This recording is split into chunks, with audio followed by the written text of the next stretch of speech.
Wow, that's dark. Holy cow. I'm Scott Allen Miller. It is Thursday night, and it is time for the Thursday Night Live coming to you from Leon, Nicaragua.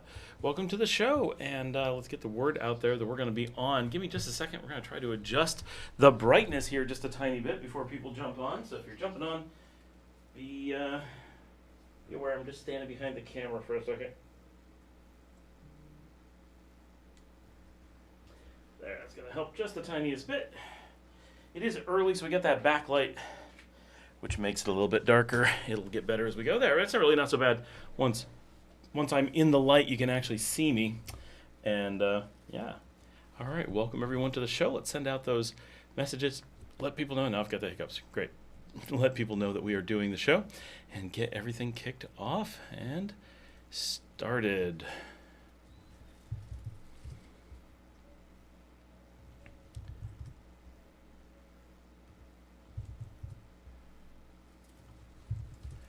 Hope everyone's having a good week.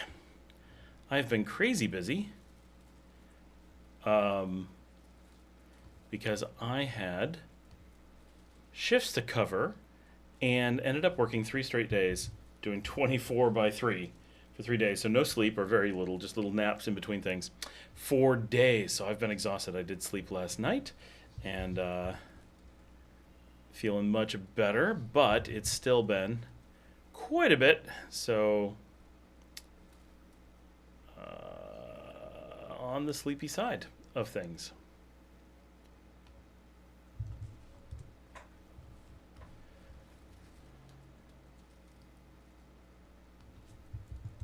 So many places to send out the notifications these days.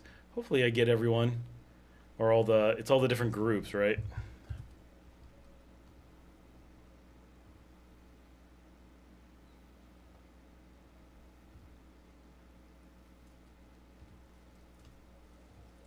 All right, we got our first few people on. Welcome, guys. Good to have you here. Probably going to be doing some work in the background this week because I've got so much work to do, as is often the case, but it does make it a little bit easier to stay awake, I suppose.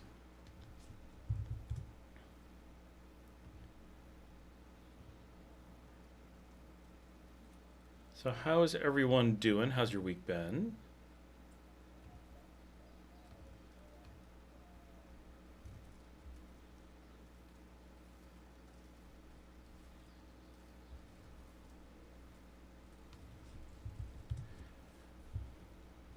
Boy, there's so many groups. All right, let's jump over to the Expats. If you haven't signed up, expats.nicaragua.com.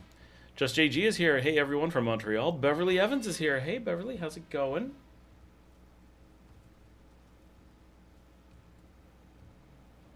Today is 23rd of April, 2026.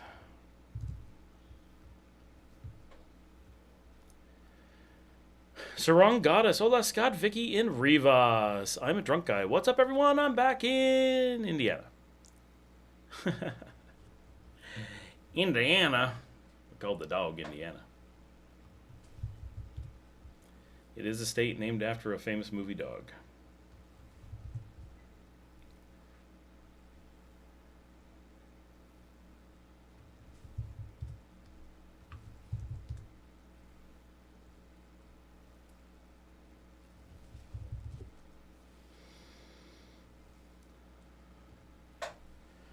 All right. Oh, there we are. We're up to 11 people already. Now we're skyrocketing. It always takes a minute for everybody to figure out what's going on. For those who don't know, for those who are not down on these things, today is Ubuntu Day. It is every 6 months they release a new version of the operating system. Every 2 years they release a major one, and today is that 2-year mark. It is Ubuntu 2604 2604 came out today, and I've already got a couple of machines updating to it, and I've got more to do. It's always a busy couple days as we upgrade lots of machines, test things out, and so forth. But it's also always exciting to see the new stuff, get the latest things. Things are faster, work a little bit better, blah, blah. So, good to be here on the live stream. I have a question that I wanted to cover. Let me just say, now on the live tonight. Right, just gonna give a second so that they can catch up. This is for Jesse Sheldon Huffy, 1824, 3 days ago on the comments on Nicaragua is #1 easiest, or why Nicaragua is the unbeatable easiest country to move to. We're thinking of visiting this winter for a couple of weeks to check out possible retirement spots. My husband visited over a year ago on a missions trip, but was only able to see Managua and Puerto Cabezas, or Bilwi. Wow, that's a limited look at the country. Are there any Nicaraguans that speak English? He should have run into quite a few, actually, in Puerto Cabezas. That is an English name. That's actually a Spanish name, but for an English city. The east coast of Nicaragua is all English-speaking. Obviously, people speak Spanish out there, but it's an English-speaking region. It's English first. So that's about 850,000 people that are predominantly English-speaking. So English is kind of a second major language in Nicaragua in the way that Spanish is a second major language in the United States. So it is highly recognized. They do not use it on official forms or anything like that. So you're not going to be able to go into, Migración and do things in English. That's not the case. But it is widely spoken here in a strong Creole accent. And then in the rest of the country, English is well spoken. We're certainly not an English-heavy country. We're not in Mexico, not in Argentina, but we do have a lot of English speakers. The biggest problem you'll find there is anyone who speaks English really well is going to have so many job options that it's unlikely they're going to want to be driving a car, right? At a minimum, they're doctors, lawyers, accountants, and things like that. But generally, if you speak really good English, you're going to make so much more money than a doctor or a lawyer would that you would go into an English-based job rather than an English benefits job. Same thing in tourism. If we get someone who speaks English really well, they're not going to stay in tourism. They just can't afford it. At some point, they would be donating their income to work in tourism. So unless someone's unbelievably passionate about that, they're just not going to, right? They might use it as a stopgap for something. And for example, I had a hotel manager for a while who spoke English quite well. I had a few. Each of them, one went on to start her own firm. One went on to be a doctor, right? It was just a place for them to, when they were young, to put in a year or two while they were figuring out life or whatever. That can happen. But so getting an English-speaking driver can be difficult only because it's not a field that benefits from speaking English. And if they did speak English, they couldn't afford to be in that field. So the best you're going to find, likely, is someone who speaks a little English, and they'll probably be on the expensive side for a driver. So that's can they translate a little? Can you get someone who does, English not well enough to handle a call center job? Yes, that's where, if you get people with struggling English, if you're okay with that, then generally you're fine. But if you want someone who speaks English quite well, then it starts to become difficult. Because as soon as you may say, well, I just want someone who's almost good enough to be in a call center. That would make sense, except it's one of those things where if you're struggling to speak English and have no hope of being in a call center, but if you get close to being good enough for a call center, you're going to work really hard to make sure you are good enough for a call center and make that big money. Because that money might double the income of a doctor. It might triple or quadruple minimum income, and so minimum wage. And so it's a big incentive to put in that effort. So if you're in that category where that's something you might be able to do, you make sure that you do. So that's kind of why it plays out the way it does. But can you find drivers? Yes. Can you find ones that speak a little bit of English? Yes. So it's an option. Having a private driver to drive you around for all of your trip can be an awesome way to go. That's a great idea. That's very, very nice. But the English portion will be a little bit challenging, for sure. That'll limit you quite a lot as far as the number of options that you have. All right. So that was one question. I just wanted to get that out of the way because I saw that and thought it'd be really good to have on the show today. And I'm just gonna do a quick sort to see if I'm missing anything. Here, someone says, Thursday live stream. What time, please? Well, right now.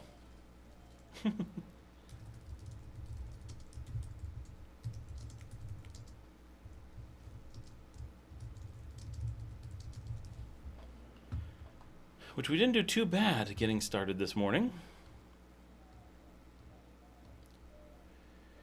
The outlet 4132, talking on the live stream right now. So I got the timestamp. 10 minutes. At the 10 minutes mark, this is the same person that asked when we do the live stream. This is, again, the outlet 4132. Where would be a good idea for me to research buying 2 to 3 acres for a small farm? Also, got a link for that fantastic intro music. Okay, so I got to go find that link while we're doing this. That's fine. But for those who don't know, I get all my music these days. I used to have multiple places, and I really enjoyed that. But they went from being a few $100s a year to many hundreds of dollars a year. It was like $200 is what I used to pay, and then the place lost their mind. The quality of the service went way down. This is Artlist. They just tanked. They went into doing video and stuff, and they didn't know what they were doing. They screwed up so badly, and they raised their price to like $600 and offered nothing. Like, they stopped doing the things that you paid for and started doing things that no one needed. Like, it was crazy. So totally just stopped using them and saved all that money, because that's one of the expenses of the show. That one, I did try to use their different services and was like, all this is just garbage. I don't want anything to do with any of it. But so, let's see if I can find it. So before I started using Artlist, I was using Epidemic Sound, and I still really like Epidemic Sound, and I'm still using them. So that's all my music. If you ever need to look it up, you may not know the name or anything, but if you're wondering where it comes from Epidemic, and I have to pay several $100s a year. You have to, no matter what, to have licensed music for a show like this, to be able to use things. But they have a wonderful library of music and sounds, and so I get all my stuff from them exclusively now, which I don't like that I have to only use one service, because I really enjoy using these services, but I'm very busy these days. I don't use a ton of different music, so having multiple services was a waste. For a while I was using multiple and really using them, so that worked out, and I enjoyed that. It was just fun. Now I'm enjoying saving money and having one place to look for everything and just simplifying. So it's kind of the story of, I think a lot of people do that. Definitely me, though. I'll have a tendency to, I'm going to buy every camera in the world and then figure out which ones I actually use every day. I'm going to get every music service and have this, like, I collect music services is kind of how my brain works. And then once I know what I actually use and like, then I have this. It's kind of like I can be a big consumer and buy all the stuff and then be like, I hate being a consumer. Which things do I have to I only want to own just these things, and then pare it down. It's kind of an ebb and flow of my life, if you will, that I've noticed. One of the advantages of being old is that you can figure out how your brain works like that. So just looking up, so it's no pierdas la oportunidad from El Equipo del Norte.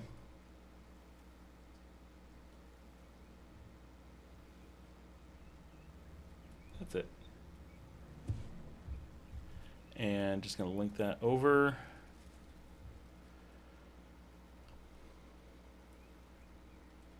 For anyone who's interested. What's that music?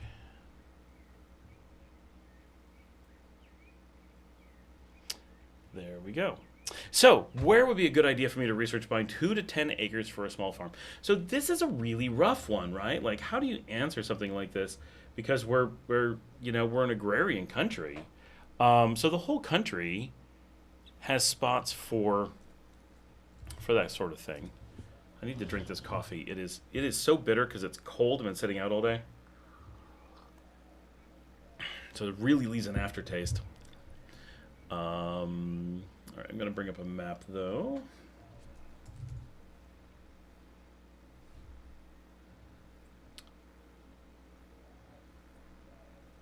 Oh, real quick. Jonathan Bug, J7Y. Been busy for us lately? Hope you're good, Scott. Haven't been able to follow as closely lately. Hope everyone is good. Everyone's good here. Doing all right. Ant-Man 1206. How about longer-term car rental, like a month? What would a person have to budget? I've never known someone to do that. You're basically stuck with. There's only the few rental agencies that target foreigners. Not that targeting foreigners is a bit, but like that make a service obviously available to you. There are low cost local services that we would use as people who live here, and they're much cheaper, like way cheaper. But they'll never talk to someone that doesn't have a cedula. So you're pretty much looking at those expensive services in at the airport or at the hotels, at the DoubleTree or whatever. And I don't know what you'd be able to work out there, but it's probably going to be pretty expensive. The actual per day cost sometimes you can get down, but the amount you need for insurance and stuff tends to be pretty rough.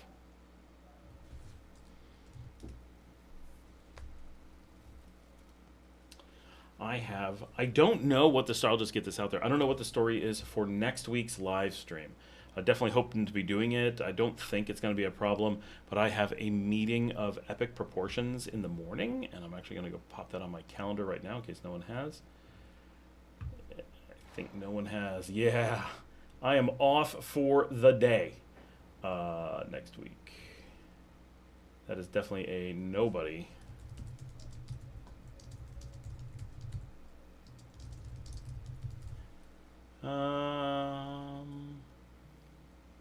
Where's the all day option?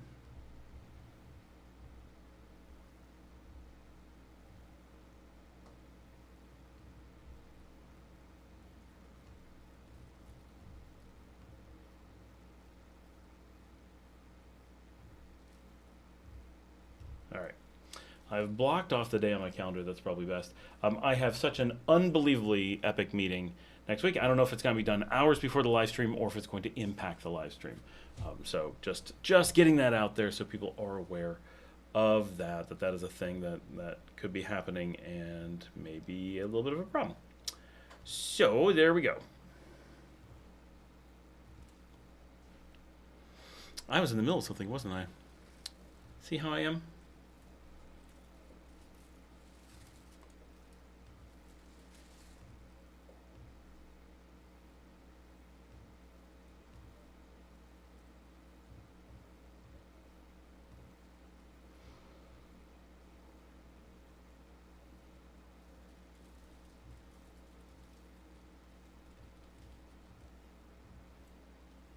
There we go. Well, cool, that works. Hey. All right, so. Oh, hold on, I have a ticket to do. Of course I do.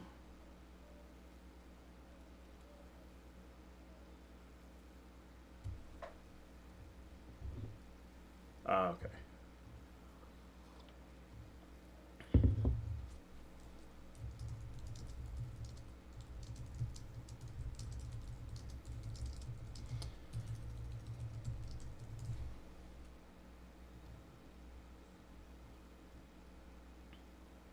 Okay, that was quick. Quick and easy.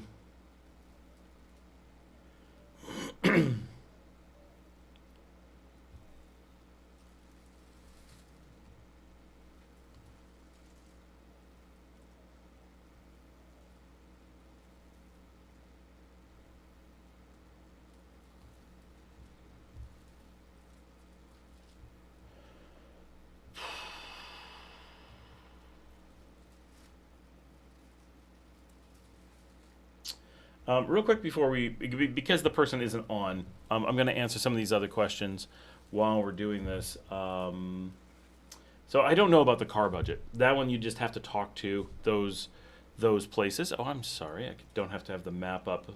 Speaking of Leon in the questions, there's the map of Leon. Let me. We're going to hop back. So if you're watching for the farming question, we're going to come back to that. My dad is here. Hi from Western New York. Healthier Life 235 is Nicaragua still relatively cheap? So Nicaragua really hasn't gone up in price ever, right? That's not entirely true. It went up in price around 2010, but we have had no change. So the world is getting more expensive. Nicaragua is not one of those places. Nicaragua is, from a relative perspective, actually getting cheaper. because other places are getting more expensive. That's not a great reason to get cheaper, but it is what it is. So what we've seen here roughly, and everyone has a slightly different experience, but roughly what we've seen, and most people agree with this, food is more expensive. This is general anywhere in the world, and this is partially because we're a food producer primarily for Asia, but also for other parts of Central America and certainly for North America. And so our food ships out. If there gets a higher demand for that food at a higher price, we're going to have to pay some higher prices for that food too to encourage keeping it local. Also, the cost of shipping the food out from here has gone down, which means more people are buying it abroad. So again, we're competing with more people elsewhere without it changing things here. So food here has gotten a little bit more expensive, and that's fine. What we've also seen is that the cost of housing has gone down consistently since 2018. I wasn't here so I lived here in 2015. I've been renting here since 2016, and put in a bunch of time here in 2019. All of 2019, 2020, I was doing tons and tons of research, and started my own personal investment buying in 2021. And during that time, 2015, we knew things were already up from prior to that, right? The country was in good shape at the time and doing well. And then it kind of exploded. We had this huge bubble going up 2015, 2016, 2017, right as at the end of 2017, early 2018. It popped, and that market came crashing down a lot because of COVID, which took an already battered economy that thought, real estate economy, we thought would just last a little while, maybe 6 to 18 months, and crushed it, right? Had we not already been hurting when COVID started, we may have had a much better recovery. We may have had a lot more breathing room, but we didn't. The double whammy was significant. And so real estate never started to recover. And what actually happened was this devastating impact to the economy, and to the real estate economy specifically. And what we kind of see happening is we're still correcting from that, and basically correcting down. It's just cheaper and cheaper and cheaper and cheaper. It's not in a free fall. It's in a very small slide, and mostly what we're witnessing is that prices don't go up, right? And so, for example, and this is a very anecdotal, but I do a lot of helping people with rentals, so we see this consistently. A rental that I got on a really good deal 3.5, 4 years ago, 2-bedroom, 1-bath. I talk about it all the time. It is my reference apartment because it is such a good everything, like great location, great. It's a really good. Who wouldn't be okay with this place kind of thing? And that place had a price tag of $180 per month. Again, long term, unfurnished, right? But a beautiful place for $180 a month. When we renewed, it didn't go up. I think we renewed again, and it didn't go up. And then when we gave it up, just didn't need it anymore. We know, because we helped people look at it, it didn't go up again. It's still 180 today. But we also know that, so that's 180 USD, right? The United States dollar has, and nothing wrong with this, right? It has inflated during that time. There's been inflation of the U.S. economy during that time. So the amount that it is worth, or that people are paying in U.S. dollars, is less than it was in previous years. So hold on, I want to look this up. Just get an idea of what the value change is.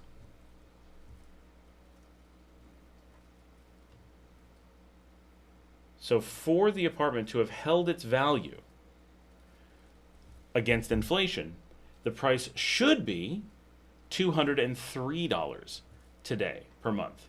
Now, no one's going to do 203, but they should be 200, right? That would be completely reasonable. Nobody would think anything of that. Oh, 200 for that, that's a great deal. The exact same reaction we had at 180 all those years ago, 3.5, 4 years ago. But since it's held its value, right, it is much closer Let's. Oh, oh. I'm just doing an inflation calculator to figure this out. I think I roughly have this right. Yes. So I nailed this within $1. If it was holding its value for the 180 we pay today, it's the equivalent of only having to have paid 160 years ago. And we're seeing this for basically all apartments, right? The prices that we are paying today are roughly the same in raw numbers that we were maybe 4 to 5 years ago. And so we're just seeing better and better values overall. Now, if you went back 25, 30 years, this is what the prices were like, or even lower, right? So there was a period where it got stronger in between. But if we're looking at this from a perspective of, say, post-COVID, which is a good time to look, right? Because COVID destroyed a lot of economies, shook a lot of things up, made people reevaluate things everywhere.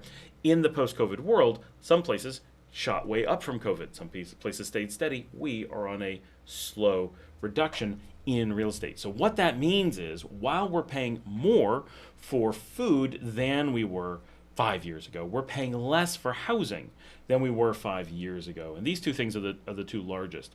We also see other things, I think, not keeping pace with inflation. I think salaries are down slightly against inflation. Services are down. Public transportation is down. Similarly, we paid, when I first got to Leon, we paid 78 Cordoba to go to Managua. We still pay 78 Cordoba to go to Managua. Our gas has gotten slightly cheaper because we haven't adjusted up. Now that's going to adjust up, we know. So that's kind of how we see it in that way. So the general question is hard to answer. Is Nicaragua still cheap? It is certainly. Nobody can say it's not still relatively cheap. And if you take that big picture, the big question, the answer is yes. If you want details, if your primary driver for your economic cost of living is driven by food, then it has gotten more expensive within a reasonable range, but noticeably more expensive. If food is a minor driver for you, you like to cook at home, you're great with rice and beans, you're not importing anything, you're not paying that multiplier of having services prepare your food, right? Because that kind of doubles the effect potentially. If you're doing your own stuff in home, you may notice barely an uptick versus inflation, and it may be only 10 to 20% of your personal budget, for example. If housing is your big driver and that's what you're impacted by, then you may actually see the cost of living having shrunk from, say, 2021. And all of that during a time where almost any country you're going to be comparing against, whether it's the US, Canada, Mexico, Argentina, Colombia, right? You pick the country you want to use as the comparison. Nearly all of the world lost buying power vis-a-vis their cost of living during this window, and Nicaragua gained. So in relation to the rest of the world, we got more inexpensive. And in hard numbers against ourselves, we've basically held steady or gotten just the tiniest bit cheaper. Jonathan said, has the economy slowed in Leon? No, I don't think so. Have family in Managua with a barbershop and also a small business in Big Market, and has been very slow this year. Also noticed in February on our trip to Maxipali was even slow. Definitely when we were in Maxipali, last time I was there, I walked in and the line to get out the door was over 2 hours long. They were outside the building waiting to get into the cashiers. It was insane. So we're at different Maxi-Polys for sure. But overall, no, the economy has not slowed here. So just in general, Nicaragua has the strongest growth economy in the Western Hemisphere over the last 4 years, which is a minor period of time, and everyone else in the region is doing crap. So that we're the best isn't like, oh my gosh, look at us, right? That is not what's going on. What is going on is that we have a really good, solid internal investment, primarily in infrastructure, right? I wish more of it was in education, that would be fantastic. But we're much more in infrastructure and things that allow for a tactical rather than a strategic job increase, which we need. So absolutely. But I would like to see some more strategic planning around that as well. If the government would like to bring me in for strategic long-term economic growth planning, I'd be happy to sit down and talk about the importance of and direction in education that I think would be good for that. But that's pedagogy is not my specialty. In general, I do speak on it. I have been a teacher, but that is like maybe that's not the place where it needs to be. However, I do wish we could see some more in there, and I think that there's some opportunities there. But they also do a really good job overall. So could this be improved? I think our infrastructure has gotten so good that other places are ready for that look, but I also don't want anything to, and you'll excuse the pun, derail my hopes for the increase in train investment. So, just want to get that out there. I think there it is. But overall the economy has grown in noticeable ways, and we notice it everywhere. But what part of the economy you're in will be a factor, right? We do see new businesses opening, so we see a lot more competition as the economy comes up, more people think they can compete. We have seen a drop in expat opportunities and an increase in Nica opportunities. So if you're servicing primarily Nicaraguense, we generally expect you're going to see an increase, but there may be, and I don't have a really good view on this, there may be a hit against people who are servicing people in the middle class sector, whereas people who are servicing the middle class sector are seeing unbelievable growth, right? And that is because we're talking about Nicaraguense investment here, right? This is not everyone always like, whoa, I'm an expat, I'm going to come invest in whatever he says. No, don't do that. That you're missing the point. But when we're talking about a Nicaraguense investment, the middle class target customers, whether it's services for, industries for, whatever, products for, middle class is where the investments are paying off big time. But obviously, this is a zero-sum game. Those investments are coming at the loss of investments in the poverty sector. So if you have businesses that are directly impacted by the number of people living noticeably below middle income, you may actually be seeing a drop in economic opportunity because people who are investing in more expensive things may see an uptick. So, for example, we may see a drop in fratanga traffic because that is the low-cost street food. It's definitely not going away. We're just saying if it was at X, before 3 years ago, well, the middle class has been exploding. It may be at X times 0.97. today. Whereas if you had invested in middle class and put in, say, one of those nice restaurants in the city with sit-down service and so forth, you may see opportunities that didn't exist 3 years ago, and overall the economy is bigger. But in isolated markets, you definitely may see drops based on shifts in traffic for sure. So those are things we've seen on a large economic scale, at least. Larry's here, just jumped on from the NFL draft. Should have changed the day from today. ESPN is losing ratings to your show. Poor ESPN. I couldn't change the last three. I really should have done a nonstop live stream the last 3 days because I worked 72 hours straight. I was in so much pain by the time I went to bed last night. But when I went to bed last night, like, my kids are like, he's going to bed. Like, it was a big thing. And I just got it. The dogs just jumped on me, and I actually didn't fall asleep for a good 15 minutes, which is a lot for me. I'm normally like a 3-minute. Like, I'm in bed once the dogs settle, right? If the dogs are being restless, then I'm never going to fall asleep. But if the dogs hop into bed and are ready for sleep, I am out. Right, like it's Pavlovian, which is a funny thing because of the dogs, but it is absolutely true, almost uncontrollable Pavlovian response. I will get into bed and be like really interested in, okay, I'm going to, and a lot of this comes from when I was younger. I had insomnia pretty bad, and one thing I would look forward to when I went to bed is I can now stop and go inside my as my kids laugh, I call it my brain palace or whatever, and spend time and like think about projects, and it gives me a chance to quietly evaluate things that I may be working on. And so I'll be like, okay, I'll cue things up in my brain. I really do this.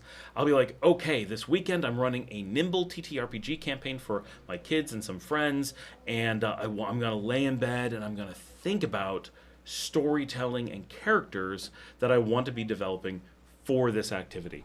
And I'll lay down in bed and the dogs will snuggle and I'll be like, okay, I got the dogs and and that is it. So last night that I had about 15 minutes before I fell asleep is noticeable as being Marcella is here. She just ran from Barrio Sutiava, from San Mateo in Barrio Sutiava over to here.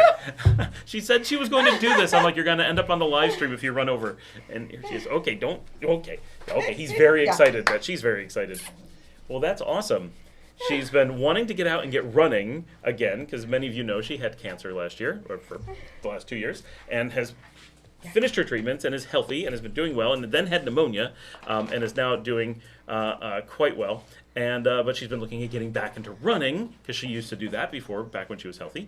And we live a few miles apart from each other, so she just ran over from her house. So, felicidades! Fueron 41 minutos. ¿Cuánto? 41 minutos. 40. ¿Dónde? Pues de mi casa hasta... ¿Directamente? Solo es 30 para caminar. Pues, It took longer to run than it does to walk. es la primera vez. Felicidades. Quiero agua. Coke Zero. No. The joke is Coke Zero is on sale here. It's cheaper than water right now. We have no idea what's happened. There must have been an accidental delivery to the country, because we joke about this. My wife really likes having a can of Pepsi every day for the caffeine and the just, it's just a treat, right? She uses Pepsi Max, which is no sugar, and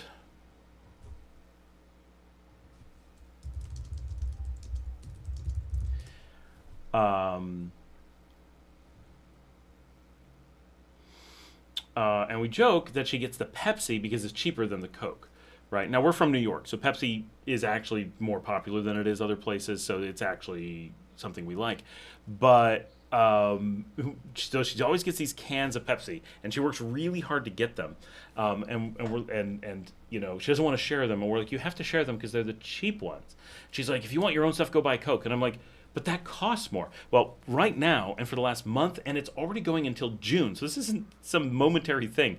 They're selling Coke 6 liters at a time for $121 quarters, which makes it like $2.50. So it's under $1 for a 2 liter of Coke Zero, which makes a 2 liter of Coke noticeably cheaper than a can of Pepsi. So we have a lot of Coke. We're buying them 6 liters at a time. Whenever we're there, we're like, it's still on sale, just stock up. It doesn't go bad. So I bought another 6 liters today. She bought another 6 liters today. Yeah. And when I went to load the car, we loaded the car, and there was several liters of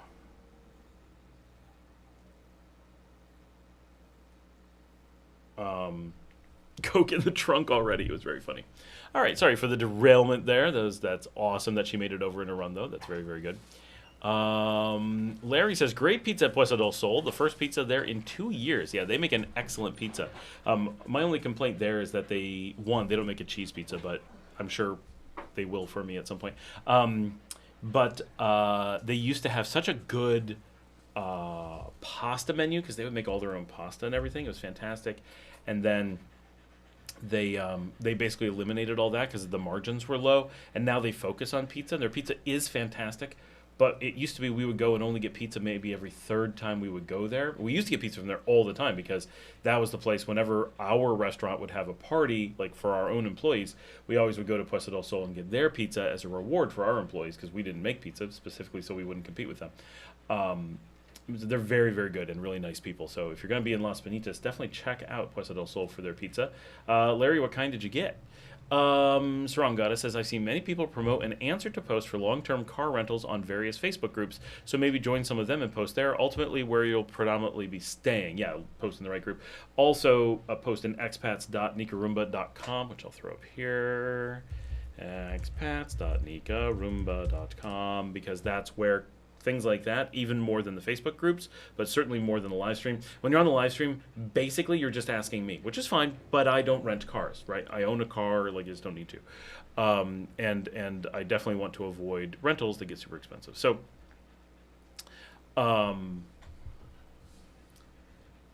so I really don't know. I know how to rent a car for long term, but it's not something I would do. And I know how to get them cheap, but not in ways that other people could use that information.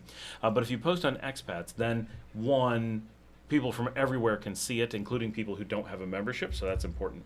But also you're able to link it so you can share it other places. People can find it again, and so forth. It's a lot more valuable for questions of that nature. Obviously, I want people to come on the live stream and ask questions, not discouraging that. In fact, asking more questions right now. But for questions like that, where do I find this? Who has a good car rental? That's where you're going to get much better information, because people who actually rent those things, and the ability to link and search for that question, because you can ask it now. Someone else may have asked it. You can find that already asked or whatever. Sarong Goddess says, I found San Juan del Sur, especially in Rivas, a fair amount from last year, but the dollar has gotten stronger from last year. The dollar has gotten stronger. Are you talking about the real estate? So you said you found San Juan del Sur and Rivas a fair amount, but you didn't say a fair amount up, down, or what it is you were saying. So just checking that out.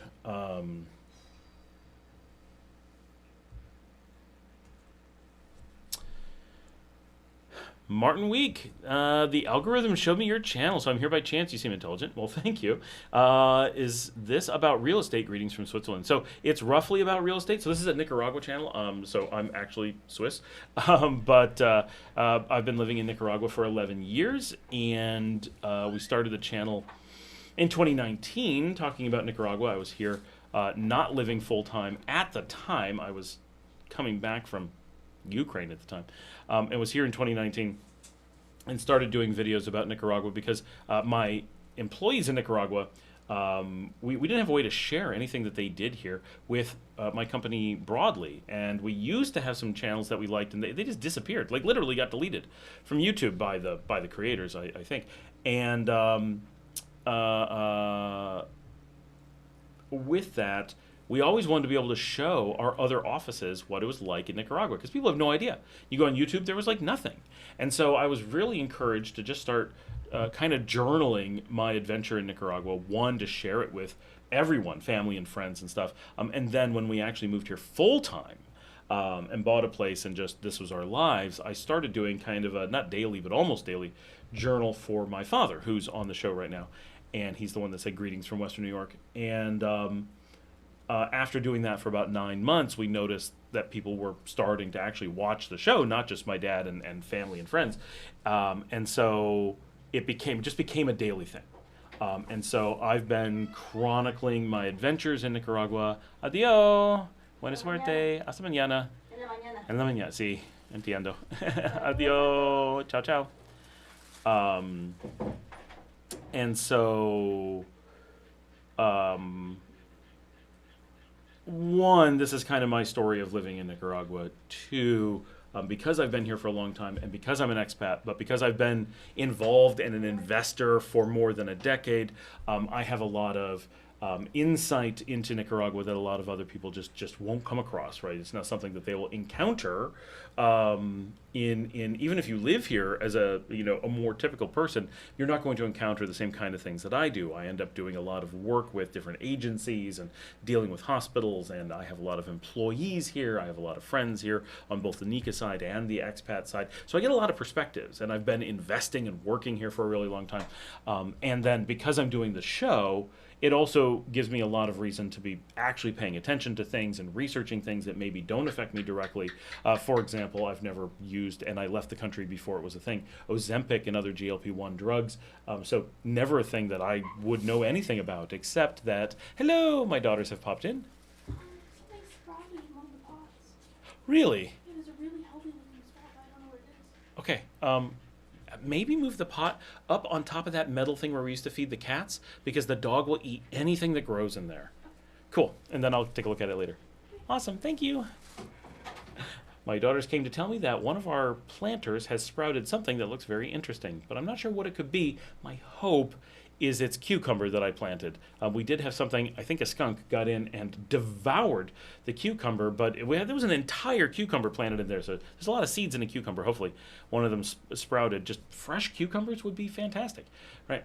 Any fresh produce is great. We get great produce here, but there's something fun about growing it at home, right? And my kids have always wanted to do that. When we were living in Texas, my wife tried growing tomatoes, and that was an adventure. She put in so much work, built so many things. We got one tiny tomato out of the whole thing. Because I do this show, I end up doing a lot of research, and I have access to a lot of people that most people don't have access to, that I'm able to go and ask questions. So sometimes people will be like, well, I have a question. Oh, I'm sorry, I was talking about the drugs. Because people ask me those questions, I would never know, right? But somebody who actually does stuff with that type of medication sees it on the live stream. Literally happened just like within the last 2 weeks, and popped on in my feed, and it's like, oh, here's information you need about that. I know people who take that, and here's what they do. And it's like, oh, that's really useful. I would never know that. Plus, because of what I do, I have access to, for example, people in the medical ministry, the ministry of Salud. And so sometimes when we have questions, we're able to go to them, right? And I have access to people in Migración. I have access to people in the Policía, right? So, right, I don't have like special connections, but I have people that I can ask questions of, and they know who I am, and they know that they're not answering like some personal thing. They know that they're answering in an official capacity for an outlet to get that information out for people who are asking. And so because of my notoriety, I suppose at this point, and the effort that I've put into that, it has allowed for this to kind of become an information channel for the country. So this is, if you are looking at actually potentially living in Nicaragua or in the area, because I work throughout Latin America, right? I work in Argentina, I work in Bolivia, I work in Panama, and have lived there. I obviously live and work in Nicaragua. I have offices in Mexico, Guatemala, Belize, and Portugal. Very involved. With all that kind of stuff, right? So it gives me a lot of insight and able to help people with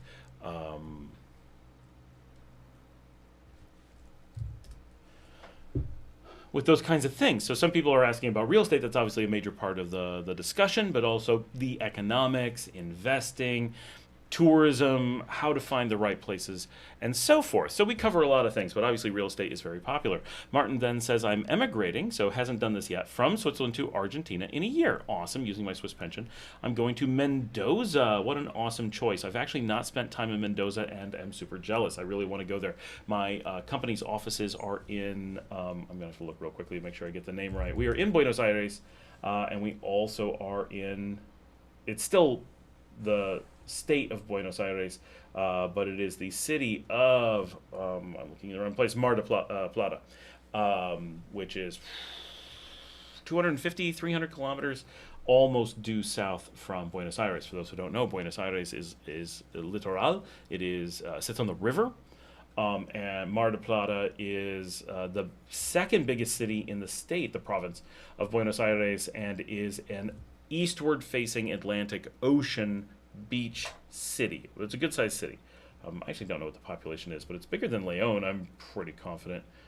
See if I can figure it out real quickly. No, I don't know the number. Someone can go look it up. But big city anyway, with high rises and lots of beaches, and very popular. So,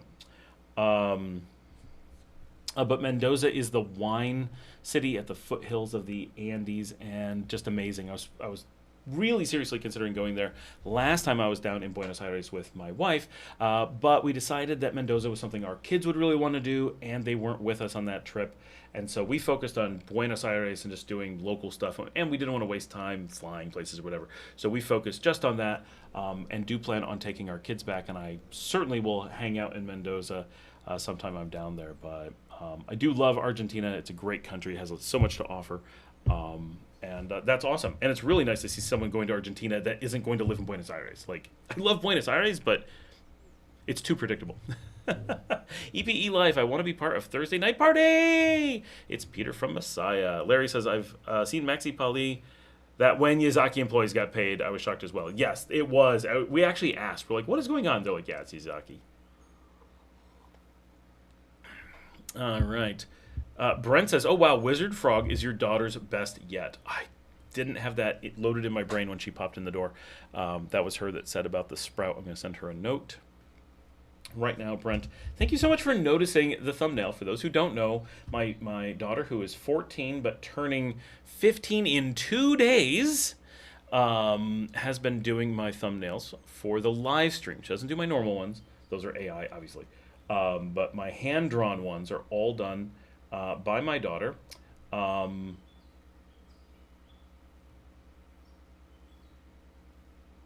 perfect. Every Thursday. And she's only missed like 1 or 2 in 2 years. So every week we get a hand-drawn thumbnail from her. And this week is Wizard Frog, which she's excited because we're planning on playing Dungeons & Dragons this weekend, which we do together, but we're playing with other people this weekend. So that's really fun, that it's a bigger group. Hopefully we're introducing a couple new people, including one of our viewers from here, to D&D. All right, let's see, where am I? Wizard Frog, Strong Goddess. Last year I paid $140 for a nice, super clean, furnished bedroom with private bathroom and shared kitchen and good internet in a family home. 1 block from the main park in Rivas, now $200 a month. Wow, that is some serious, that is way out of scope for what we've seen here. If anything, we would see it go down. And that's, so we just had some people look at, now the thing is they listed it higher. But now that this is the other thing that's tough. Now that we've been here longer, we get better prices. So we know places that are listing at $350 that we would have paid $350 5 years ago. Same place now we would get for $200 just because we walk in and they're like, oh, $200, right? Local price, it's a completely different thing. So 2-bedroom, 2-bath, brand new, second story here, $200 I know is. Now, it's not 1 block from the main park, but it's also not Rivas. Rivas should be cheap. That is pretty high for Rivas, it feels like. Samantha Shani, late joining, happy to be here. Welcome. Larry says, hola, niña. That's to Marcelo, who ran away. Dirty Chivo, hello, everyone. There I put in the expats. Larry says, sausage, onions, and mushroom pizza. That's probably pretty good. All right, Brent says, a random question, maybe not for Scott. Are double-edged razor blade refills available in the stores there? I'm guessing that they don't want them in my carry-on bags. I'm not actually sure. I believe that they are. I was shaving yesterday, and that's not what I used. Samantha says, what do you think will happen with jet fuel shortage in regards to plane travel? U.S. News Tonight broke story. Pentagon said Strait of Hormuz could be closed up to 6 months. Now that's something when the Pentagon is like, we've lost control of the region so much we have little hope, because if they go public with it, it is a disaster. We have no hope of negotiating, getting back to being able to do things for 6 months. That is nuts. So yeah, I mean, we're already seeing things like Spirit having major issues. The cost of travel is going up, but overall, I think that we're just going to see the prices of flights go up. It's going to be the natural things, right? Some flights are going to be canceled because low-cost travel is going to disappear. We're going to see some airlines shake up just because they're, like Spirit, based on certain pricing models that were not predictable, or was predictable, unfortunately, right? Because that was an intentionally caused change of price. That was not an accident, was not natural market forces. So you always run the risk of things like the U.S. government intentionally destroying the economy or raising prices. Here in Nicaragua, luckily, we're completely isolated from that. We don't have our own flights, and our fuel is coming from sources that are unaffected by the strait. So we're not in a position of any anticipated changes, right? So we're pretty isolated, but obviously flights coming in here are a big concern. And so, yeah, I just expect you're going to see fewer people flying because of an increase in general cost. That's natural. right? Anytime the prices go up, you see that happen. And when you have the people not traveling as much, some routes get dropped. So we're likely to see a less convenient travel landscape in the coming years. Unfortunately, that's just. But I don't think it's going to be anything dramatic. I don't think we're going to see like these huge changes in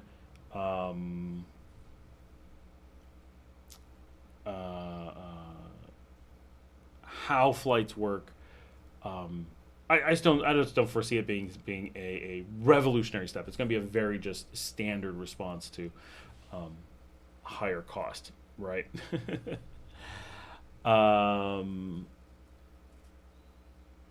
But yeah, I mean, I would anticipate Strait of Hormuz closed for up to 6 months. But for those who don't know, some places like Iran have a pipeline getting fuel out of the country, so they can live with it being closed.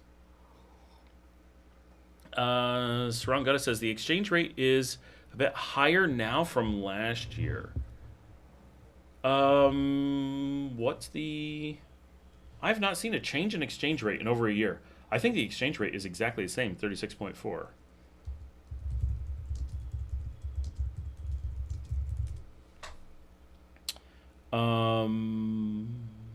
Samantha Shani, I'm planning on further restricted travel. EU already cutting flights. UK will probably be next. US is going to be last minute cluster. Yeah, of course. Strong says San Juan del Sur and Rivas prices have gone up, especially San Juan del Sur. Is that actually true or just what people say? Because traditionally, people say that, and every time we research, the prices have gone down, not up, in the midst of everyone telling us that they've gone up. Right? I've never heard anyone say that they've gone down, but I've never seen them not go down. Right? It's a weird one because it's all based on what people claim. Right? Now, I have not tried to purchase in San Juan del Sur in some time. It's such a completely destroyed market. But every time people talk about the numbers there, we're like, oh, yeah, no, you're not talking to people who know the real estate, right? You're off by orders of magnitude. People are talking about $1 million places in the hills, and we're like, it's hundreds of thousands on the water. Like, it's not even close. Yeah, I think almost all of us are restricting travel to some degree. Mirka says, más despacio, lo siento, yo hablo súper rápido porque en inglés soy de Nueva York y importante de Buffalo, de Nueva York, y en el oeste de Nueva York la gente habla súper rápido. Es normalmente para nosotros somos más como español en la mayoría del mundo de español porque español es rápido, pero normalmente inglés es más despacio, pero no en Nueva York. Brent says, I guess Spirit's getting a bailout. That's not quite what we're hearing. What we're hearing is they're getting seized, right? So it's since it was a need for a bailout caused by the government stopped them from being able to operate, and then the government manipulated a price increase in something so that there was no economic factors impacting them. It's actually a straight up seizure of the company. It's not a bailout, it's not a rescue, but it is not letting them go out of business, but it's only not forcing them to go out of business, right? It's kind of like if the mafia comes in and beats up your people and then offers to not kill you and just takes the deed to your business. Is that a bailout? No, it's a seizure, right? Someone just came in and seized your place. That's the only thing that's going on, but it does look like they're being seized. Samantha says, I'm still wrapping my head around going door to door on foot in Leon to find an apartment. I've done something similar in the Middle East, but that was on a short-term basis, hoping for 3 to 6 months rental. Okay, so 3 to 6 months is short-term here. Until you hit 6 months, you're super short-term. So I wouldn't even do that. No one is going to rent to you for 3 to 6 months. Airbnb or hotels. Leave it at that, right? When we're talking about bothering to look for something, we mean 6+ months. There is no market for short-term here. And you know what tiny bits there are Airbnb basically owns that entire market. You could go on Facebook. Don't avoid other tools. But when we say go door to door, we never talk about short terms other than saying they don't exist. Try to plan around not needing one.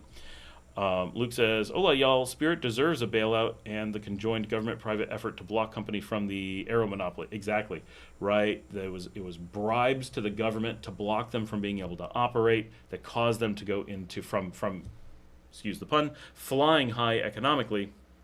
They were doing great. They were providing actual competition in the U.S. market. They were driving down prices, which of course nobody liked. So instead of competing with them and working within, instead of operating like a country with capitalism would do, they simply paid off the government to crush them. And now, coincidentally, that same group of people who were paid to crush them are simply seizing them and making them private property of those people. Wow, who would have seen that coming? Samantha says, unfurnished, planning on posting on Nicaragua for neighborhood recommendations, hoping for safe but cost effective until I find a place I want to settle down. Unfurnished for 3 to 6 months it's a great way to go. Just it's going to be very, very hard. I've never seen anyone that does something under 6 months. If you can do the full 6 months, then you'll be fine. Then you're getting regular long-term. There are some people that won't be willing to do 6 months, but they mostly are. But under 6 months will be a problem. But then, yeah, if you're buying your furniture for that 6 month rental and then taking it on somewhere, then you'll be okay. But yeah, basically walking around is how we do it. That's how we find stuff. I'm Drunk Guy. Cambistas exchange at 36.5 and had some Cambistas do 36.55 in Hino Tepe anyway. The gas station, if you pay with cash exchange, at 36 or 37, can't recall. The gas stations are supposed to honor that they're not allowed to make up the amount. Band Pro 36.6, Coyotes 36.5. Yep, Coyotes are the official. Samantha says, guys, there are so many rentals posted online. I was thinking of how you advise that they are all scams. So many people must not know on Facebook for leads and get swarmed by links. Hold on, let me read that again. Guys, there are so many rentals posted online. I was thinking of how you advise that they are all scams. So many people who must not know on Facebook for leads and get swarmed by links to Nikas. It's crazy because it's just not widely reported what's going on with the airline consolidation and extortion. Even down here, it was pretty widely reported. Like, if you're just reading, like, Al Jazeera, they talk about it a lot. But what isn't reported is so remember, there's no freedom of journalism in the United States. There's no freedom of the press. So they can't really put pieces together. So they report all the pieces, right? They reported how the government blocked the free market advancement of Spirit and JetBlue, and how larger monopolies, right? There's a group of really large airlines didn't want another really large airline that would be able to compete. They didn't want free market competition, so they paid politicians to block the merger. So the Department of whatever it is, the FCC, blocked the merger of Spirit and JetBlue, which would not have made them the largest airlines, which by definition means they cannot be antitrust, which by definition means the FCC does not have jurisdiction to block the merger, yet they blocked them under fake antitrust anyway, even though it was blatant that if they were going to do that, they would have to break up Delta, American, and United by definition. And if they had done that, then we would have a different conversation now, that the merger of Spirit and JetBlue led them to understand that they had a monopoly control in just three companies that had no way to compete with them, and that they had to break them up. Okay, that would be reasonable, but that's not what they did. Instead, they took money from those three companies and said, oh, there's someone who's going to be actually competitive with these? No, these guys, we can only assume, pay all of our bills and pay for our flights and take our kids places, and, and so they illegally blocked the merger and made a real statement against capitalism in the United States, right? And this is important when you start looking at moving abroad, understanding that the United States is one of the least capitalistic countries. They don't believe in free market. They don't believe in contractual law. They don't believe in competition through business. These are things that Americans truly loathe. And you talk to normal Americans, and they will actually repeat how little they like having actual competition. They just don't say it. They like the words, but they don't like the description. And so now we still need consumer protections, right? No one's saying you should run without consumer protections. But because the U.S. is built on the most fundamentally non-free market economy you could possibly fathom, there has to be this incredible amount of faking what is the economy to make people see that. So the news is really pressured to not be allowed to talk about putting the pieces together, right? So the government blocked Spirit's growth and its attempts to be able to compete with the other airlines.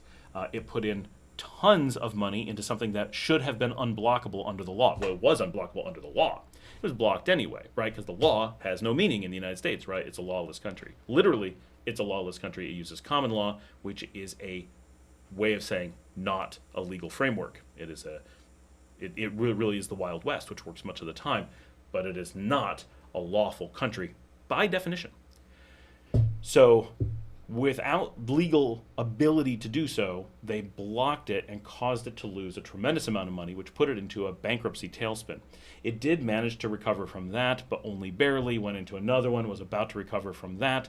And whether, the war in Iran is simply for the benefit of Spirit, that seems unlikely, but it was certainly a benefit that by going to war in Iran and losing so dramatically, it caused the ability for the government to have an excuse to seize Spirit. And coming from Wall Street during a time, I was on Wall Street during the seizure of the Wall Street banks, and one of the things that really stood out was I was at a bank that was seized by the U.S. government for failing, even though we posted record profits. We were at our highest profits in history, and we were the world's largest bank. And yet the government posted stories in the news that they had to bail us out and use that as a cover to get the American people to support the idea of seizing the bank by force. And what did they use seizing the bank by force to do? They used that as an excuse to say, well, the American people had voted to not allow the bonuses to be paid as were required under contract. So they violated the law in order to violate another law, all while lying to the American people, which they had just passed a law that said the government could just lie to the people. So this is very straightforward, right? The government said we can just lie to the people, and so they just lied about these things, got people really upset, seized the banks when they were at their highest income. Now, don't get me wrong, some banks were actually failing. We knew people at those banks, they really were failing, but not at all of them. Some of them were doing really, really, really well, and then they seized them, stopped paying out the money they owed. They basically just stole from the employees. So the U.S. government stole from U.S. workers to give money to oligarchs, and then put a cap on working in the public institutions that are available to the American public. Which, yes, you could say, oh, great, now those genius people that are worth tens or hundreds of millions of dollars per year are now going to be cheaper. Well, that's not how the free market works, right? Because all they did was move to private companies that are not available to the U.S. public. Because, in case you're not aware, hedge funds, by definition, are not available to the public. Only the oligarchs are allowed to use them. That's a law. You have to have a certain amount of disposable income before it is legal for you to use a hedge fund. But the hedge funds were the only ones not capped. So the result was all of the best players simply left the public sector and stopped earning money for the American people and went to where only the oligarchs could get them. And the reason the oligarchs didn't have them before is because generally the American people, poor as they are, when put all together, have more money than the oligarchs to pay for the best of the best to make them more money. The oligarchs wanted to get those people cheaper. The only way to do that was not because they couldn't pay them enough. They had to stop other people from being able to pay them. It was incredibly successful. The only alternative would have been for those people to leave the United States entirely and go work in other markets, which a few did for sure, but most stayed in the United States and simply moved to those other places. But I can tell you, all of us who were the top ranks at the banks simply left, right? The American people demanded that those no longer be good working environments for us, so we pretty much all moved to hedge funds or moved out of the U.S. I moved to a hedge fund briefly and then out of the U.S., but most of my colleagues either just stayed in the hedge funds or left the U.S. immediately, or were never there in the first place or just returned to where they're from. So that, we've seen this engineered before under the Obama administration. It's a process that works. The American people do not catch on. It is too complex. for the populace to comprehend. Like, even if you write it all down and show it working and have it as an example and have nobody question that it's true, just, oh, that's what happened, okay, it's still too complex. They still go, I don't get it, no, I don't like rich people, and they mistake the people who are working really hard and getting paid good salaries with the people who are oligarchs and have billions of dollars and are stealing from them. Right? There's a big difference. And I'm not saying that the people in hedge fund row definitely should be being paid $1 to $2 to $5 million as salary, but that's not even close to the people who are making $70-80 billion a year, controlling those people, right? So there's a lot more going on with Spirit than is being put together in the news, but all of it is reported in the news. More upscale slowly, talking food, etc. I lived there a month in February. San Juan del Sur is a little bit more upscale. Except we see all the businesses failing, right? All the long-term businesses are advertising for sale publicly now because they failed. So we continue to see it as a collapsed market. I don't know. It's been a little while since I've been there, but what we hear on the outside doesn't change from what we've seen failing on the inside. Samantha says, "Oh, you have a good legal eye, better than some of my law school professors." Luke says, I was looking at a flight in August. No Spirit flights available. American has a good price, but when researching all the taxes and fees, I noticed 15% IVA for Nicaragua on a U.S. company's sale. Yeah, that's when Luke and I had talked about that. Buying a ticket in the U.S. had and this is really important, sales tax in Nicaragua. Obviously, Nicaragua can tax a flight coming in or out of Nicaragua however it wants, but it can't do a sales tax because there's no sale to tax. So something's really weird with that. So clearly the airline is just stealing 15%. Brent says, any recommendations on Spanish language immersion programs, 20 hours a week classes plus homestay in Leon? I think I'm seeing that Metropolis is a big one. Yeah, Metropolis is a big one. Dariana seems like another. So I've heard of Metropolis, but I don't know anyone who's ever done one, so I can't really say. Brent says, do you know if the one called Casa Elisa in Las Piñatas is open? I think maybe not anymore. Casa Elisa has been closed for so long. The first time I was ever in the building, which is still called Casa Elisa, was for a wedding for one of my employees in 2021. At that point, the place had already become a derelict building, and they just used the yard. And for those who don't know, Casa Elisa is my neighbor. So I know the house really well. So it's a derelict structure that has not been a school at least since 2017, and for all I know, long before that. But it was within memory, and people still talked about it in like, maybe she'll come back someday. I think she was from Sweden, maybe Norway, and had returned. So Casa Elisa was a derelict building that no one wanted to buy going back to 2021. A couple of years after that, someone from the community completely lost their minds and bought the place sight unseen for something like 500% of its value.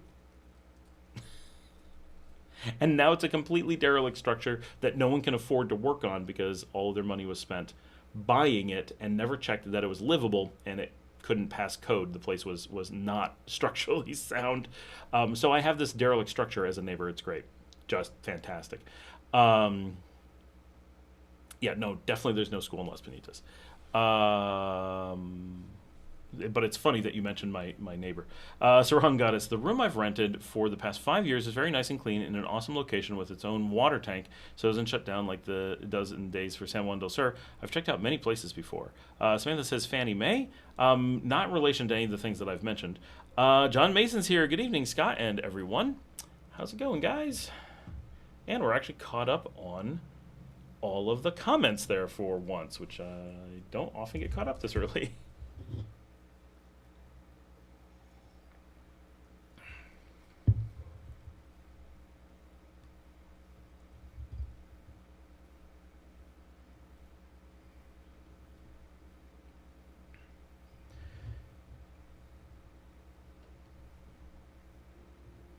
And just a reminder to check out our thumbnail of the wizard frog. Tusk the Ripper is here. Hey, Scott, good to see you. How's it going, Tusk?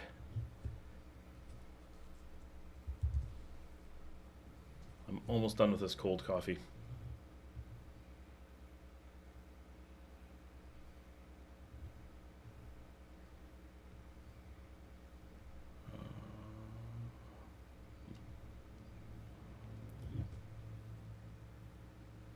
John reminds everyone, if you have not already liked and subscribed, please take a moment to hit that thumbs up. And definitely, if you've not subscribed, subscribe. Brent says, it's still out there online as a language school. Oh my gosh, if you got a link to that, shoot it to me. You can't put it in the live stream, but I want to see that. But this is a great example of, I did that video not that long ago. Actually, let's talk about that. Let me go find that link because I want to respond to that person who made the comment.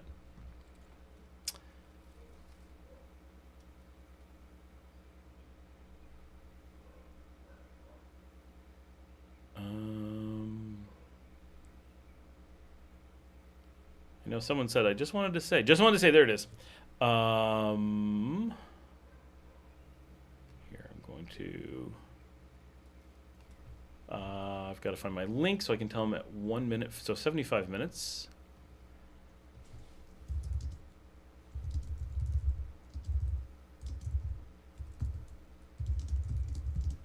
So this is Gerson video 9363. And this is a month ago, so this has not just happened. This is a response to the video, Nicaragua doesn't work like you think it does. And then the thumbnail is there's no websites.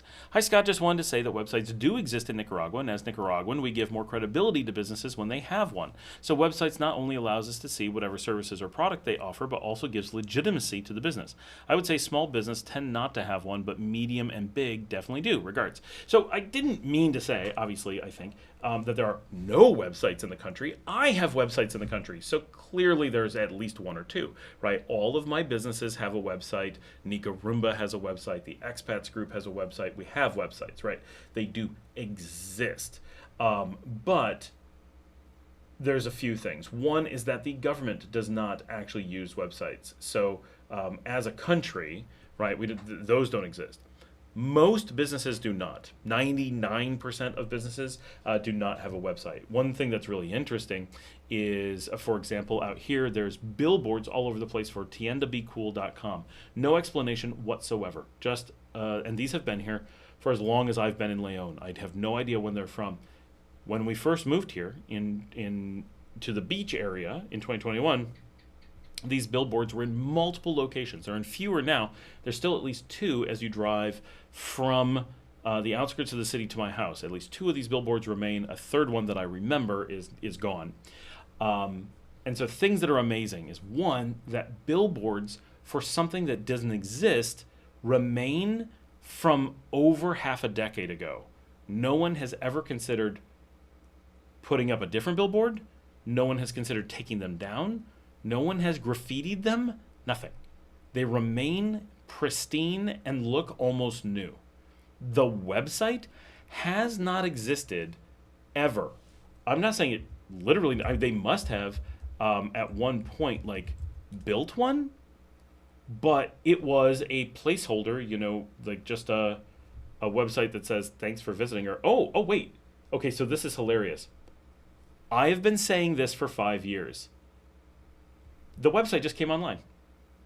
I looked in the last 2 months. I always talk about buying this website because it's had billboards for so long that that the website didn't exist. There's actually a website there now. Wow.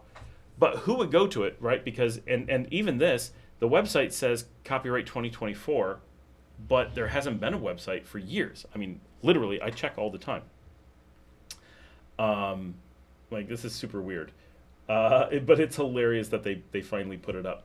But so these billboards have been here for years, and they point to a website that doesn't exist. When you do go to websites for businesses, quite often the websites are so far out of date that you have no idea if they actually legitimately point to a business. And in the case of Tienda Be Cool, you go there and you think, okay, well, this is great. We now have this website, and we should be able to tell what their email is, right? Because that's how it works. By having a website, or at least owning the domain, you then can have email, shop@tiendabecool or whatever, and then you have some security, and you definitely have the right address because DNS guarantees it. Well, they're using a Yahoo address. Even though they've paid to have a domain, they're not using it, which makes no sense. I'm trying to figure out from this picture where this business is located. Because literally been looking for this for years. This has been an ongoing joke.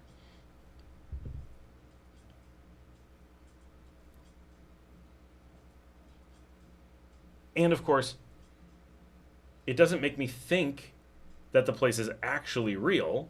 I'm still just like, well, I've been paying too close of attention. If anything, the website makes it even more hokey. Now they're showing a building that hasn't existed for years. It's all very weird. So you go to the website, they've got a video, they've got all this stuff. They show an office, but you know what they don't have? An address. No address. And, they show links to Facebook and Instagram, which I think I've checked as well in the past, and they're not actually links. So the website is, right now I realize I'm picking one spot, but, all right, we're going to see if it really exists. Okay, they've added this thing. Okay, so when does their, okay, their Instagram is 12 days old. Oh, wait, maybe more is loading now. Okay, it goes back a few weeks. But, yeah, so this is all being created just now. Oh, there's an address. If you go to enough places, their website does not have their address, but their Instagram does. 9th Street Northeast in Leon. That is crazy. But so my point about the websites, that one was going to be my example of people advertise them and never bothered to put them up. But, you know, it took them 5 years after putting up the billboards to put that up. 5 years after putting up the billboards. The last time I went there, or every time I've gone there, it's just one of those, you've landed at GoDaddy, right? If you're the owner of this domain, claim it here, right? The abandoned website things. And so, weird. The number of businesses that I know that have a website here, almost zero. I don't know any Nicaraguan who I think would agree that it lends credibility. I mean, in the United States, obviously it lends credibility. But here, I don't know anyone who knows how to check a website or how to make it connect with credibility. But almost every place that has a website, the websites are wrong. The business is gone and the website's still there. I would say there's more websites for businesses here than there are businesses still left that had those websites. It's crazy. What were we talking about that brought that up? Because now I need to check. But it's some hotels have websites, but only when they're servicing outsiders, not when they're servicing Nicaraguans. Sometimes it's only available there. But it was because of the language school, right? So the language school website has to be more than half a decade old at a minimum. I'm looking it up.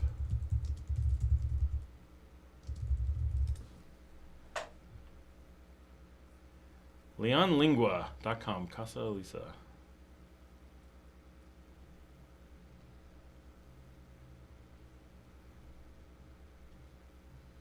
Yeah, once upon a time, it was a place you would actually go stay.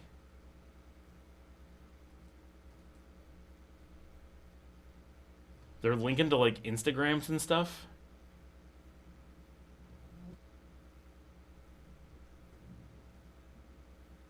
So this is problematic that they've got videos from 2024.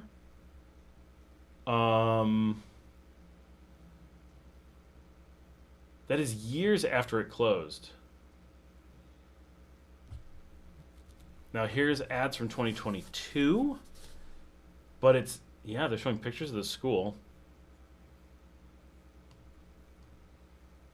I've never once seen it open in all my time here.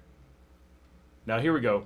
There's just a couple pictures and then it's 2019, 2020, but it's just pictures of the beach. Flowers. They put up an ad in 2022, but I lived next door to this place in 2022 and they had never been there. Right? And yeah, they posted happy birthday. We celebrate 10 years of anniversary this year. Oh, I just realized what's going on. So quite often what happens with websites and stuff here in Nicaragua is someone from abroad thinks that there's still a business here and someone here is lying to them about it. I bet someone told the owners that the school was still open and they were operating and there just weren't very many customers, and so they started posting, like they would just sometimes post things, and like it's their 10th anniversary, so they would just post happy anniversary even though the place was long closed. But the place sold years ago, and actually the sale of it was a huge thing that got people booted out of the expat. It was the trigger for problems in the expat groups because of misinformation and lies being spread about the people selling it, and so we had to lock people out. It was a problem. But yeah, so it's a websites are highly problematic in this country because of the way a lot of the stuff is done. Oh, their Facebook is gone. At least it just says content is not available anymore.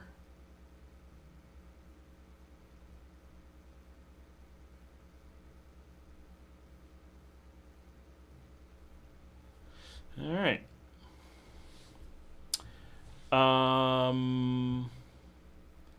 Ripper says, I just finished The Songs of Distant Earth by Arthur C. Clarke. I strongly recommend it. It's only 313 pages or something. The longest chapter was 6 pages. John Mason says, I found something I dislike about Duolingo. The weekly competition factor causes me to chase points. I have to fight this and just take the needed time to do exercises. I've definitely had to zone out on that stuff. I also hate anything related to Macs. None of it works, and they try to charge you money. It's horrible.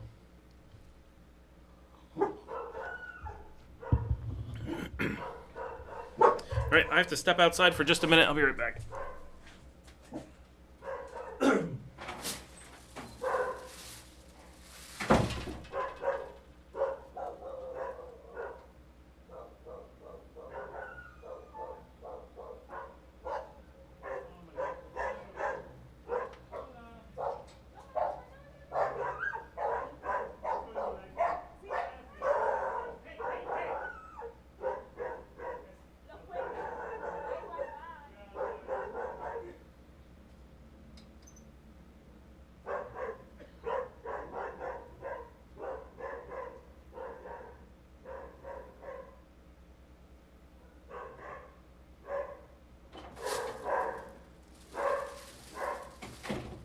The dogs out there.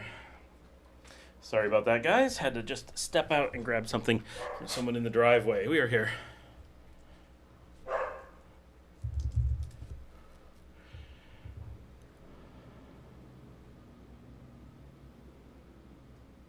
All right, Marcella let us know that she did make it safely back home, jogging back.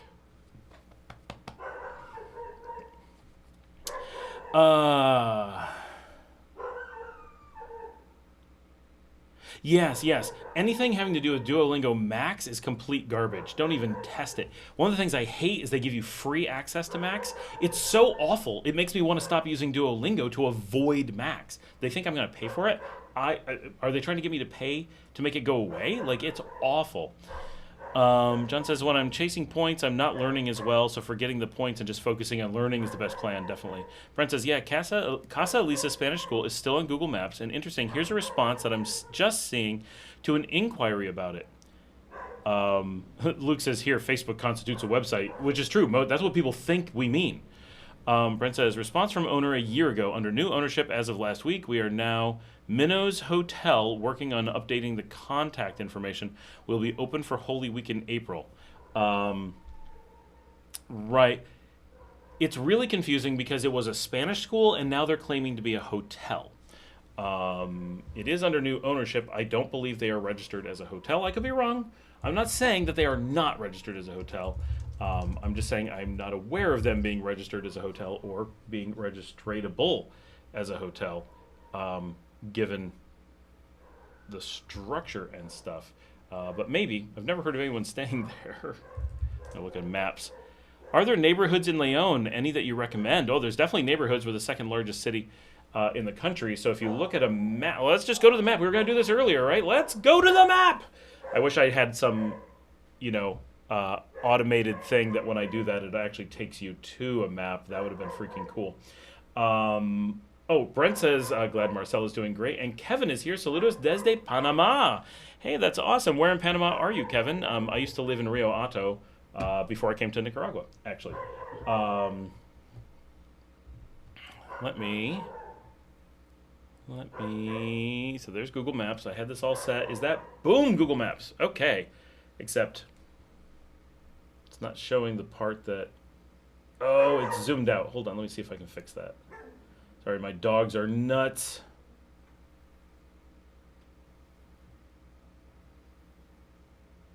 Aha.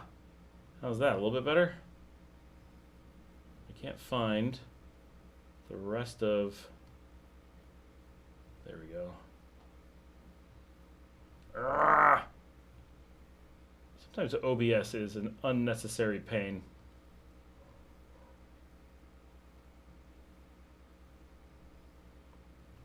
I've got this message thing that I can't dock. It's killing me.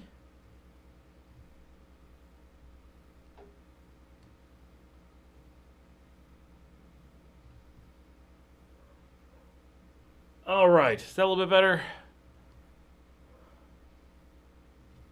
Okay, so as we zoom in, these are some large neighborhoods: the Barrio San Felipe, Barrio Guadalupe, Democracia, Sutiava, William Fonseca, San Antonio, Perez Cesar, Fatima, Reparto, First de Mayo, Posado del Sol.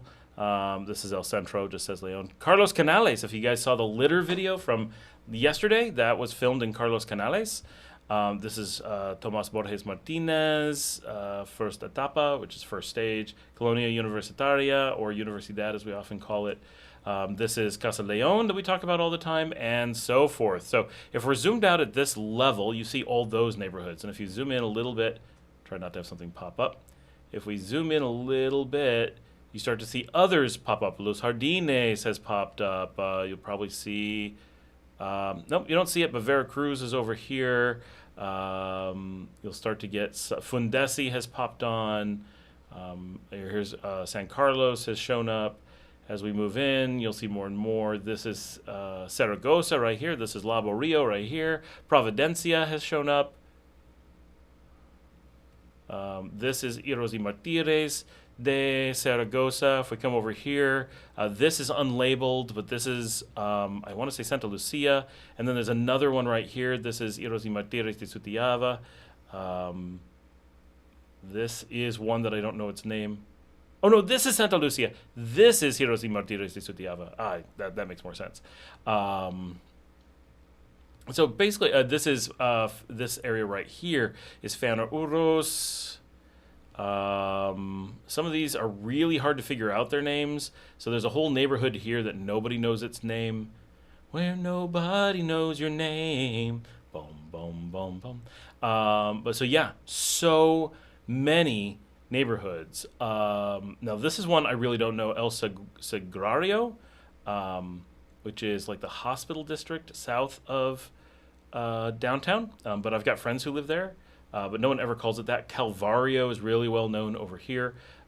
Hidden in here is Calvarito. Santa Marta, real small one here. San Felipe is up here. There's a lot, right? So many neighborhoods around Leon. Now, that was the first piece. What is the next piece of that question about that?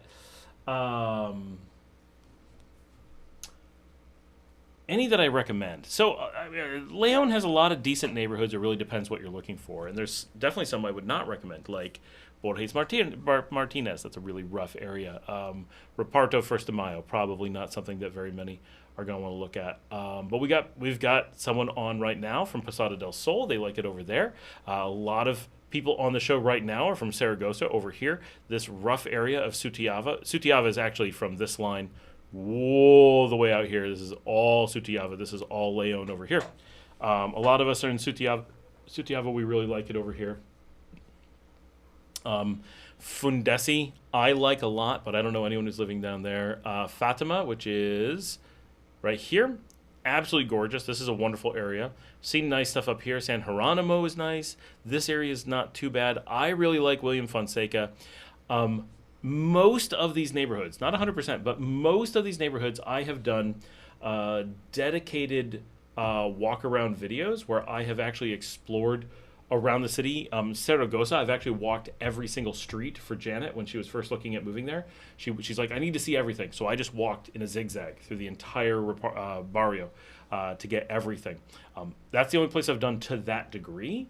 But I've covered a lot of these, which is one of the reasons that I'm kind of well known in Leon is every single person in the city is like, you know my neighborhood. I've seen you walking by. I've seen the videos of my neighborhood. You made the only video ever of my neighborhood and stuff like that. And a lot of foreigners or people who have moved away from Nicaragua will be like, I've never seen my house or my neighborhood on television before, and I was watching your show, and you walked past my childhood home. It was so amazing. It was such a thing. So many people have thanked me for just showing their childhood home on TV, which is obviously very cool that people can go do that. I can't imagine, mostly because it's gone now, but imagine someone walking past the farm that I grew up on a YouTube channel that I was watching. That would never happen. It'd be so weird. So when we're looking at Leon, you can go and find almost any of these neighborhoods, including way out here, right? I've done videos even way out here, or maybe more down here. But like this park I've done this area. I've not done out here. Some of these we've done videos where we've driven these roads and come out here. I've done multiple episodes here, multiple episodes here, multiple episodes here. At least one major, I think 2 major episodes on Fundesi, lots on Guadalupe. I've walked all of Borges Martinez if you want to see that, like everything. All these little like rare ones out here. I've even come out here and walked up to the 14. So you've got videos of me coming from the middle of the city and walking all the way up here. So you really can go watch those old videos and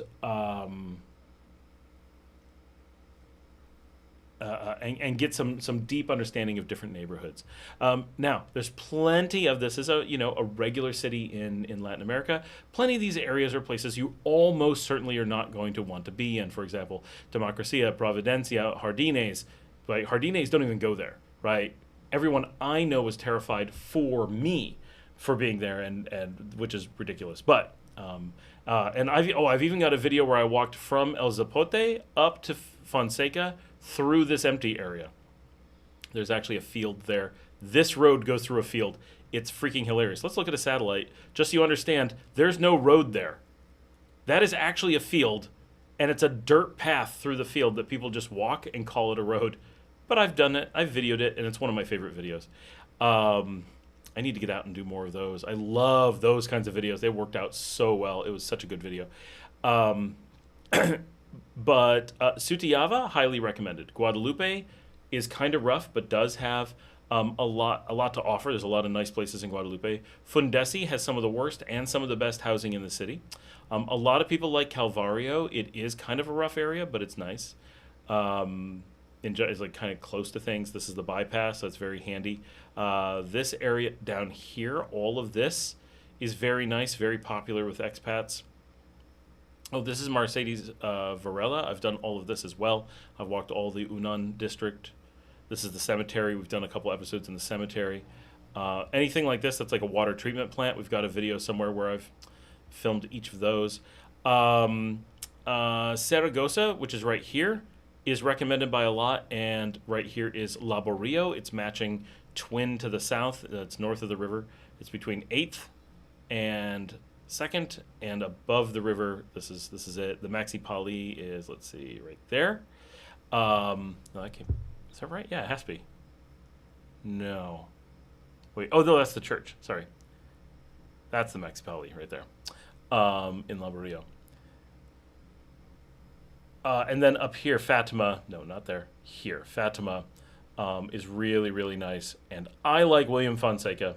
It's a little bit adventurous. And then as you head out on this road, all this like San Geronimo and stuff, Geronimo, and Santa Martha up here is really nice, but you're pretty far out. I've never seen it inside Monte Sinai, but it looks gorgeous from the outside. Let's zoom in and show the... From the outside, it looks pretty dense, but you can see it drops off really quickly. So I have no idea really what's in there. The ones in the front make it look like these big, big buildings, but you can tell they're very small back behind. As with much of the stuff here, what's behind is not what is elsewhere. But you can find interesting, nice places anywhere, and you can find rough places anywhere. So being adventurous and looking around is kind of... How do I not know this place? No, it doesn't even have a picture. Vaina. What is this place? Oh, that's a neat picture. Never heard of this place either.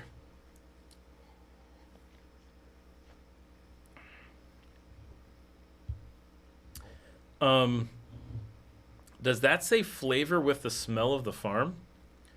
Just checking.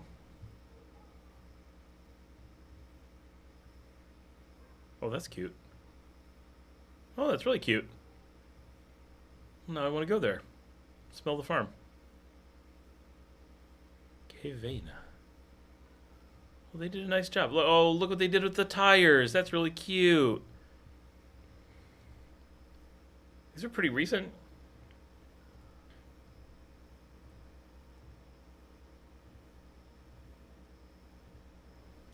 Well, if anyone feels like going there, go check it out. Let me know. Got a vet's office up there. Let's go back to the map view. All along here, there could be little things. Anyway, so let's get back to the less map.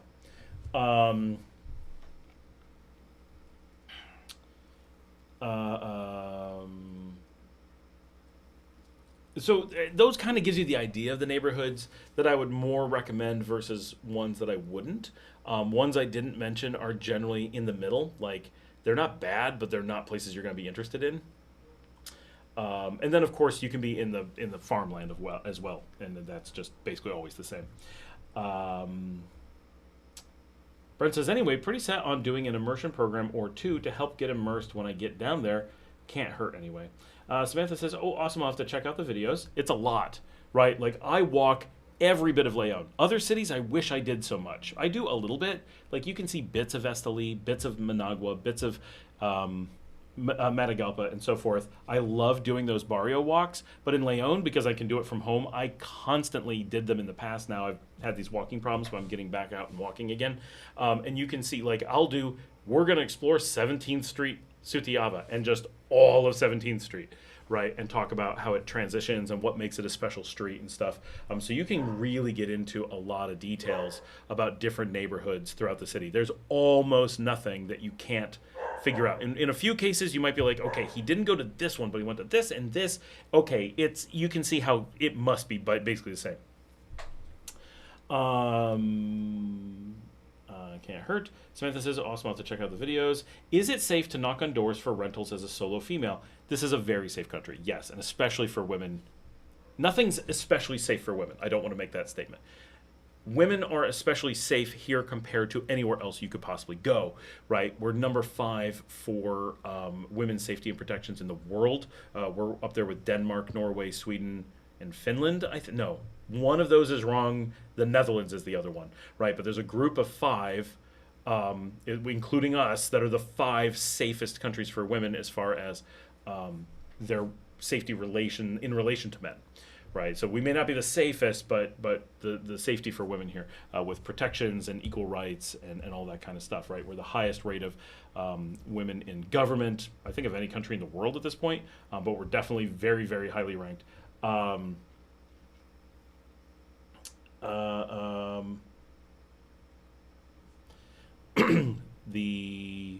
And so forth. So going door to door, yes, that's safe. Generally, when we say door to door, we mean walking around, though, and like getting to know places. You're not literally just knocking on every single door, but that can be what you do, right? You could go up if there's a house you're really interested in. You can be like, hey, I'm really interested in this house. Any chance you want to talk about it? Now, places that are renting are a little bit different than places that are selling, right? Selling, you would go just anywhere and be like, I want this house, please sell it to me. For a rental, you kind of need to look for places that would make sense to be a rental, and normally they're going to have signs, but the point of door to door is not quite what we're meaning to say. What we're saying is on foot, not door to door. You walk from door to door, I suppose, because the doors are on the road, but it's that you're looking around to see who's advertising for rent. That's different. For sale, you can easily buy places that are not listed for sale or advertised for sale. For rent, you might be able to talk someone into that, but that's not likely. You're really they'll have signs, alquilar. Sometimes they'll say renta, but 9 times out of 10 they'll say alquilar. And that's how you'll find it, but you won't find it listed anywhere else, or not very likely. Sometimes you will, but generally you won't find where it's listed anywhere else, and you'll have no idea. So a lot of the best deals are going to be that way. John says, being there is immersion. Just have the basics down and don't be afraid to ask locals how to say things. Brian Watson's here. Party's over now. Lowy says, can I go to Kurdistan? I don't understand the question. One, Kurdistan is not a country, nor does it have passport control, so nor does it have flights. So what does, and can I go? Why would I matter? What is it? Yeah, yes, I can go to all Kurdistans, right? I can go to Kurdistan in Iran, which is just a state. I can go to Kurdistan in Iraq, which is a state. I can go to Kurdistan in Turkey, which is just a state. My personal passport allows me to go to those countries, and in all of those countries, I'm allowed to go to their region known as Kurdistan. But Kurdistan is just a non-independent region of each of those countries. Now, many of us push for a free and independent Kurdistan, but it does not exist. Has never existed, and it's a big deal that it doesn't exist. So the simple answer is no, and neither can you, because it doesn't exist. John says, Kurdistan in Iraq? Valid question. That would be the one most people would go to because it is, well, it's the one most people talk about because it has the big cities with a nice airport, and it's decently safe to travel to and whatever under normal circumstances. The bigger Kurdistan is in Iran. No, I don't think you can travel there right now. I wouldn't advise it. It is being bombed currently. And then Kurdistan in Turkey is often an area where a lot of activity happens around independence movement, so you want to be careful with that. Lowy says, Kurdistan is an independent region. It is not Iraq. It most definitely is Iraq, so you need to look that up. That you need, before asking a question that doesn't make any sense, you should figure out what it is you're asking. Why would you ask that question, first of all? Like, just in general, even if Kurdistan was a country, let's imagine it was. Let's imagine the question was Iraq. Can I go to Iraq? Why would you ask me if I can go to Iraq? What is your actual question? Because clearly you don't care if Scott is able to go to Iraq. Is the question, can people travel to Iraq? Yes, absolutely. It's an open country. It's open for travel. Nothing wrong with Iraq. Lots of beautiful stuff there. Definitely go check it out. It's generally for an adventurous traveler, but if you're going to the Kurdistan portion in the north, it's actually quite safe, and it's really good. I watched, I want to say, Kara and Nate go there a number of years ago. They had beautiful hotels. Of course, the food is fantastic. Oh my gosh, Kurdish falafel is my favorite. Like, yeah, go check it out. Go support their economy. Great stuff, right? But the question is, can I go to Iraq? So either you're asking the universe, can people travel to Iraq? Yes, they can. And can Scott travel to Iraq as a traveler? Yes, I can. What are you planning on doing with that question? John says, yes, but in Iraq. Sabbatical recently did 1 or 2 videos from there. That must be a travel channel. Sarong says, will your daughter have a quinceañera party for her 15th? So my eldest daughter had a quince when she was 15, which surprised us. When she was 14, she said, I want to have a quinceañera. And we were like, oh, absolutely. She's like, this is my country. This is a thing I need to do. And we're like, okay. So she had a quinceañera, and it was beautiful, and we really enjoyed it. She really enjoyed it. It was really cool. And I do have a video on it. And then both of my daughters were attendees in another quinceañera. My youngest daughter does not appreciate the concept of quinceañeras or anything like that. She wouldn't have a sweet 16. She's not 16, that's one reason, but she wouldn't have that either. Just like that whole girls coming of age thing is not a thing that she's like, that's not appropriate. Well, they don't do that for boys, you're not going to do it for girls, right? If she was Jewish, she would probably be like, okay, because there's a bar mitzvah and a bat mitzvah, and everyone does it, and it's just it's uniform. She might be okay, but because it's only for girls, she's like, no. She wants nothing to do with it, so we are not doing one for her. We were kind of hoping she would, not because we think quinces are the coolest thing, and not because we were hoping she would get all, girlied up or anything, just it is a cultural thing, and it would have been cool for her to do that and have that connection to it, but she did it with her sister, she did it with other people, and she feels no obligation whatsoever.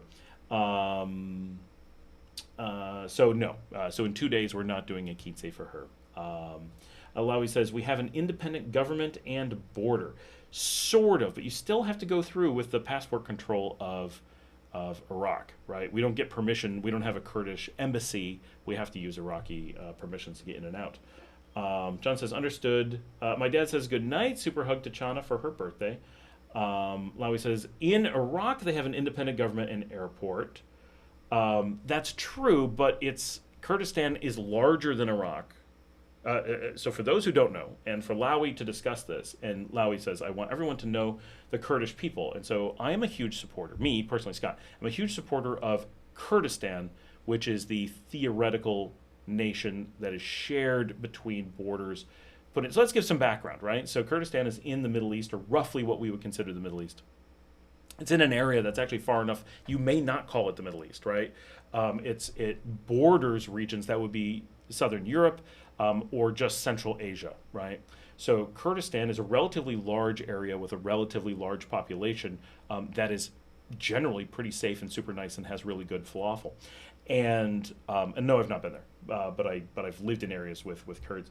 And at the end of World War I, to make sure that the region remained destabilized, one of the key things that the British government did was divide what would be the nation of Kurdistan, or what would be the cultural region of Kurdistan, between three major powers: Iran, Iraq, and Turkey. Obviously, there's spillover other places. It's not, but those are basically where the people are, and we can jump on a map and show this. So that people understand where it is. But it's important to understand when talking about Kurdistan, especially to outsiders, that this region is one, not on a map, and is known mostly for not being in Iraq, but being in bordering areas. And I believe a piece of it's in Syria, but the population there is very small. So let me jump to this map. There we go.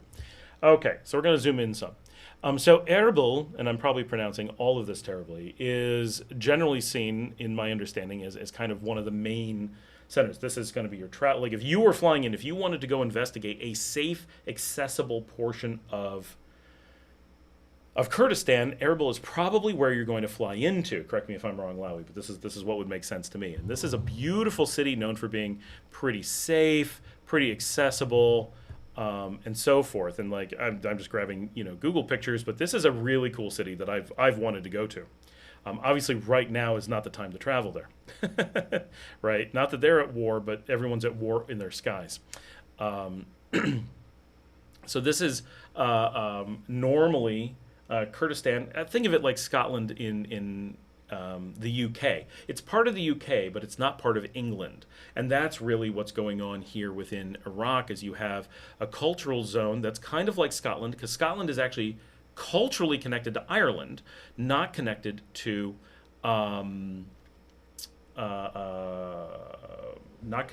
England, right? They're Celtic countries. They have the same background, the same languages, and all that stuff, and both of them were colonized by England. So Kurdistan, or the Kurdish zone, right? The Kurdish cultural zone. Gosh, I don't know where that is. Okay. Hold on. Jump back to the map. All right, Lawi is from right here. Is this right? Yes, this city. You got an airport there. Got some. Nice building.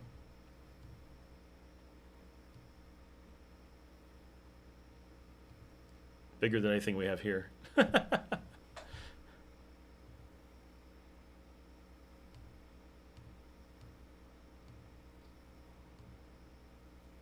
Oh, what beautiful mountains in the background.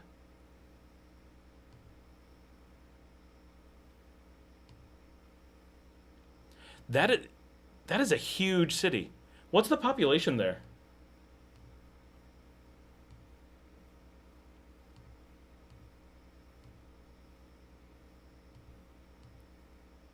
Obviously, it's not 10 million or anything, but that's a pretty serious city.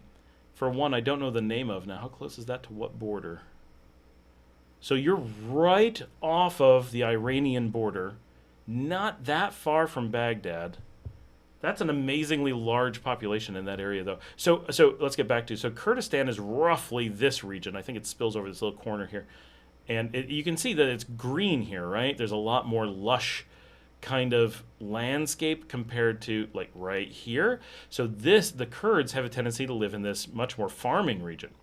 And you'll notice that Kurdistan generally has not, not here, maybe not right here, but most of this border with these, what are often considered European countries, but these Caucasus countries of Armenia, Azerbaijan, and Georgia, they share borders with Kurdistan, not with the Arab Iranian world per se, or the Turkish world, except for up here.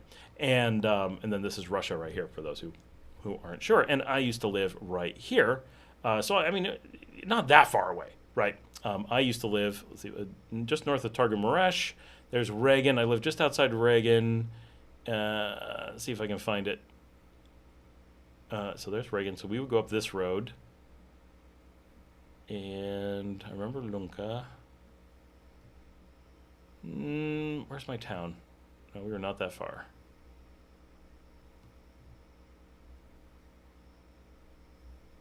That's not it. Oh, I can't even find my own town. It's been so long since I've been there, I'm not sure where the roads are when looking at a map. I thought for sure we were before there. We're really, really close to Reagan. Do I have the wrong road? No. Oh, there we go. There we go. Okay. There's Reagan.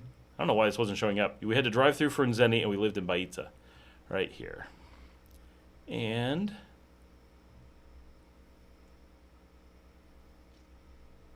that must be my house. Yep, that was my house right there. That was the church in all my old pictures. This was our orchard. Well, this half of it was our orchard. We had this greenhouse. We used to walk these hills. We had bears up here. I always had to keep locked. One of my best friends lived right over here. That was such a great place to live. Holy cow, it was fantastic. So that was Romania right there. And then Kurdistan is right over here. Well, we said, so 900,000? I assume you meant 900,000, not 9 million.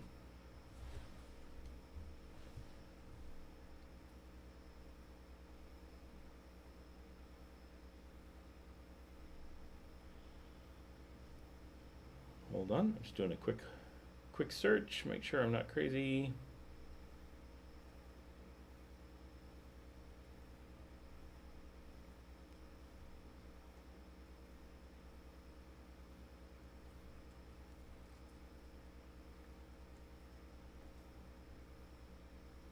Yes, population 900,000.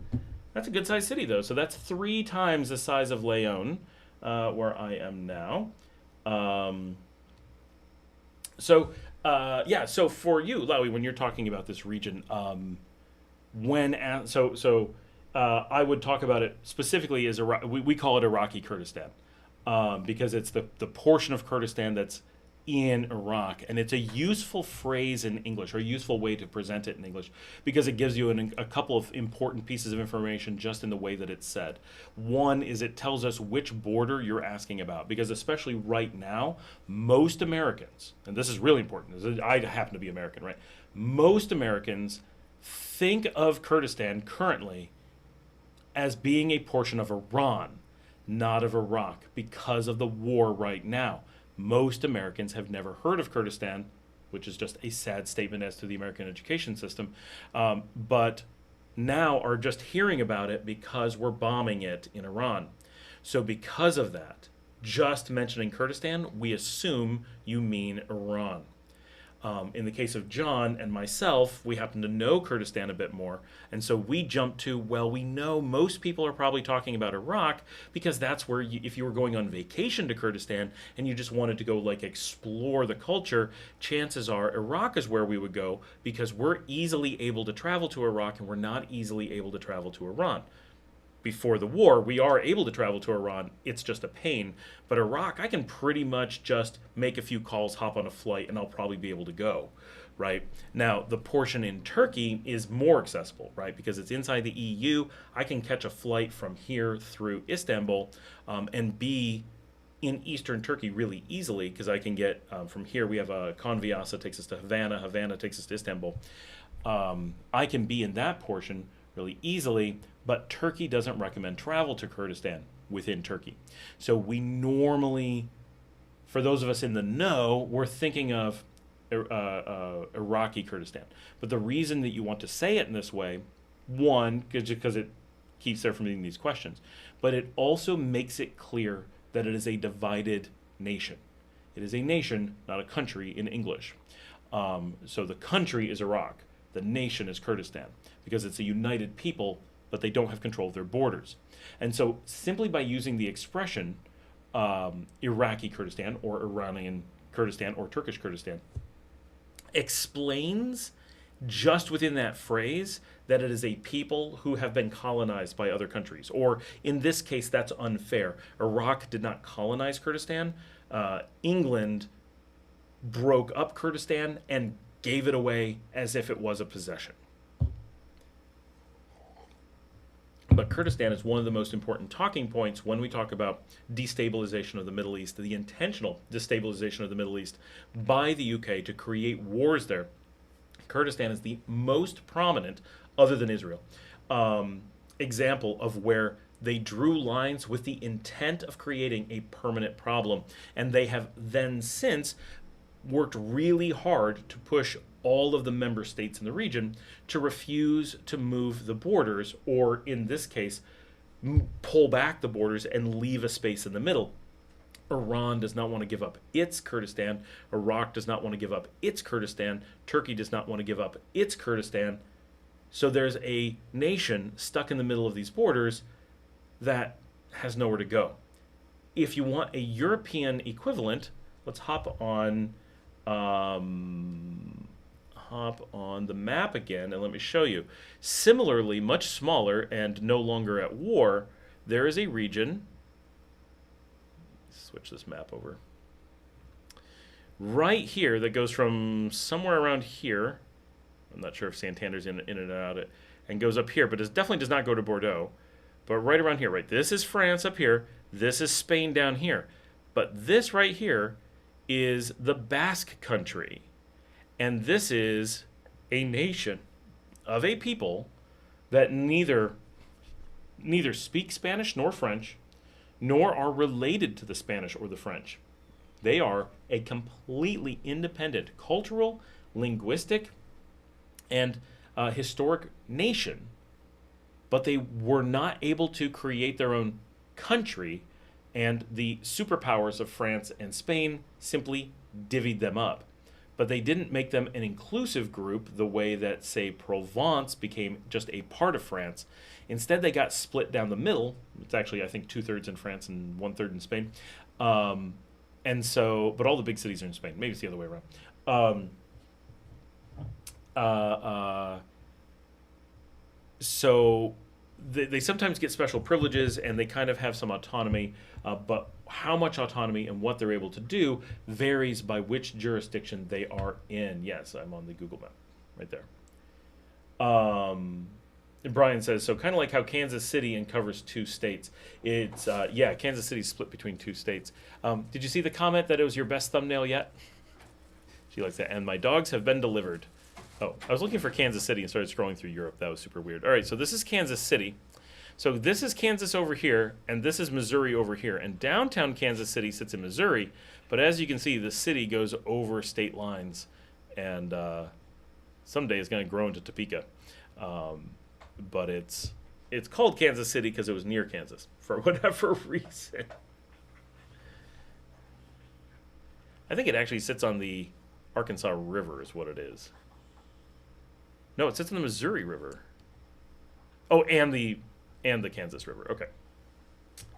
John says, point of interest, the largest worker-owned cooperative in the world, Mondragon, started in Basque Spain. Oh, interesting. I've never actually been to the Basque country, and I lived in Spain, so I feel badly about that. But in my defense, I lived as far away in Spain as you can from the Basque country. Like, I lived on the water as far as you could possibly go. So I did a lot of exploring Spain and Africa from there, and I only lived there for so long. So Basque country, we always wanted to go to. We go to Barcelona every so often. It's my wife's favorite city. Although I don't think we'll be going there anytime soon, given how little they want us there. Even if we moved back to Spain, we're not doing that, right? But my kids it's on their list of places they're thinking about where they want to live when they get older, and they remember life in Spain and absolutely love it, and they certainly remember Europe. They have so much European history, meaning their personal history has so much time in Europe, that they think of themselves as growing up in Europe, because we lived in Spain, we lived in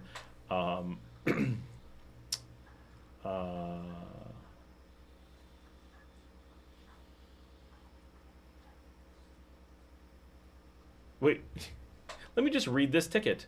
My server not working. Then the body of the ticket. It was shut down. Please check. Please provide the name of the server. He provides it. Still not working. All at once. Well, of course it's not working. You just told us what it is to look at. Why would it be working? What is wrong with you? Oh my gosh.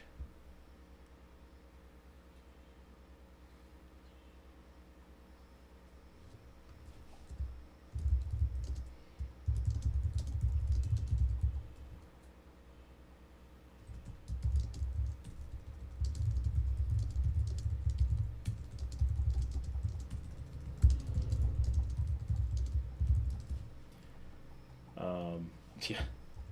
Like who would ever think of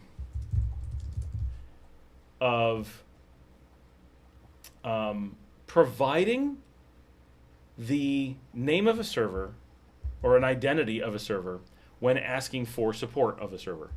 You know, imagine just calling up the auto body shop and being like, my car doesn't drive. He'd be like, okay. What have you tried? What is it doing? Oh, I'm not going to tell you any of that. Okay, well, who are you and what car do you have? Oh, I'm not going to tell you that either. Okay. We'll look right into that. You are definitely our top priority. I feel like nearly every week, oh, he said it was shut down. Ah, there we go. Okay.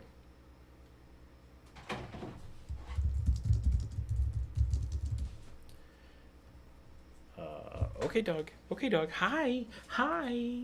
My big dog is here. Okay, he wants to say hi. Here's Ramen. He's the big baby. Hi. Yeah, you're on the show. You're on the... Oh, I know you love me. I know, I love you too. You're just a big goof. You're a big goof. Yeah. Yeah. You're everyone's favorite guest star. Yeah, please don't lick the microphone.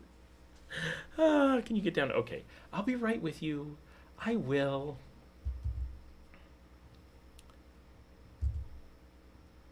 And just need to copy. And they're like, can you check this as soon as possible? Yes, we would have checked it long ago had you given us the idea of the server that you wanted us to check. The more it's urgent, the more we need to know what you're talking about. I get that people panic, and okay, I just gotta let the dog out because he wants to go. Yeah. I don't know why they put you in here. You want to get out there and be free, I know. No, she's not gonna complain with you,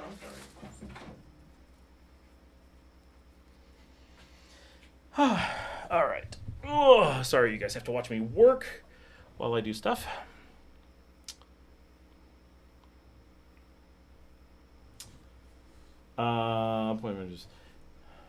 John Mason says 300,000 worker owners. They have several bakeries in the Bay Area.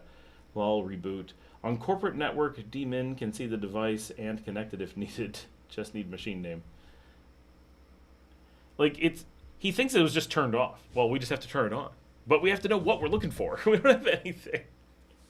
They think you know the server by his or her name. We are mind readers. I didn't get his name either. He didn't provide the name of the company or the server or a description or a cab. Nothing.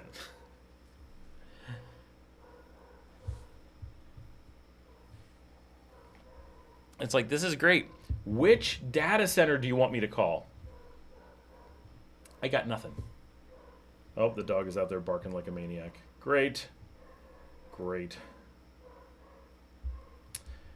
Just a quick reminder, give a thumbs up, and if you haven't joined, check out Expats. www.nicaragua.com. And for sure, book your trip to visit, probably not during the war, but visit Erbil in Kurdistan. Should be very, very interesting. I would love to get over. I wish flights were cheap. That would be very cool. If you get the IP address, you can reach it. That would be true if we could ping it, but we have to tell the data center. They're not going to look for it by IP address. Like, they're just not. But the problem is, we don't know which data center it's in because they didn't give us enough information. So we got, like, what are we going to do? Telling me is the same as telling you. If I give you the IP address, can you tell me where it is? Probably not, especially when it doesn't respond.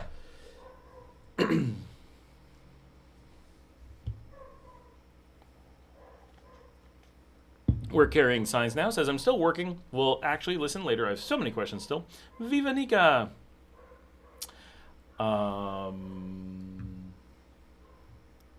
See, am I scrolled all? Yeah, there we go. Es hora de hacer mis tareas de español. Adios, y'all. Have a good night, Luke. We will talk to you later.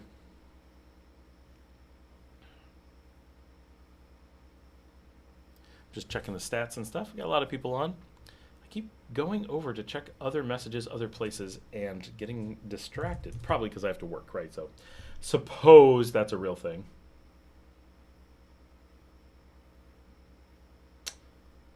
Oh, they started the official construction of the district Futeca in Guatemala City. Ooh, this looks interesting. I don't know how to... Guatemala City has everything going on.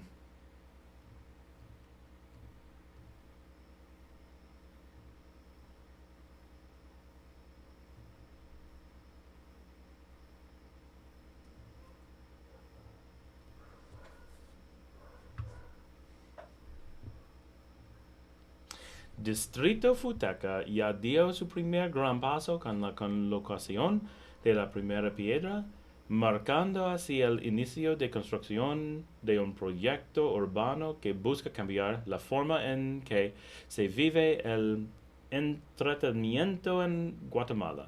De acuerdo con Futeca Corporación, el proyecto también busca generar un impacto positivo en el país a través de la creación de empleos, la atracción de inversión y nuevas oportunidades para distintos sectores. Uno de los espacios más llamativos será el Foro Futeca, concebido para recibir espectáculos de talla mundial, así como eventos deportivos, artísticos, corporativos y culturales. Oh my gosh, I can't talk. Interesting. So they're going to have a new stadium and everything in here. That's really cool. Actually, I should probably translate this so I can just tell you guys in English. District Futeca has already undertaken its first big step with the laying of the first stone, marking the beginning of construction of the urban project that seeks to change the way entertainment is lived in Guatemala. According to Futeca Corporation, the project also seeks to generate a positive impact in the country through job creation, investment attraction, and new opportunities for different sectors. One of the most eye-catching spaces will be the Foro Futeca, designed to host world-class shows as well as sporting, artistic, corporate, and cultural events. It's a big deal because most of the big concerts and stuff here go to San Salvador, which is much smaller. This venue will have a capacity for up to 21,000 people in sports mode and up to 35,000 in concert format for mass events. So it aims to become the largest venue in Guatemala and one of the most important in Central America, probably not as big as San Salvador. The project will also include Galeria Futeca, a shopping center with sports and wellness spaces, commerce, gastronomy, financial services, and supermarket and entertainment options. In addition, it will have international hotel, 150 rooms designed as a headquarters for various activities, initiatives for entrepreneurs, and community experiences. It's a project that promises to give a new dimension to living spaces, events, and experiences in the country. Living abroad with Eric, Sammy Rock. Thanks, Eric. So you send someone in person for that ticket. Yes, it's powered down. It's somebody's stuff is powered down somewhere in the U.S. That's how much I knew at the beginning of the ticket. I gotta grab a picture of this because we're always looking at stuff in Guatemala. Where is my... There it is.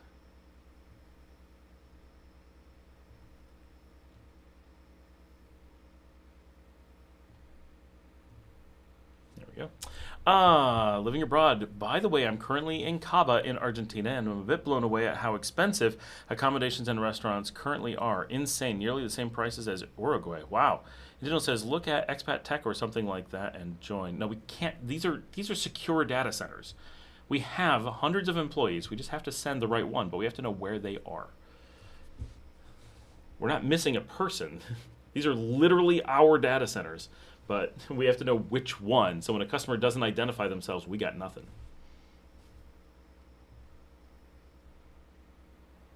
Let's see, I've got messages. You've got messages.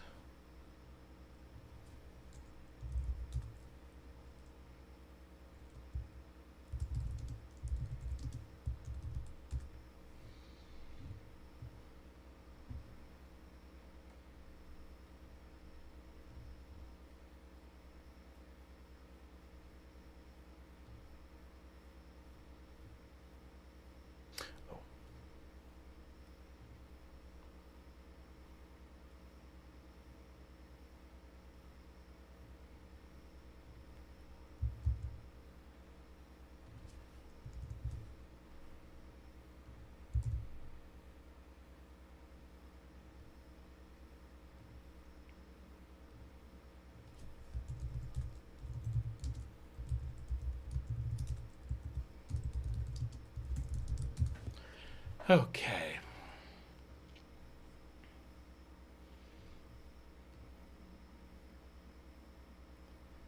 All right, so we answered that. I'm going to go back and look at the community questions.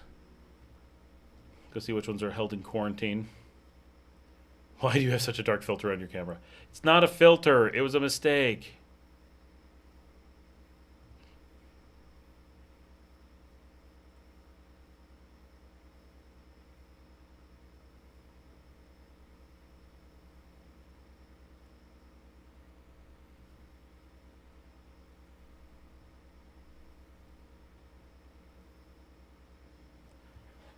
All right, someone just whining. We're not going to show that. No. No, no, no.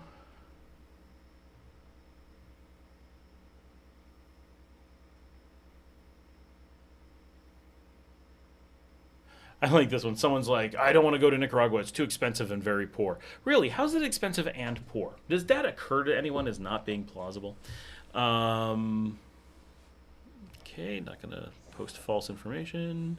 He can knock talk slowly. That is true.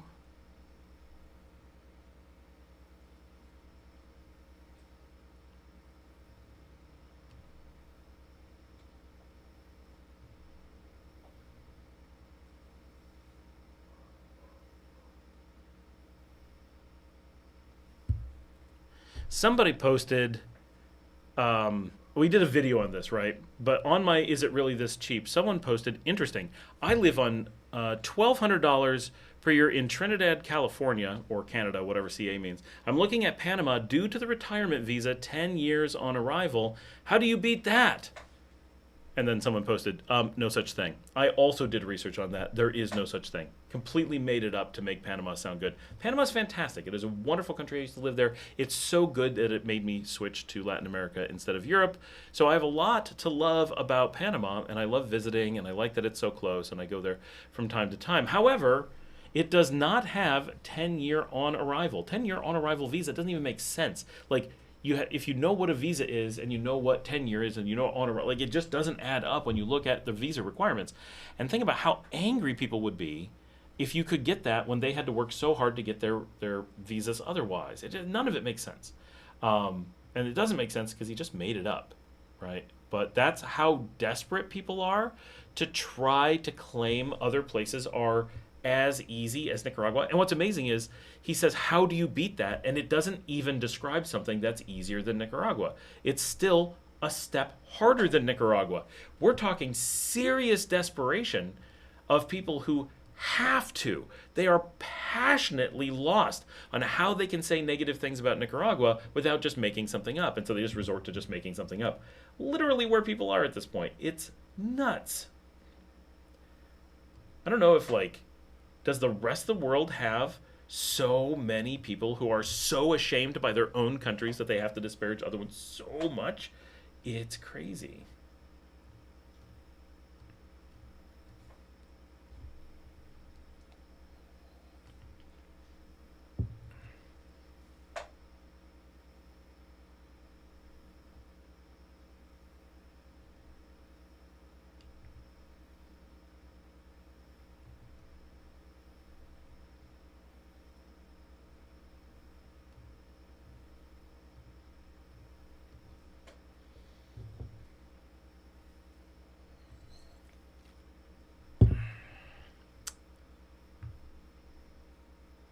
John says, hey, Eric. John says, buenas noches, Luke. Brian Watson says, got a bolt, might be back later. And Digital says, you guys are on oil through Venezuela? No, we are on oil from Iran. We have not been on Venezuela for a long time.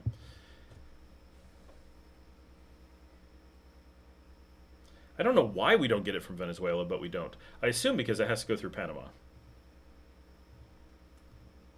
How else would it get here?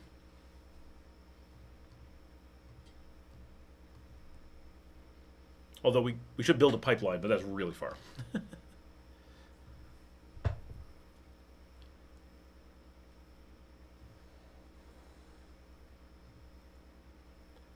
The guy jumped on the ticket just to say, please, like we're doing it as fast as we can.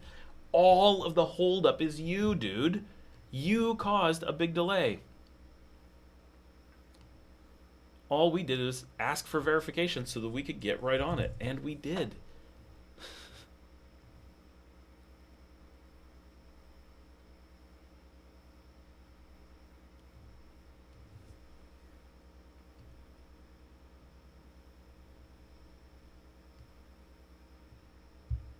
And he's already back up.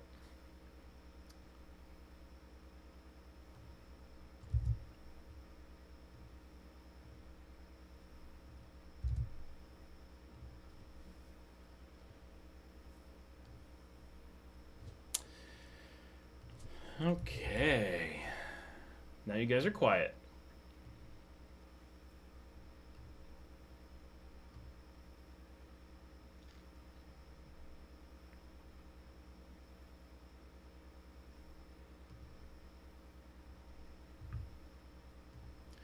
Do do do do do do do.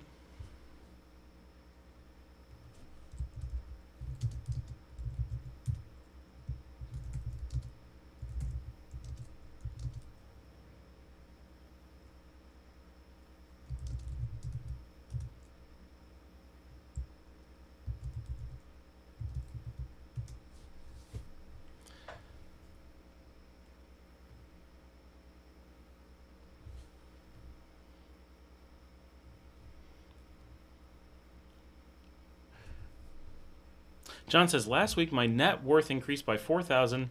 I picked the right equities. Well, congratulations. And Digital says, there were these worries about the canal. Yeah, but we moved off of the canal quite some time ago, so it's not, I don't know when. It was my understanding that we got Venezuelan oil going back some time, but when I've talked about it, people have said for a really long time that we've been getting direct from Iran for whatever reason.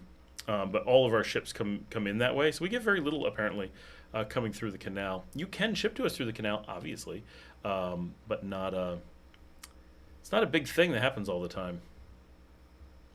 We can see the ships coming up from the canal. Like, obviously that stuff exists, canal shipments, but...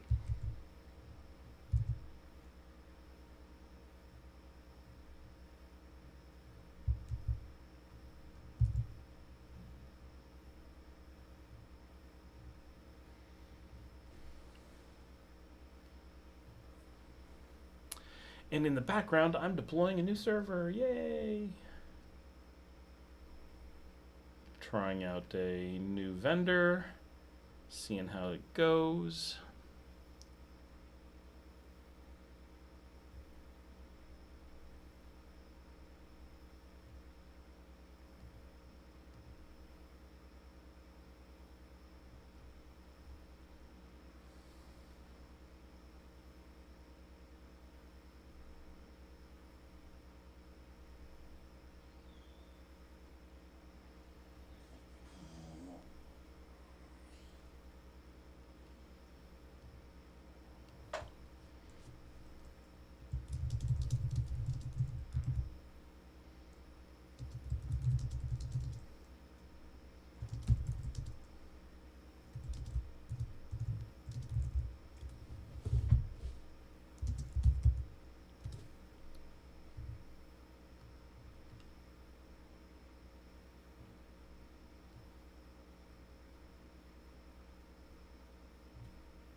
Renee is here. Hey, Scott. I meant building ones through Nika. Oh, no, there's nothing like that.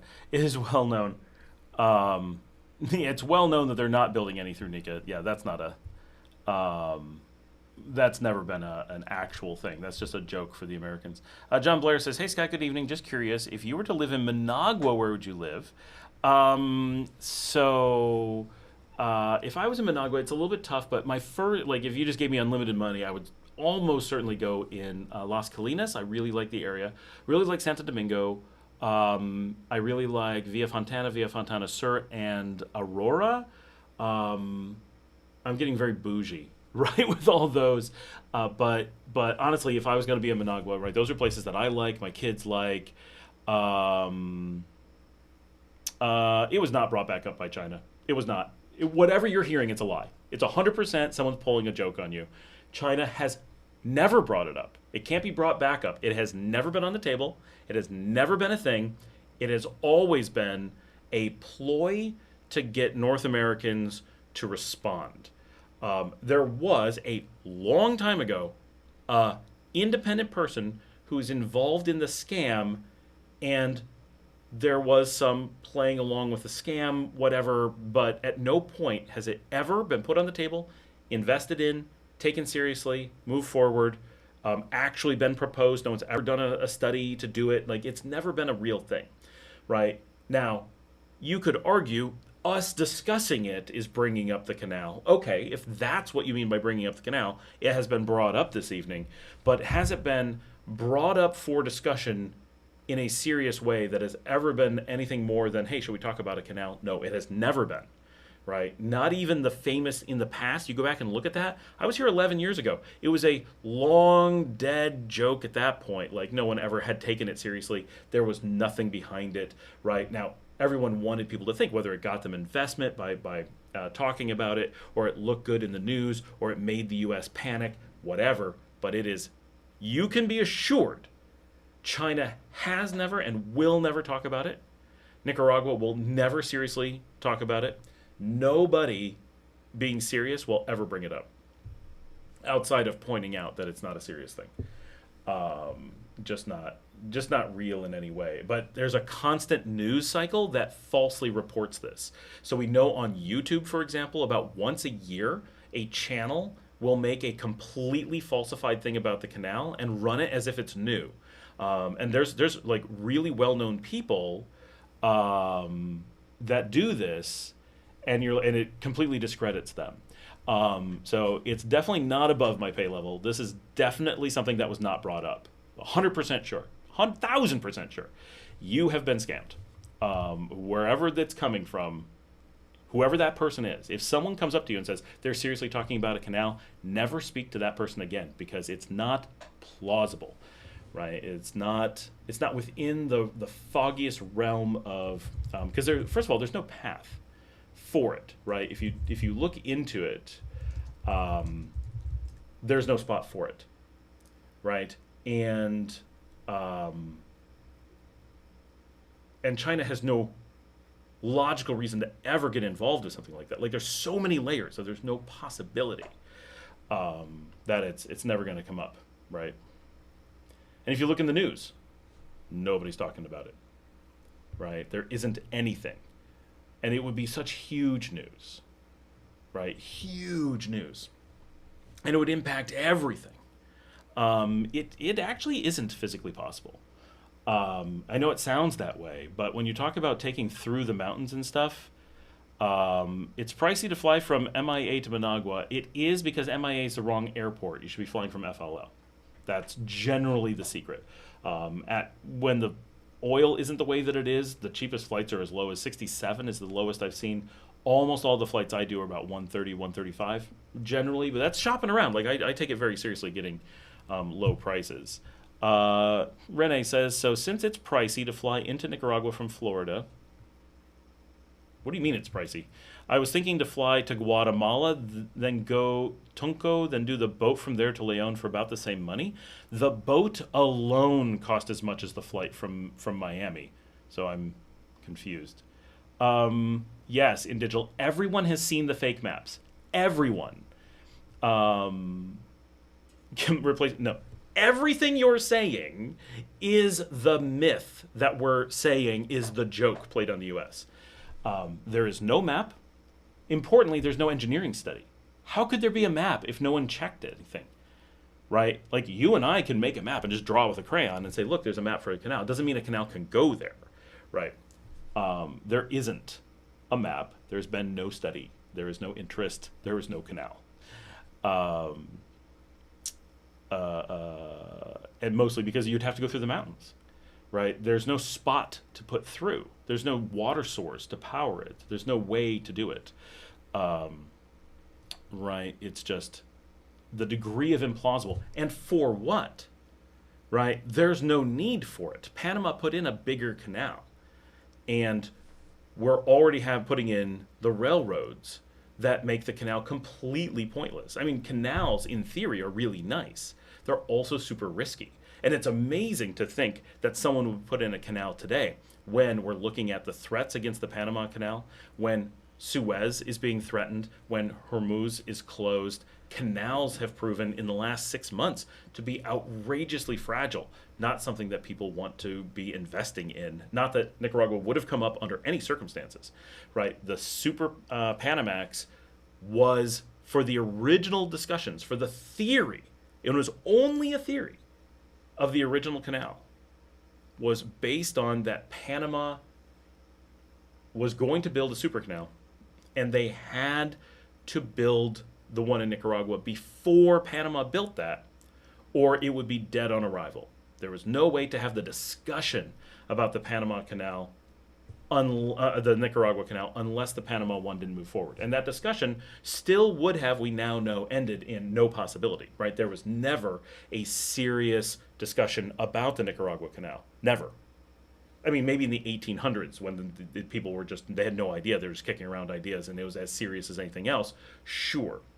But since that time, there has never, including today, including 10 years ago, including 100 years ago, never been an actual, honest, meaningful discussion.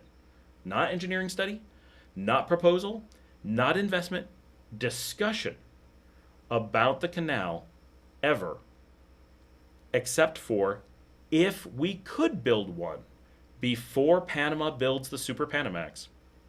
Maybe it's worth looking into that because maybe there's an opportunity.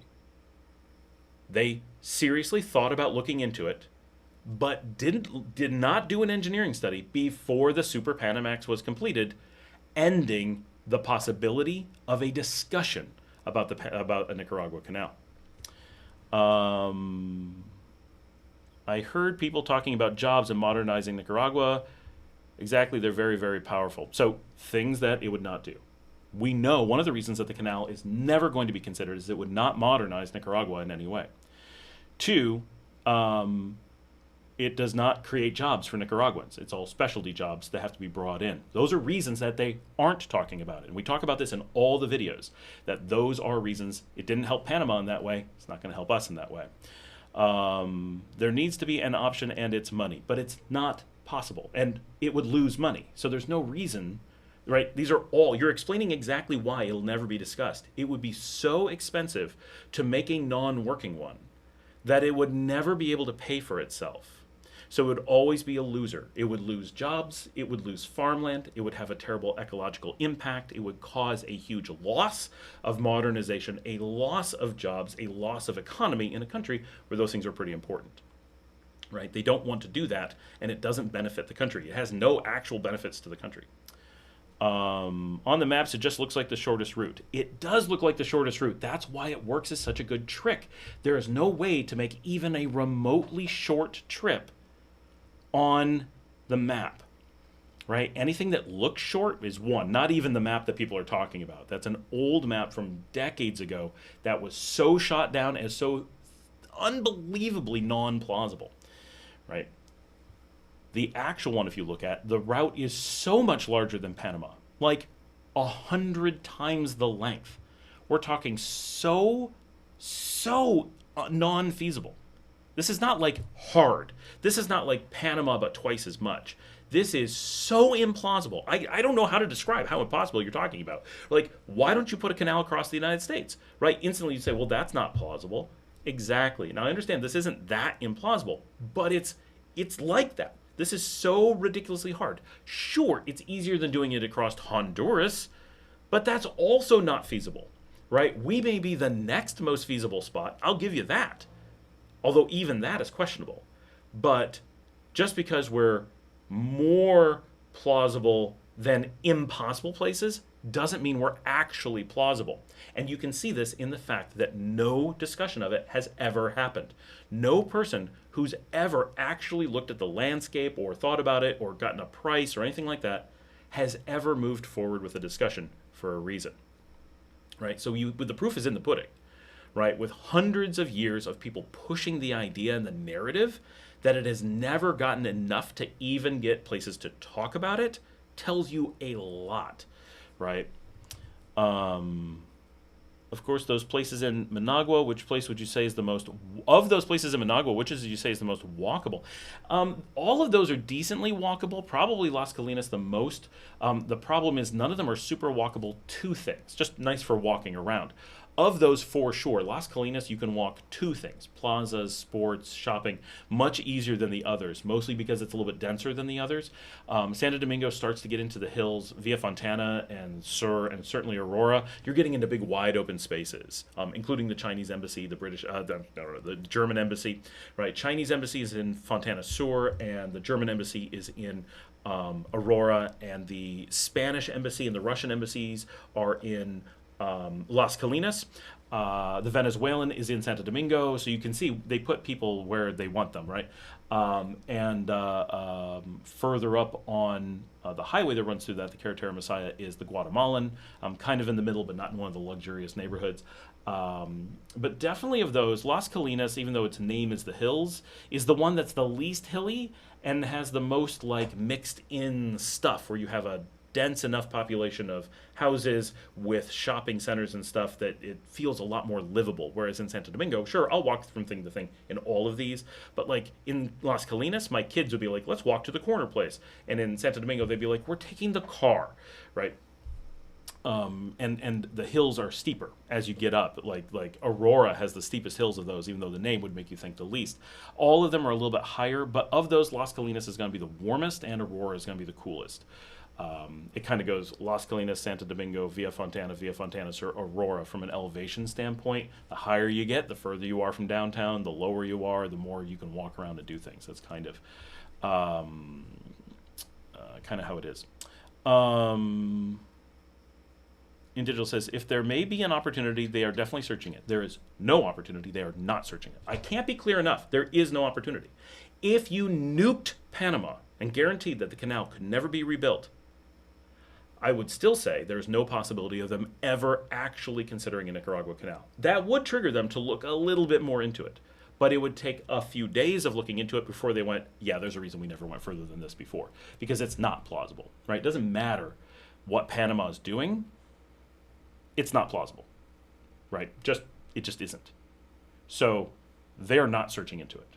There's no question. No one is that dumb. That is actually offensive to the Nicaraguans to suggest that they are so foolish as to still be talking about this canal, right? Like, we all understand that they played North Americans really well.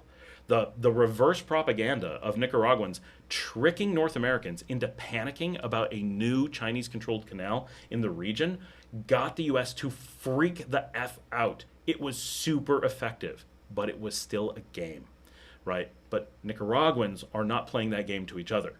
No one here has ever talked about a canal. No one here is taking it serious. Right? It's just not a thing that they're really looking at. And so Nicaraguans are very aware that they can't have a canal here. You can just drive around and say, oh yeah, gosh, there is no way, because it has to come from over there, right? No matter how you look at it, it's got to come from the Atlantic coast, right? Okay. And it has to get to the Pacific coast. And there's mountains in the way and lakes, and you can't really just dump a canal into a lake. Lakes can be used for canals.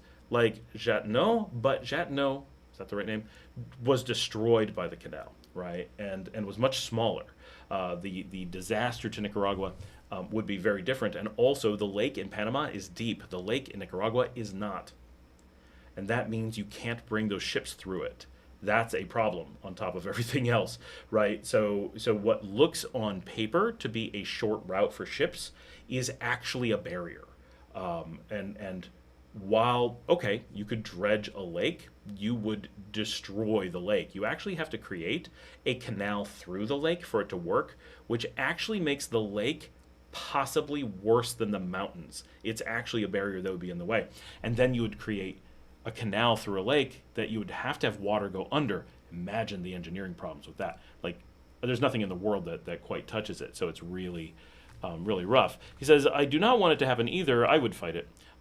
Just I talked to Nicaraguans about it, so it's not just Westerners. The only thing there is a lot of Nicaraguans get caught up either in playing this game of trying to trick foreigners. That is a thing. But much more often what you end up with is Nicaraguans who talk to people in the U.S. and they don't understand that Americans are so easily fooled by these things. And so they'll be like, America knows. They have secret insider information on Nicaragua, and they know what's happening when we're just not being told, right? And a lot of Nicaraguans fall for that. The propaganda from Nicaragua tricks Americans, and then Americans repeating the propaganda tricks the Nicaraguans. That feedback cycle does happen. Panama could get shut down. That is plausible. Very unlikely, but within the realm of possibility. And it is because of that the dry canals, or railroads, right, because of these things, like the Nicaragua Canal, in an attempt to try to make things sound cooler than they are, or to make them scarier than they are, or something, they've started calling railroads dry canals, which is super weird, because for some reason, when Mexico and Nicaragua do it, it's a dry canal. But when the United States did it in the 1867, right, no one called it a dry canal then, and they're not calling it a dry canal now, but the United States is crisscrossed by dry canals. Loads of them. So why isn't China shipping through the U.S. or the U.S. completely not care about everything? Because it's full of the canals. Because they're not canals, they're railroads. And Digital says, well, you were bored, I got you going. Thank you. Knowing that no one really knows the plans of the government, someone just might want to cash in. No. I mean, we really do know, right? Like, it's not this big opaque thing like in the North. It's a tiny country. We do have, in most cases, direct access to people. We know when things are roughly on the table. And the idea that they're going to cash in, though, that's where it really is telling. There's no cashing in, right? There's no source of potential revenue for this. Obviously, as an operational thing, there's no revenue, but it's much deeper than that.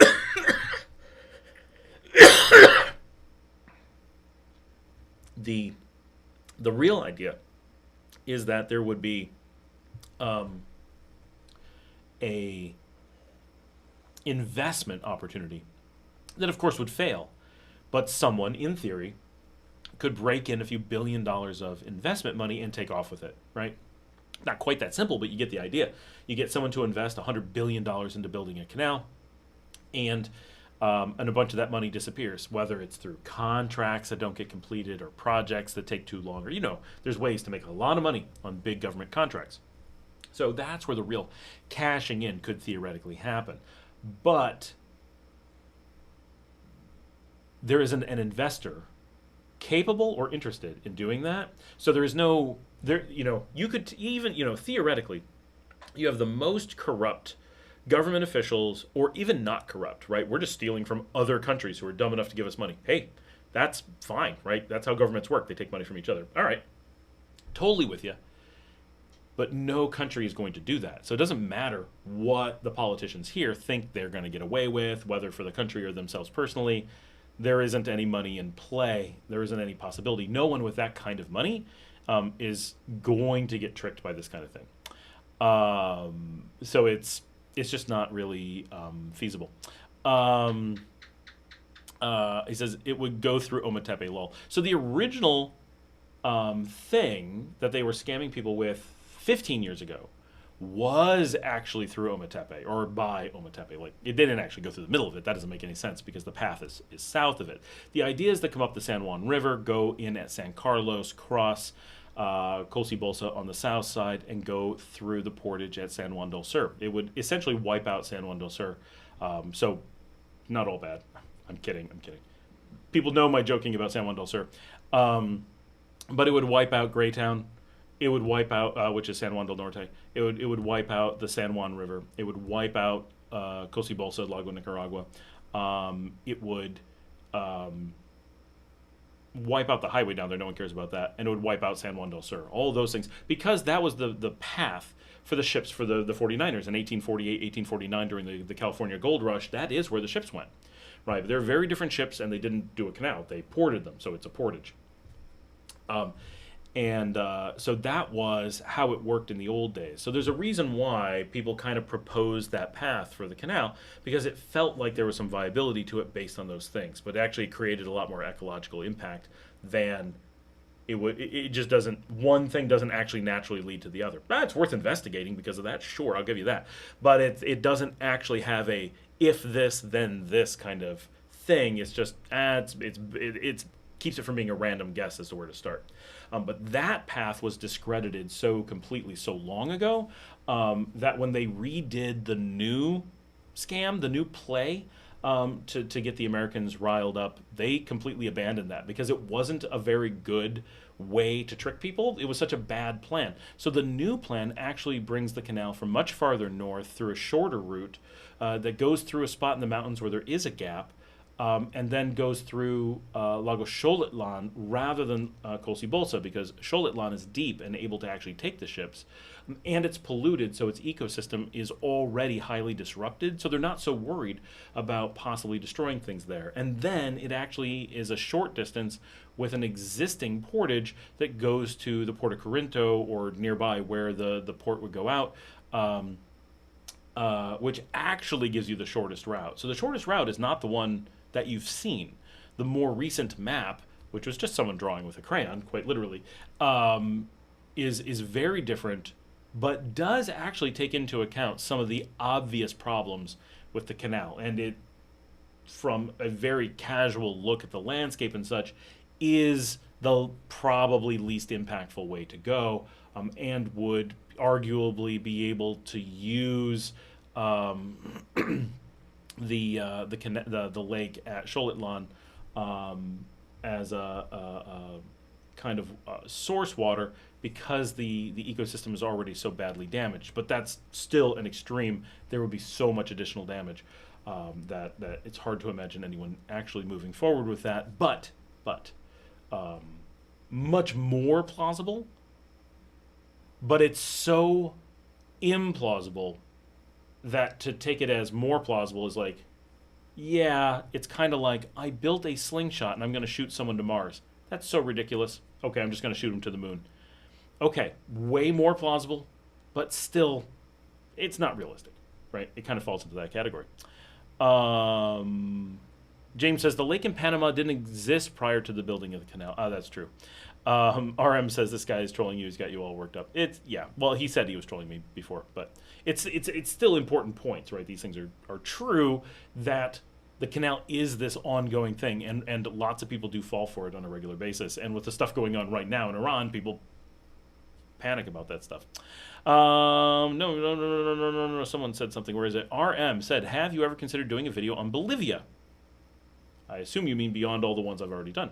I know you talk in your videos about doing business there. So I've done at least 3 videos on Bolivia. I think it's more. I know I did one on Santa Cruz de las Sierras, which I spent very little time there, so the video is very boring. But so's the city, so that's fair. I did at least, I think, 2 videos on La Paz, and I think I did at least 3 on Cochabamba, my favorite city.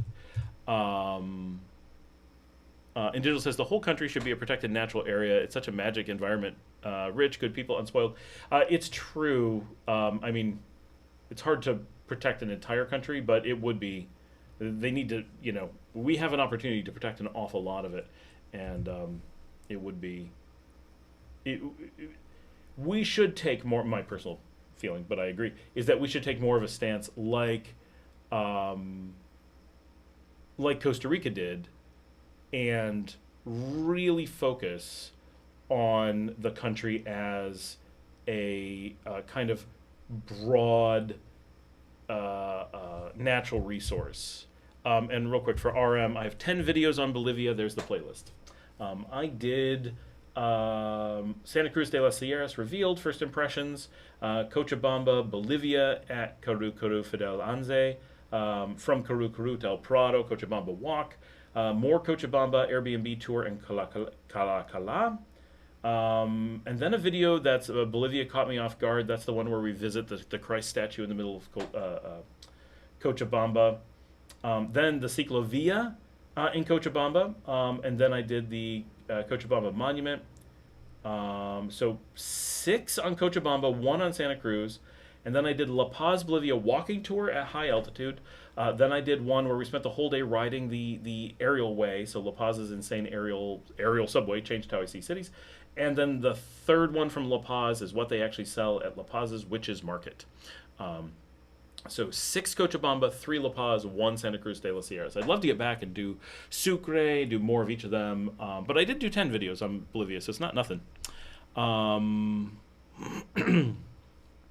says, do your contacts in Bolivia indicate an increase in inflation there? I haven't heard a lot about the inflation. Overall, the cost of living is going up. So yeah, inflation seems to be going on.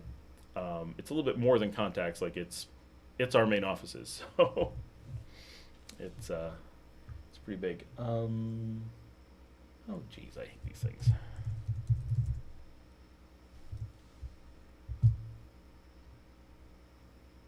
All right, go deploy. Oh.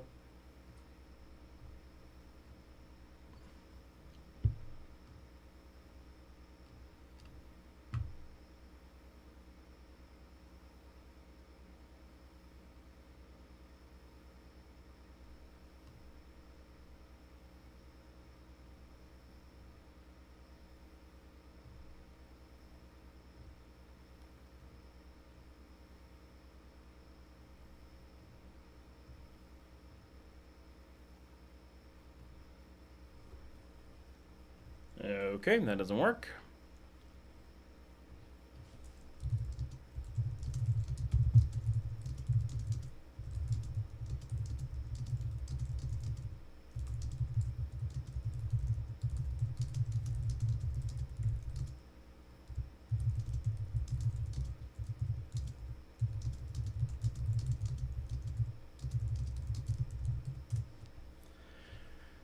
All right, have him get that fixed.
Someone said, have you seen pomegranates?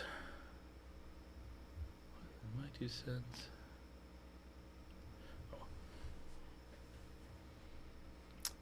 Oh. All right, what are you guys saying? Oh, still Bolivia. Yeah, Bolivia is definitely seeing a lot of problems. So they have this new government that is not doing them any favors. So they're not as extreme as Argentina, but the new government in Bolivia is like Argentina, intentionally driving them into economic collapse for whatever reason. So, I mean, we know the reason, right? It's a strategy. But that's going on in Bolivia right now. So we're seeing a lot of things like fuel shortages and cost of living going up and so forth. So that's very unfortunate. Is it going to last for a long time? Probably not. But it is it is going on right now. So so expect to see some of the things get worse, but it's starting from a really good point. So we're hoping that it won't be won't be a problem for a long time.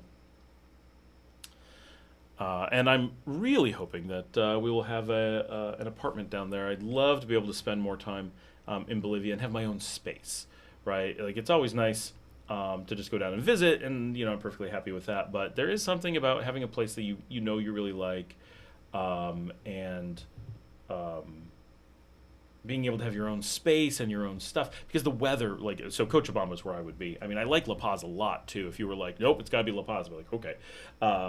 But Cochabamba is my favorite, and it's much more practical because of its altitude than La Paz. You don't have the long staging to be able to go there and so forth. So it's the practical one, but it's still a decently cold city. It's a high desert. And so I'd love to have an apartment there and be able to fill it with, kind of moderately warmer temperature clothes, things that I really wouldn't wear here, and be able to go down and hang out, because I've got friends there, I've got office there, I've got work to do, and base myself out of Cochabamba. Then I could grab it, I could go in just like a weekend bag, right? Get in there, and just a backpack. I mean, so might not even need my laptop, because I'd have a laptop down there waiting for me. Probably take my laptop, but I wouldn't need much.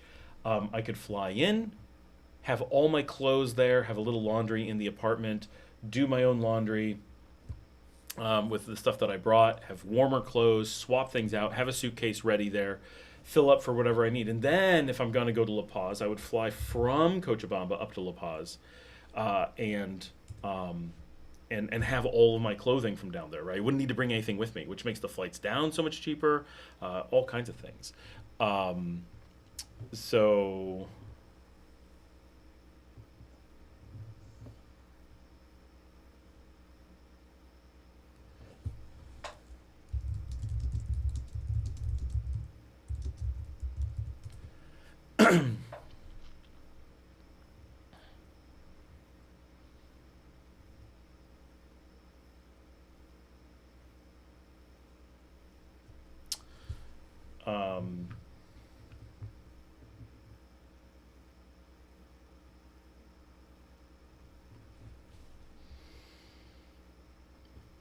it would just be so easy, right? Fly into South America, have a place to set up. You can just walk in. You don't have to worry about the Airbnb stuff. You don't have to worry about the hotel costs. You don't have to worry about planning ahead. Everything's ready. You don't even have to pack. Just get there, and then you're good to go. And for me, flying down on LATAM is so easy. I've got to get to San Jose Airport to get out initially, but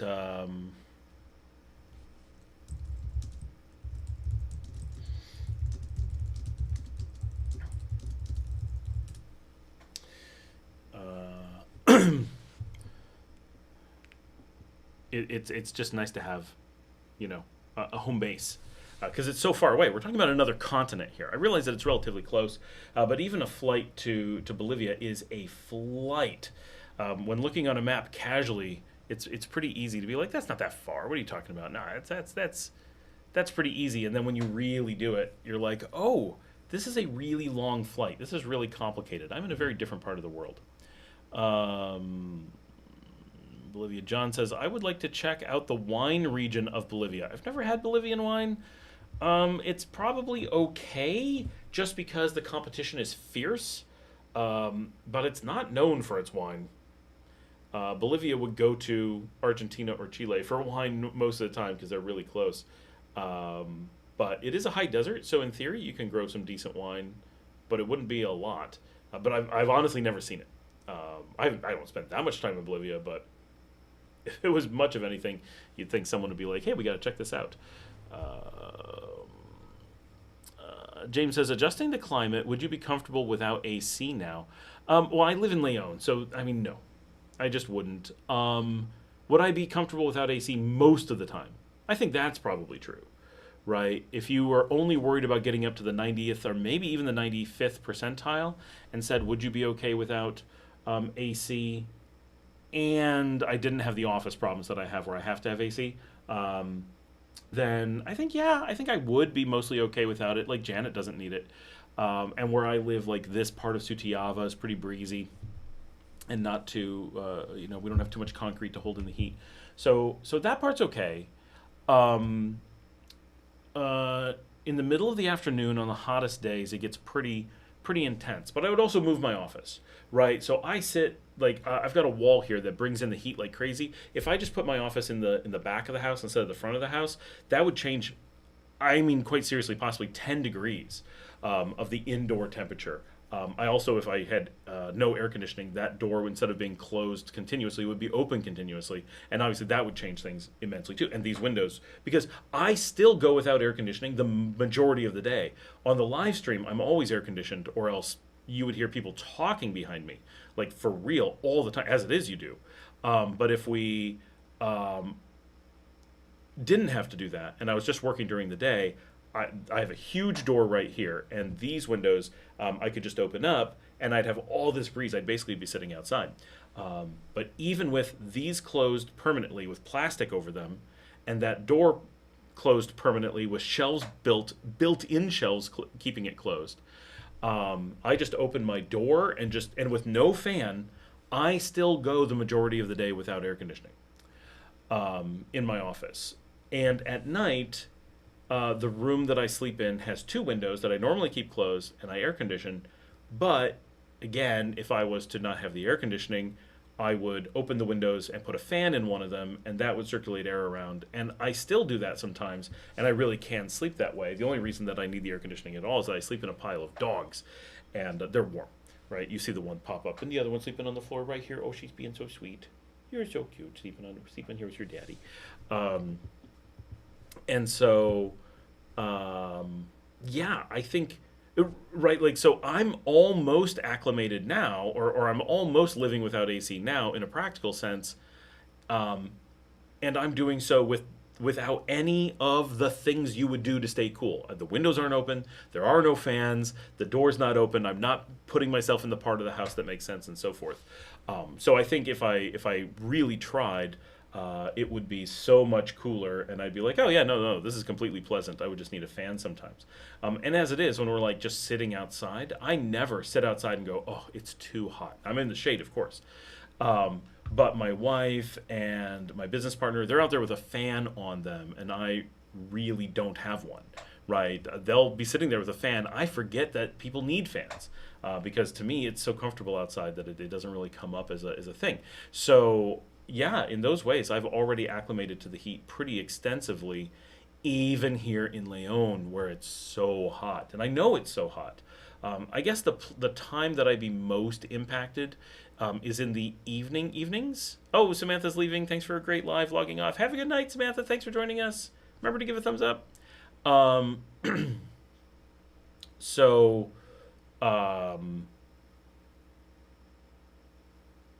with some effort, I think it'd be super comfortable, as Janet points out, right? She never has problems, and just by making that switch to not being around AC, I would then acclimate even farther faster, right? But as it is, I try, like you guys see me, I go out and do stuff outside without worrying about it.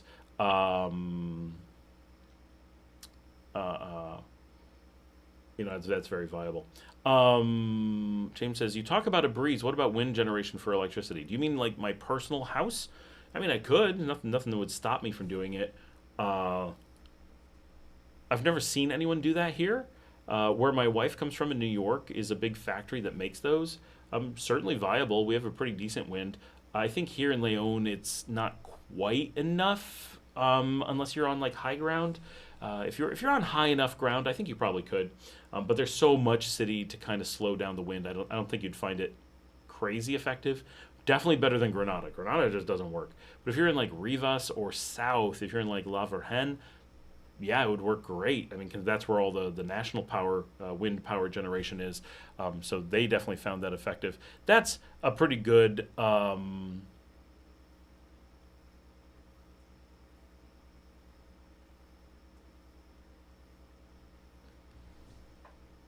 That's funny.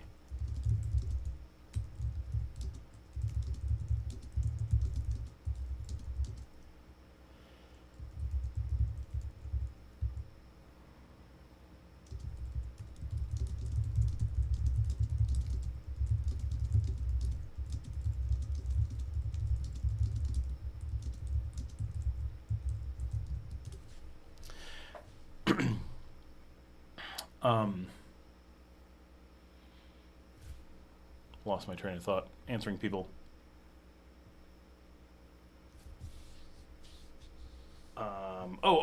Generally, if you look for where the government puts wind generation, it's probably where your house generation will work well too in the general area. John says Bolivia claims that their wines are rival the best of Argentinian. Seems unlikely, but maybe. It's the same general region. It might.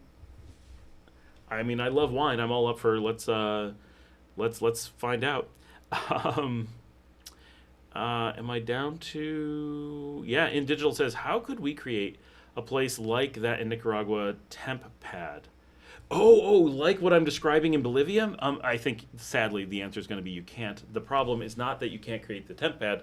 It is that there's no airport to go with it. So if you were to do the same thing in Nicaragua, what would you do? Let's just play that game. So you would go to Managua, and you'd want to be near the airport. Honestly... Well, I mean, in Cochabamba, where I'm talking about it, you're not near the airport. The place where I'm going to be is in Curu Alto. Fingers crossed, everything goes okay. It's still a long shot. But we'd be in Curu Alto. And that region is a good 45 minutes from the airport. But it's a big city, right? 2 to 4 million. But here, so yeah, I mean, I guess anywhere in Managua would be fine. So let's just say you're going to do, I never know the name of the neighborhood, but below Los Robles. Let me just bring up a map. I'm just going to look at my own map. I'm not going to bring it up for you guys. Where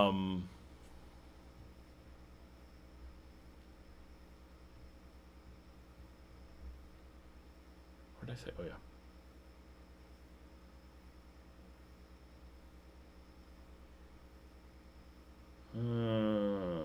I got distracted. There's what I'm looking for. Yes. The Lomas de Guadalupe neighborhood. So I think that area, which is super close to Metro Centro, would... It's not the only spot that would work by any stretch, but let's just imagine that Lomas or Barrio Jorge Dimitrov, maybe Barrio Hialia Etapa Dos, Lomas de Montserrat, some of that stuff, right? That kind of area, which is nice but not crazy, is probably perfect. You don't want to be in, say, Santo Domingo, right? Who wants to pay that kind of money to have a part-time apartment? Full-time apartment? Sure. But part-time, now, we say that. Curu Alto is one of the best neighborhoods in Bolivia, but I'm not the one paying for it. So let's just say Lomas de Montserrat, because I was there recently and it's beautiful, but it's nothing crazy. So there's some decent places there. Let's just say, what is this place? Well, that's a restaurant that I don't know. El Vikingo, Nika. Okay. So this is right next to the Institute of Tourism. Let's say, just because it's got a link and it's... No, these both do. So there's 2 condominium complexes there, the Acropolis and Santa Catalina.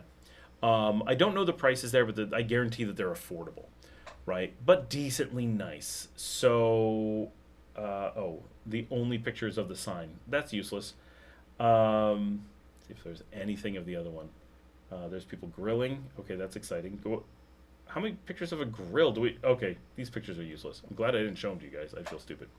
But so these places have condos in an area that's a little bit off the beaten path, a little bit that you don't notice it per se.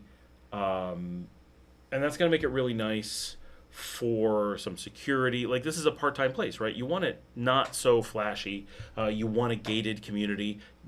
Condo buildings are really nice. Of course, you could rent. That's fine too, whether you're going to own or rent. But so this kind of just real general place, you may be looking at just several $100s per month, right? And honestly, even in Bolivia, I'm looking at a small apartment, nothing crazy baller. We're not talking $1,000 a month or anything like that. But in Managua, we might be able to get away for $300 or $400 a month on a small, say, 1-bedroom, or really ideal, a 2-bedroom, right? If you're going to be doing like me, you want a spot to sleep and you want to be able to bring guests if you need to, and you want a little spot to put in a little office so you can store things, have a little setup, make it your place. Because I work when I'm abroad, right?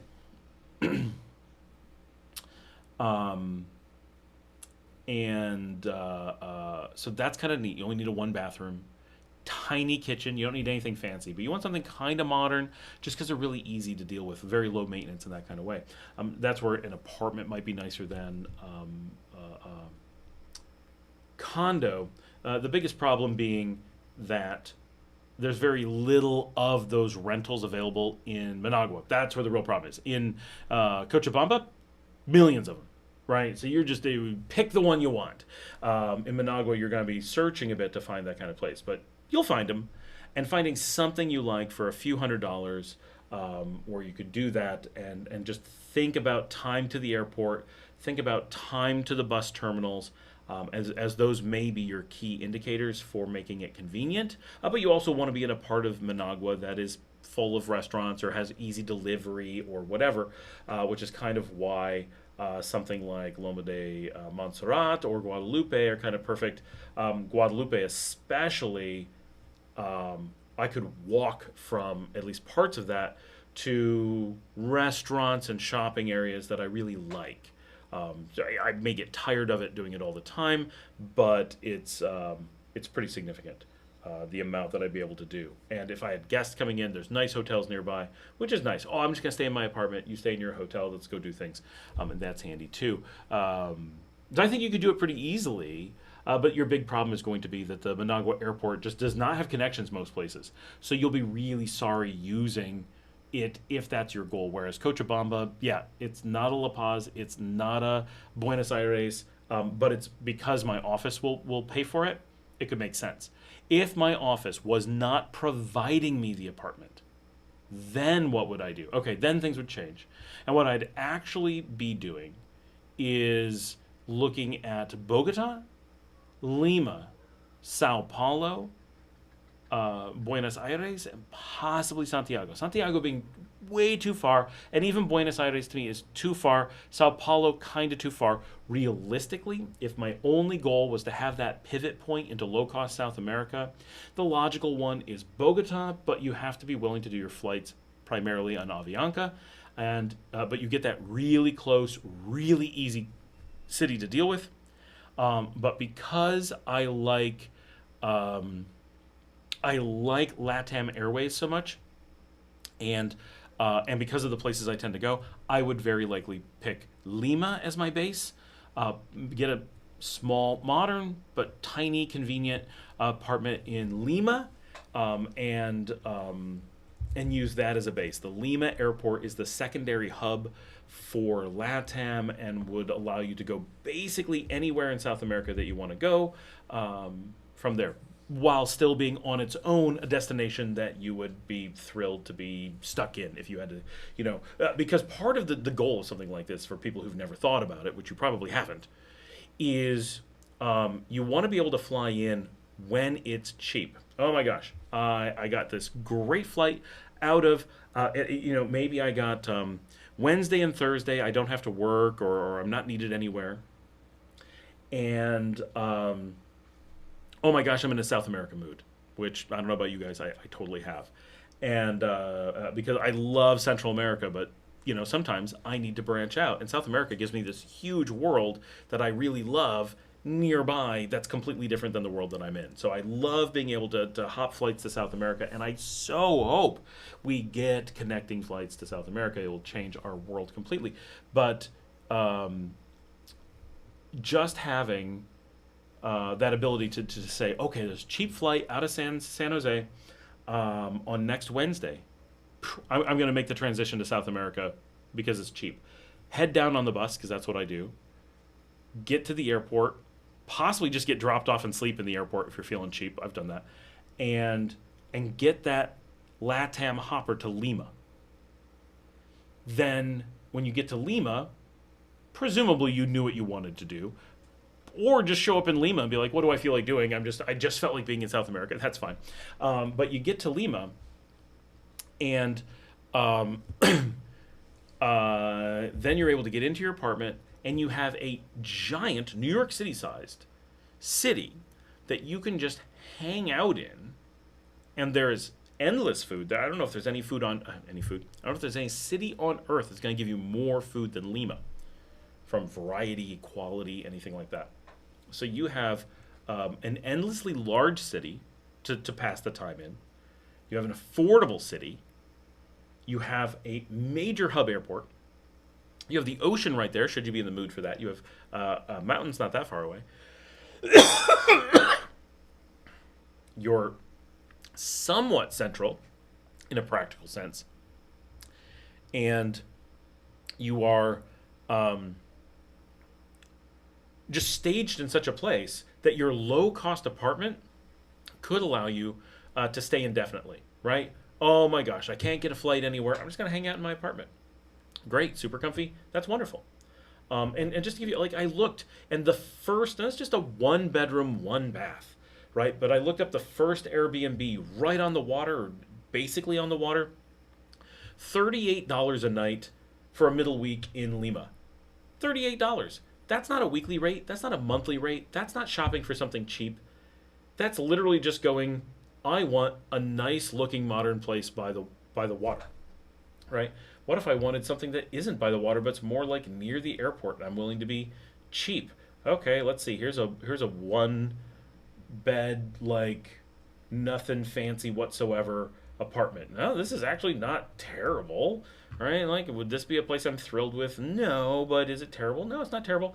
What's the price? By the airport, right? So super convenient for traveling. This is a guest favorite. Has 4.97 stars, 7 years of hosting. Like this, the bathroom looks modern. $17 a night without negotiating. Take that for a month. I guarantee you're going to get 15 for a night. Well, what does 15 for a night turn into if you were to make this your own apartment? Well, that means that their maximum draw for a month is $450. So whatever that place cost, if you were to rent it and furnish it and pay its electric bill and its water bill and its whatever, internet bill, it's going to cost you less than $450 a month. It's so cheap that it's worth having that place and renting it out for probably no more than $350 a month, the rest of the time probably being empty. And they're paying those bills. So you could probably, on a long-term rental, get an apartment like this. I'm just going to guess, let's say for $250 a month, which in other parts of South America, that holds up as a possible number.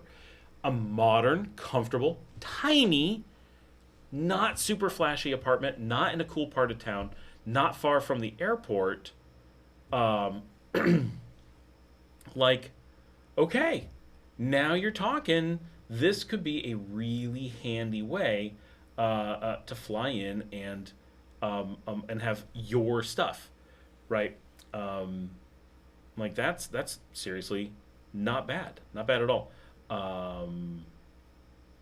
Here's one right by the entrance. They're currently asking $22 a night. 1 bedroom, 1 bath, 4.91. Has nice light. Nothing fancy, but it's got all the couches and stuff. It's right, like you could walk into the airport. I think you actually can walk to the airport from this one. And that's, if they rented this every night of the month, it's not $600. Now, I'm not saying you should spend $600 on your getaway apartment, right? And this is definitely not in some flashy high rise. This is in some street level shopping thing, but in a okay neighborhood right by the airport. Right. So doing something like that in Lima would be, if I was paying for it, almost certainly that's where I would be. Sao Paulo, also a really good option, but it's just so far to get to, right? That makes it very difficult because you're going to spend so much time flying all the way to the far side of South America and most of the way south that if you're going to Colombia, Ecuador, Peru, Bolivia, Paraguay, or almost anywhere in Brazil, you're going to fly over it and then fly back. Whereas from here, if you're going to Colombia or Ecuador, yeah, you'll go straight there. But if you're going to Peru, Bolivia, Brazil, or anything else, Lima's en route, right? Because even as it is, Lima is still east of here, right? Everything in South America is east of here. So because Nicaragua actually sits west of everything except the Galapagos Islands, which blows people's minds. Nicaragua farm stay coffee farm. No AC in 12 years up north. Don't miss it. How much is average bill for a 3-bedroom house? Do you mean a power bill? So I don't know. Down here I have a 9-bedroom, and we just got everything fixed, and we're paying around $250 or $300. But that's with 8 air conditioners, I think, and 2 big fridges, a deep freeze. We have a lot of stuff. We have offices here, like the one I'm in, studio lights, right? We do a lot of things that generate electric bills, so we're a good indicator of what the high end is, but we're not a good indicator of what your deals might be or what average might be. But it does help you get a feel for things. I'm looking up with all the prices that have changed. I want to see what the what the prices are like these days heading down to Lima. This is going to depress me because I'm sure they've gone through the roof and are nothing like we saw before. Farmstay says, don't miss it, he meant. Brent says, you're still going, haha. And Digital says, cool. Is the renewable energy their scale or whatever? Yes. So we're primarily renewable energy here, far and away, because we're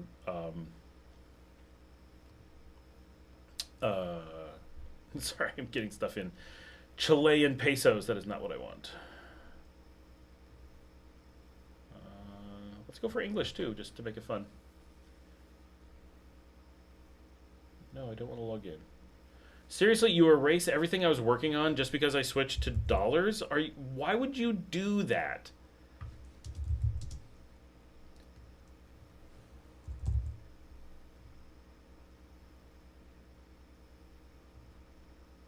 But they kept that it was one way. Thanks. All right. Mostly renewable energy. James said, I read the other day that renewable energy is about 70% in Nicaragua. The poor infrastructure caused approximately 20% loss. That's very impressive. Clean up electrical grid and now 90% renewable. I'd actually be surprised if we're not much, much higher. The grid is constantly being upgraded, but little bits at a time. They're also upgrading, like all of our old sodium lamps are turning into LED lamps. But we have more solar going in on a regular basis. Just more renewable power is constantly going in. So we're seeing that on a regular basis. So real quick, just looking to give you guys an idea. So the last time I flew down, it was a little bit cheaper. But grabbing a random cheap, this is the not bringing luggage, although I think you get luggage always on LATAM. On a random Wednesday, flying down to Lima is $216. So that's not bad for making I'm looking on a different Tuesday. They're all, so far, everything's the same price. And it's about a 4-hour flight. So it's not terrible. Right now, you got to get down to San Jose, but you hop down to San Jose, and for $216, that's with, I'm not doing anything to get the price down. That's just the cheap flights. I'm seeing every day of the week, same price. No, I'm not trying to do it tomorrow or anything. I'm sure that gets more expensive. But yeah, this is 3 hours, 45 minutes, $216. Amenities, chance of power and USB outlet, onboard entertainment. You can buy alcohol. They list USB again.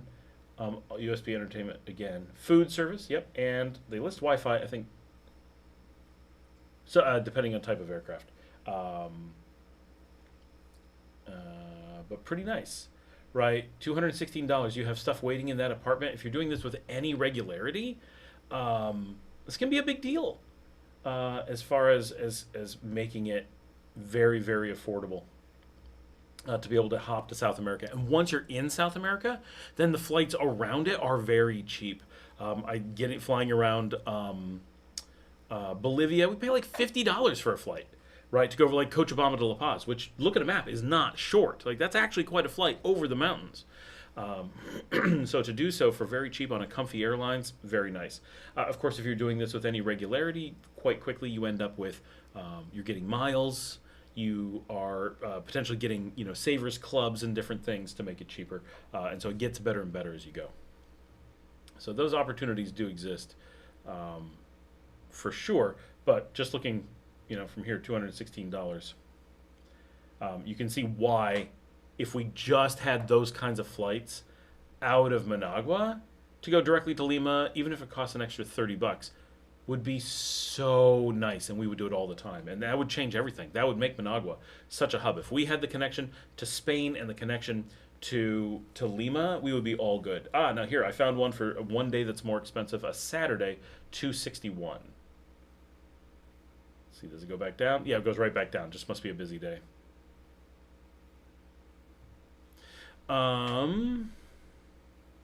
Brent says, do you guys use Pinot much in your drinks and cooking? No. I think I just had it in drinks when I was there, even though maybe it was in tortillas. We do not use it. Indigenous says, awesome, save the clip. My keyboard is acting up, I think. You already talked me into Panama, law home base for these trips. So Panama is a fantastic home base for the trips. That is true. However, here we go. So I was looking at June. Maybe that's more peak. I just looked in May, and randomly on a Thursday, the price dropped to $185. I actually don't know if LATAM flies out of Panama. This is more a question for me than you guys. PTY, they do list it, but of course they do.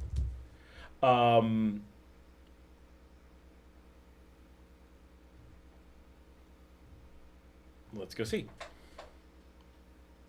James says, going to put tax refund aside for a trip to Nicaragua next February. Awesome. Okay, it looks like they do not have flights from Panama to Lima. Now, Panama itself has Copa Airlines, which is fantastic. They're very nice to fly, but generally their prices are rarely the super cheap ones, but they have gotten a lot cheaper than they used to be, so you may end up with some really good deals. A lot of us use them in the region because they are quite good these days. So let's say we're originating out of Panama. I want to go to Lima. Actually, do they let me do Managua to Lima? Let's just find out. And you can do a Panama stopover. Flight date. Let's see. Around about the same time, it was cheap on the other, just for a direct comparison. Now this is Managua to Lima, and we get... but so the nice thing about flying through Panama is that Panama specifically has deals where you can stop in Panama and hang out. So you can be like, I'm staying for an afternoon, which I've done. One of my best friends lives in Panama City, so I'll just stop. She'll meet me at the airport. We'll run off to dinner and hang out, and then she'll bring me back. I'll hop on my plane and off I go. I do that when I'm flying to Belize, for example. But if you're flying to Lima, you could do the same thing, and you could stay for a week in Panama, right? It doesn't have to be a day. But Managua through Panama City to Lima, $526. So about $300 more. About $300 more. That's a lot, right? Does it end up being a bad deal? No, not necessarily. But it is a noticeable amount more. We do not get the cheap flights from here. Now, if we did just Panama City to Lima, this is on Copa again, not...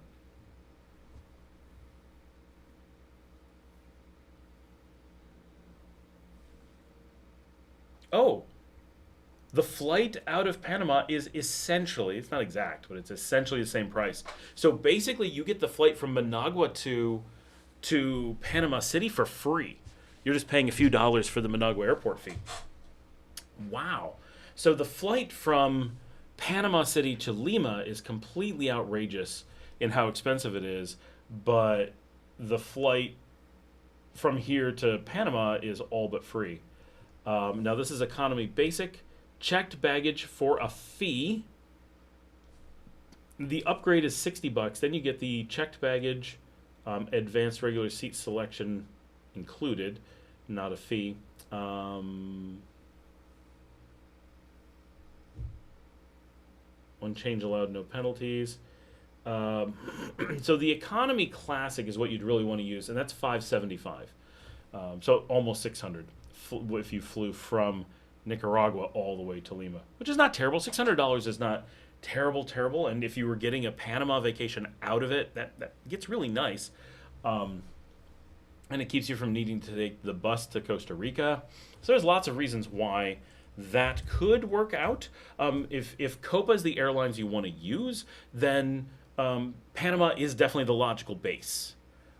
Or any place that's going to fly. I guess actually that doesn't make sense. Because Managua to Panama is essentially free, if Copa is what you want to fly, Managua actually does function as a much lower cost place to live more of the time, and to then use Panama to fly through. If you are looking to go to I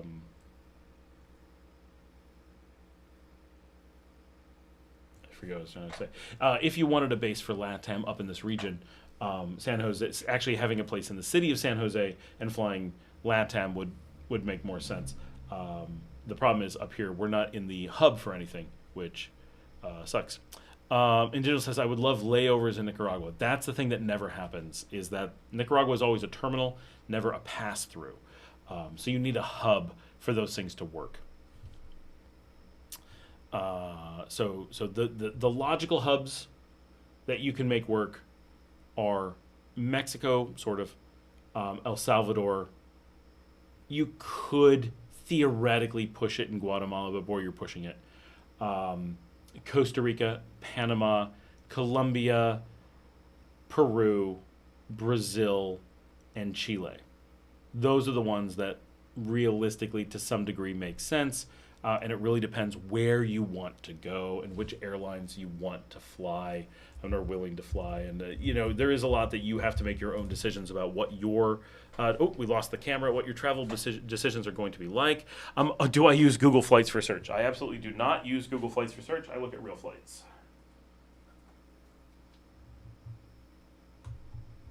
Hold on. Searching for a battery. Searching for a battery. Searching for a battery. Got to find the battery. La la la la la la la. I'm not actually searching for a battery. I'm actually trying really hard to eject the battery. That's the problem.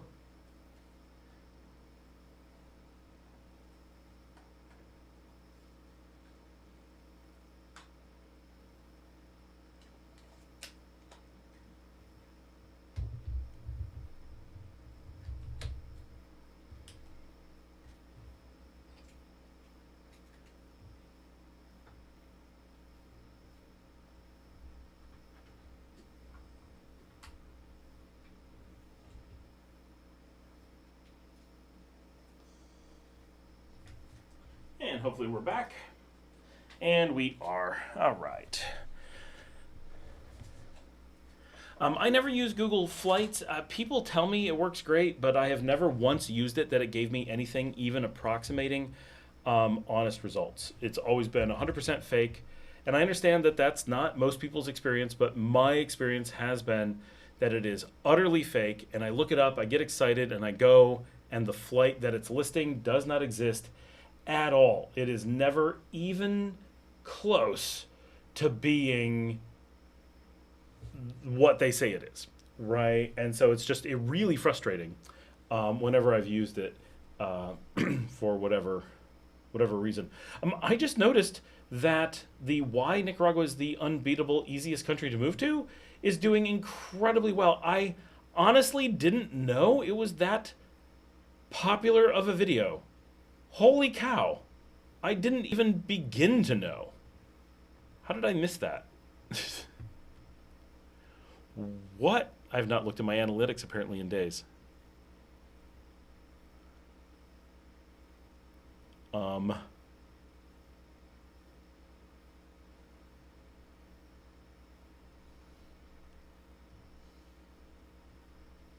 okay. Yep. People are watching. I don't know what's going on. Oh my gosh, we have tons of new subscribers. What is happening?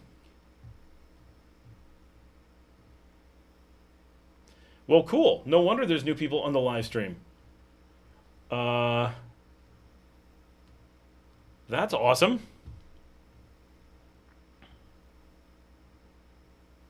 You need to sing us a song that sounded good. I got a guitar. What did I sing?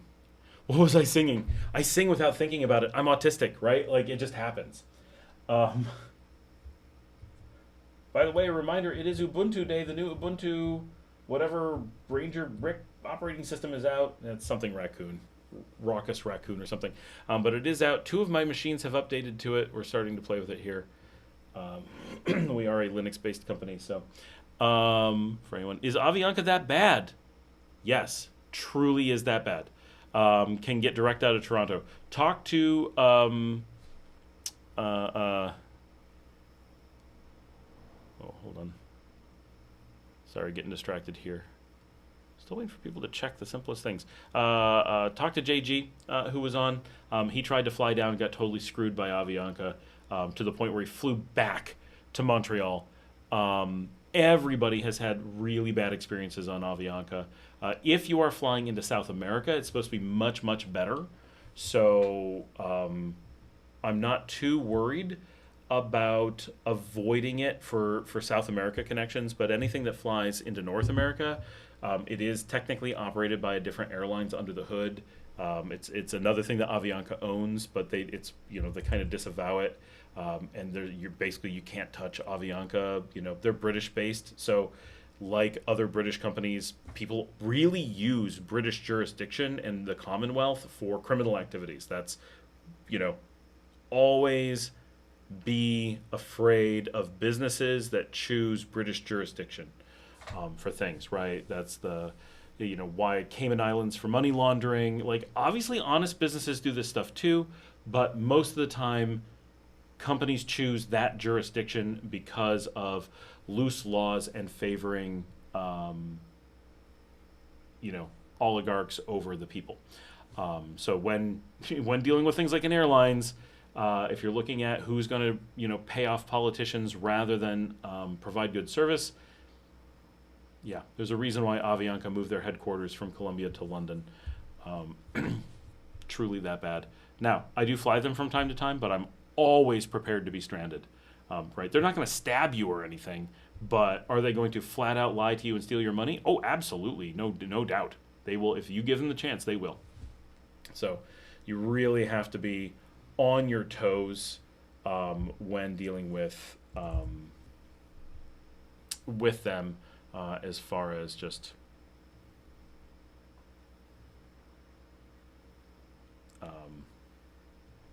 sorry, looking at flights for something else now, and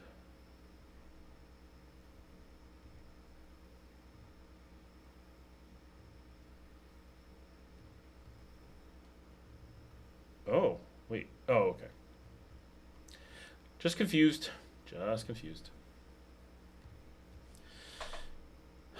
Indigo says we shook it up. Are you on a Linux machine now? I'm not. So I am. I'm touching my Linux machine right here. But if I lean here and touch it, this is my Mac. Spirit's announced bankruptcy today. No, something's wrong.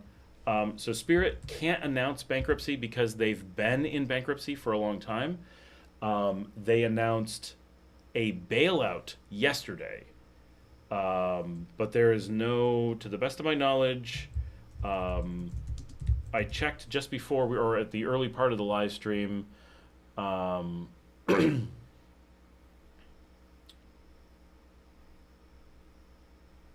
Yeah, they're not out of bankruptcy, but they went into bankruptcy quite some time ago.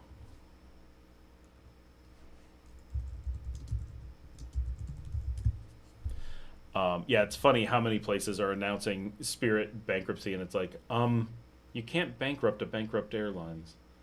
But it's the U.S. Bankruptcy is such a weird thing in the U.S. Companies operate under bankruptcy all the time. It's just another financial strategy. Hold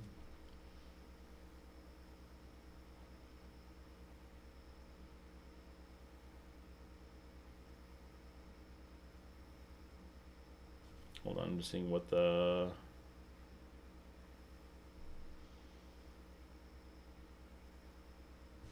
Okay, attempted mergers and bankruptcy. We talked about this earlier in the show, but in 2020, Frontier tried to buy Spirit, and that's when Spirit turned it down. In the same year, JetBlue tried to buy it. That's when the government wouldn't allow them to be bought, causing some serious problems with American ethics. Then went into bankruptcy, went into Chapter 11 in November 2024.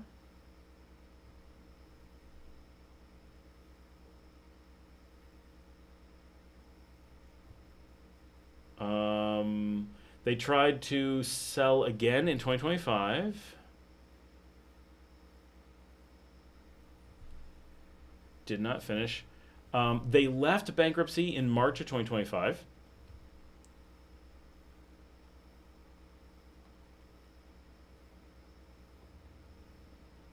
Then in August 2025, they went into the bankruptcy that they are in now.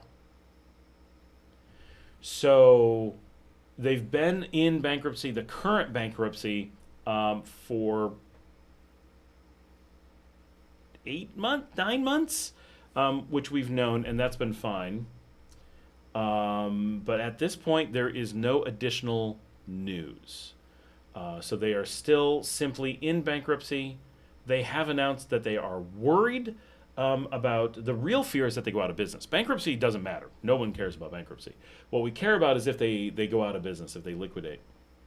Now, they could liquidate, and they have spoken to the government about the potential for liquidation and wanting to protect against it. And they're in talks with the U.S. government to avoid liquidation. At this time, the federal government has been very promising as to very likely bailing them out, but in a seizure sort of way. It's not really a bailout, especially as the problems were caused by the government. But the government is looking to take advantage of the situation and take control of a public resource for their own reasons. So that's what's going on currently. There's no actual news other than the very background, like the government's seriously thinking about it. Oh no, the government's seriously not thinking about it. But right now, that's all there is. Nothing new, and definitely no bankruptcy beyond the one they already have.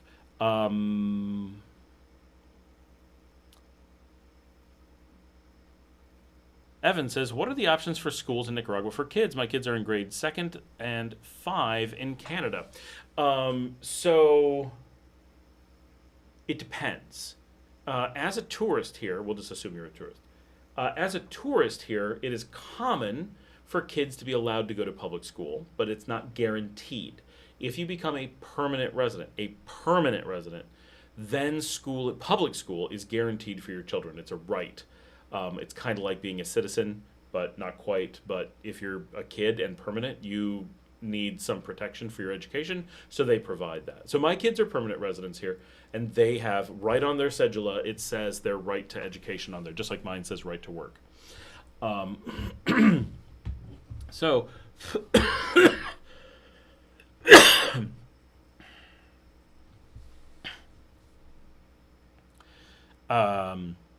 so under most circumstances, your kids will be able to attend public school here. The reality is that most Nicaraguans with means do not send their kids to public school here. They opt for private school here. So there's an unbelievably large number of private schools here.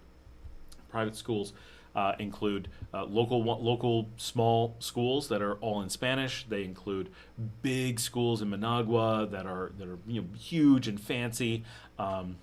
You've got schools in English, schools in German. You've got an awful lot of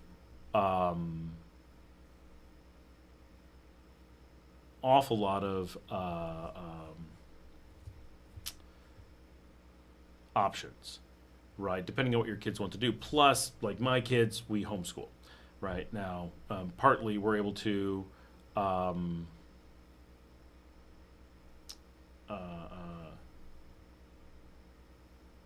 because we're from Texas, we have unlimited right to homeschool, so we have a lot of protections around that. Coming from Canada, you may or may not have that. Coming from New York, you don't have that, right? It varies where you're from.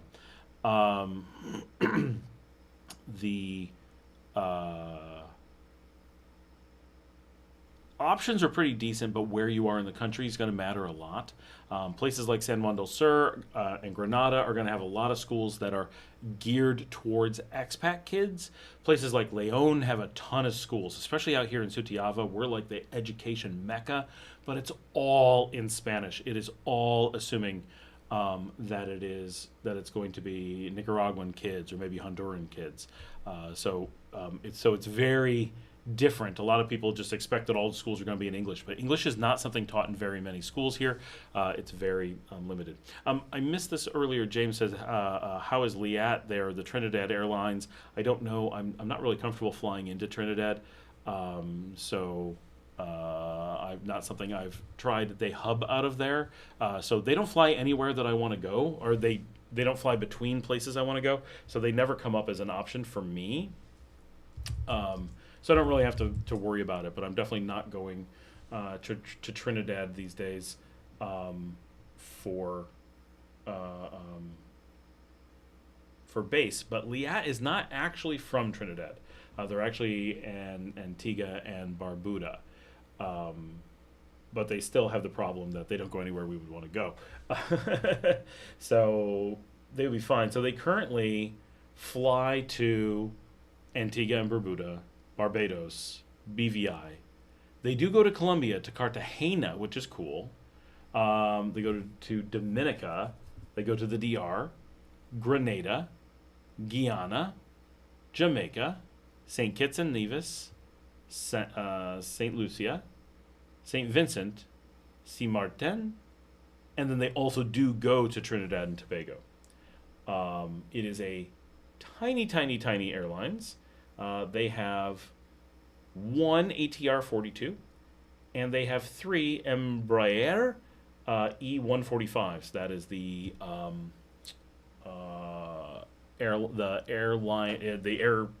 airplane maker in Brazil. So they only have 4 planes, and they fly to those little tiny places, probably just hopping around. So they literally don't come to Central America. The nearest they get is Colombia. So really not useful to us. I'm sure if you're in the area and flying them, I'm sure they're fine. Just not useful. Evan says, no, they are not. That could be in reference to a lot of things. Indigital says, are your kids bilingual now? My kids are not. Maybe Evan is answering for my kids. My eldest studies German in school, not Spanish. Just, being a difficult teenager. But to be fair, our family is German and only recently stopped speaking German at home. In generations. So it's not completely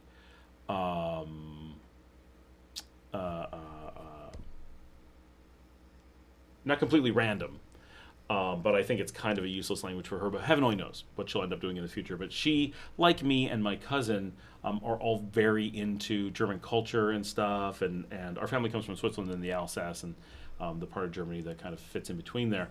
So there's a lot of just familial connection there that she's kind of experiencing. And her name is Liesel. She famously did photo shoots in the Austrian Alps, and everybody thought she was local because she might as well be. She can wear a dirndl, and no one can tell you're not from Switzerland. So she's kind of embraced that to some degree. She does understand a bit of Spanish, and she will once in a while respond in Spanish here, but very little. My youngest, the one turning 15 this weekend, the day after tomorrow, does speak Spanish. I wouldn't call her bilingual quite. She will go and never speak Spanish, and then be stuck in a situation where we're not there, and she'll just start speaking in Spanish to people to deal with things, and later they'll be like, she was speaking Spanish all night, just having conversations, but she'll never speak Spanish with us. So that's kind of funny, but our kids really are subjected to a world speaking in Spanish almost every day, right? And so they really hear it constantly, interface with it constantly. It makes their lives easier if they're using it. So it is, they're naturally going to pick it up. Now, we've been here for a long time. They've only picked it up so much, obviously.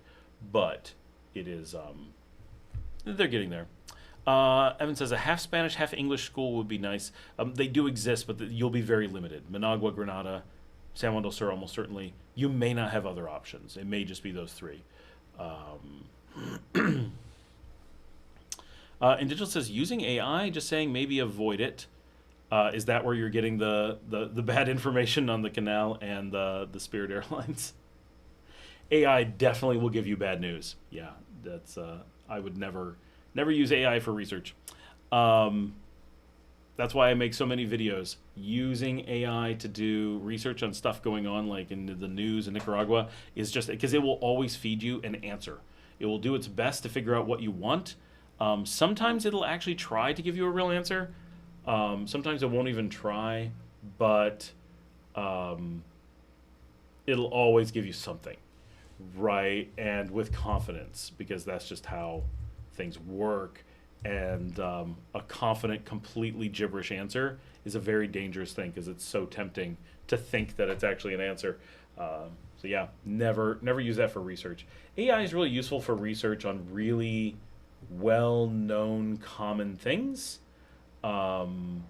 such as, wow, American Airlines just hard forces you into Spanish. They do not let you consider English. You have to do stuff on the site in Spanish. It's quite a statement for the flag carrier airlines of the United States that they are so dedicated to Spanish that there's no option. They lock you onto the screen and then give you a bunch of technical stuff and agreements. So, like, what the hell? Like, if you want to look up, like, well-known, documented stuff from long ago, like, I don't know, what's the history of Trivial Pursuit? It can probably give you really good answers on that because the world is not full of misinformation. I'm making this up, but I assume the world is not full of people trolling Trivial Pursuit information, and there isn't a bunch of websites with misinformation, but there probably are a few basic websites that have clear information. And it's been around for a while, and it's very easy to consume. And so AI is really good at consuming very simple information that doesn't have conflicting information out there, that's well publicized for a long time. That's where it kind of shines if you want to use it for research, especially if you make it give you references. And then you can be like, okay, it said, according to, I don't know who makes Trivial Pursuit, we'll just say it's Milton Bradley.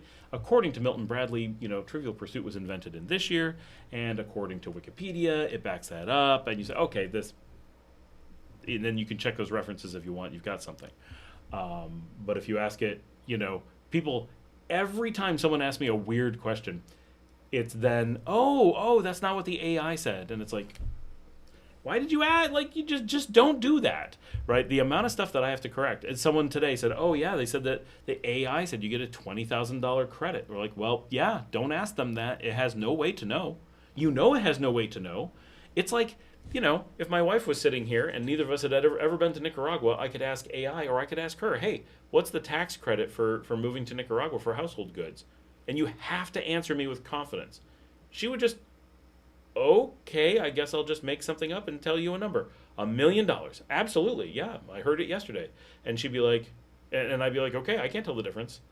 Right? That's all the AI is doing, just picking a number that it'll look. I see someone mention this, so.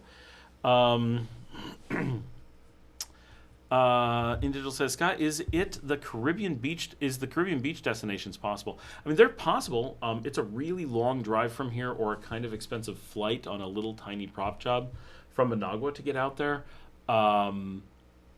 It's people do it.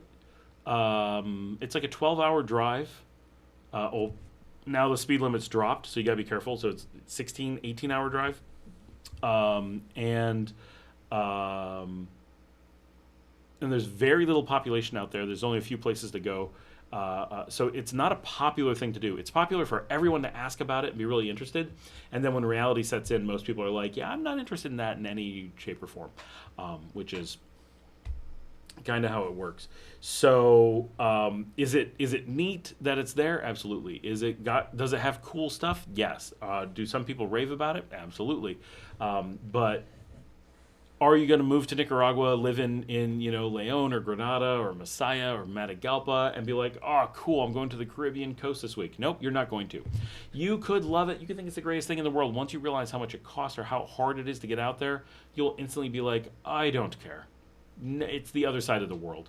I can more easily get to Peru, right? That's where it starts being like, okay, I might as well fly to the Dominican Republic rather than going to our own East Coast, right? And the same problem for me getting up to Belize is ridiculous. Last time I went to Belize, I left from Managua, flew to Panama City, had a layover for 10 hours, hung out with a friend, luckily, did brunch and stuff, had a nice time in Panama City, filmed, then got a flight to Guatemala. No, I'm sorry, then got a flight to El Salvador, put in my hour or whatever in Salvador, and then flew up to Guatemala, spend the night in Guatemala, get up in the morning, and fly over to Belize. That's a freaking lot of flying and transfers and stuff just to get to Belize. I actually timed it. I could drive it faster. I'd be more tired. There's a lot of borders. It's just easy doing the plane, I guess, but it's a lot to get up there. And so it's not that crazy getting to Bluefields, but, at some point you're just like, that's just impossibly far. I don't care. And that's, when you talk to people here, there are people here from Bluefields, people who left Bluefields, but there's nobody who goes to Bluefields and back. It's pretty much a one-way thing. People grow up out there and move into civilization because, they want big cities and stuff. Not...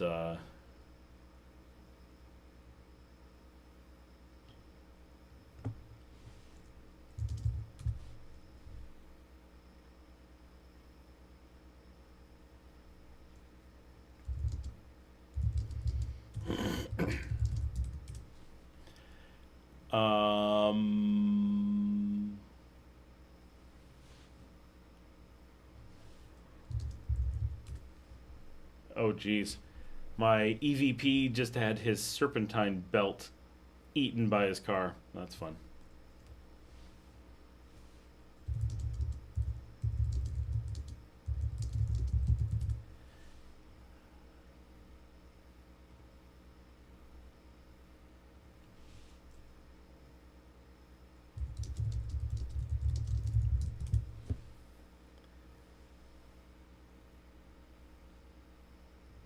Sorry, some people asking me questions.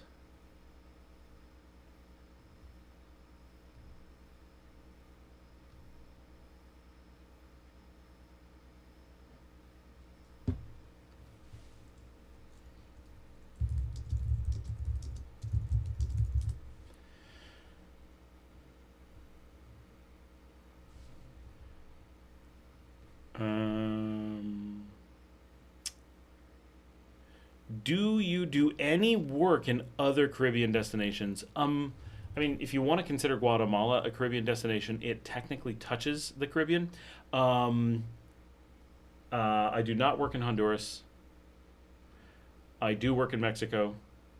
I do work in Belize, Nicaragua. I do not work in Colombia or Venezuela. They are obviously Caribbean destination. And I don't work in any of the... that's not true. I do work in the Bahamas. That's not a Caribbean destination. Just similar. That's really it. I do a little bit of consulting to Aruba. Not sure.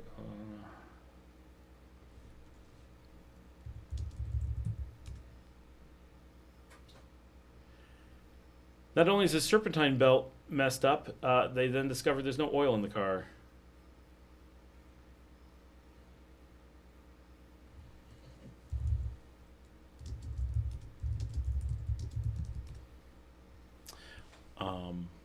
Suddenly everyone needs me. Okay, just hit it in.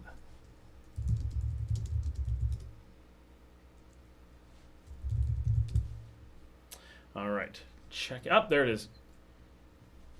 I'm trying to get $10 added to an account. And let me see it. All right, now can I do the thing I needed?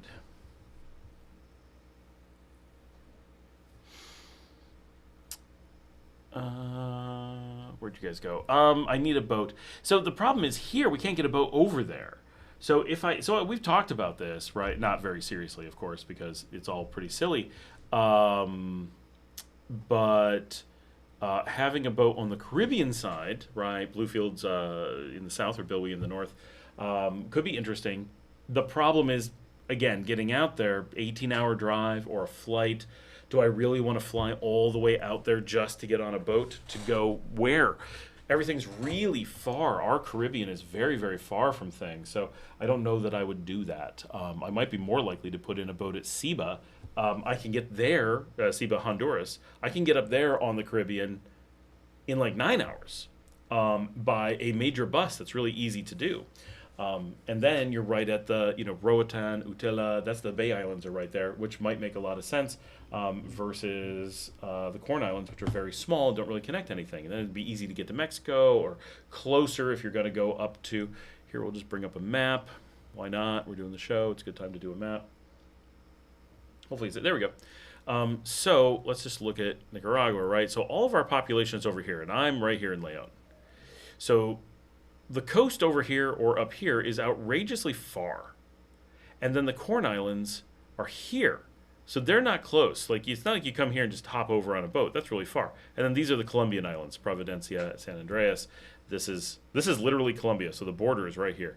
But they're not that exciting. This is mainland Colombia over here. So for us to get from Leon to Bilwy is really far, and almost all of it is empty. But for us to get to La Ciba is a straight shot right up through here. I don't know exactly where the road goes, but it comes right up here to get to La Ciba, which is a port. There's also a port over here, somewhere over here. Port of Barrios is in Guatemala. Cortez, right here. You can catch boats from there to Belize, where I work, right over here. Right? So I've thought about taking a bus up there and then taking a boat over to Belize. Like, that could work. And that's kind of neat because if I do that, I've got friends that live right here in Utila. So I could go up, hang out in Utila. I could hop over to Belize. That'd be super cool, right? My office is right here in Belize City. That's actually who I'm working for right now in the background. That's who's talking to me about the $10.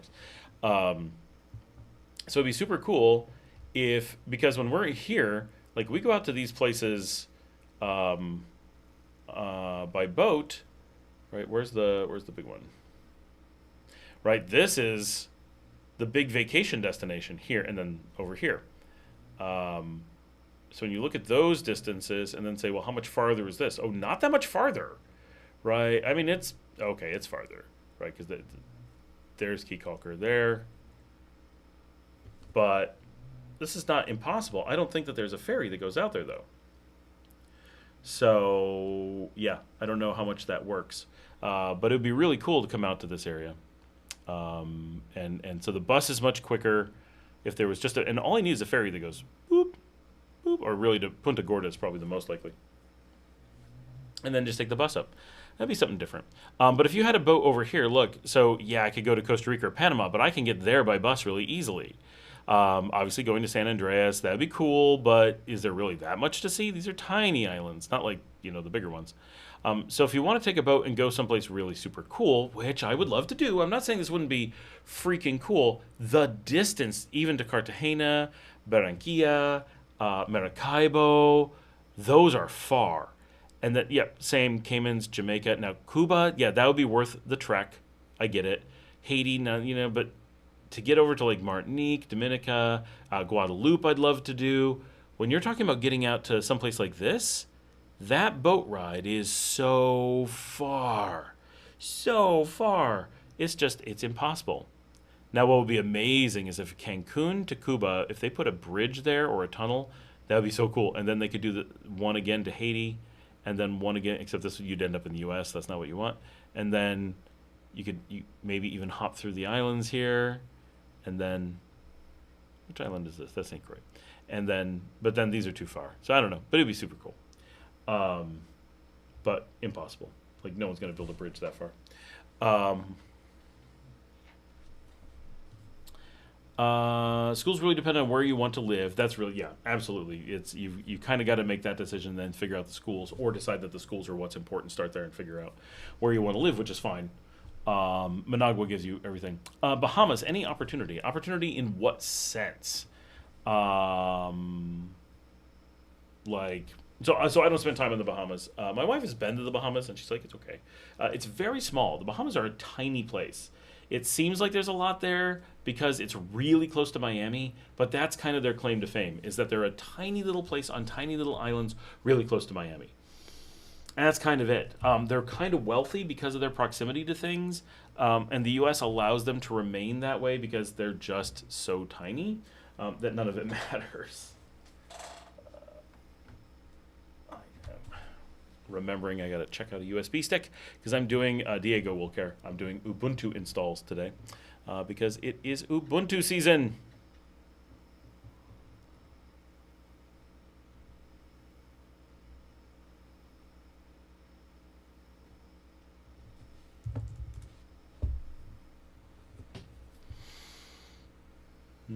Checking who is sending me messages.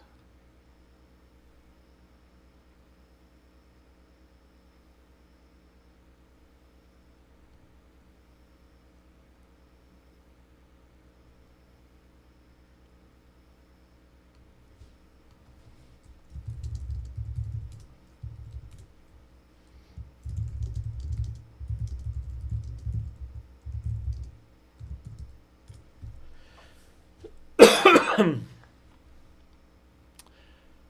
right. Oh.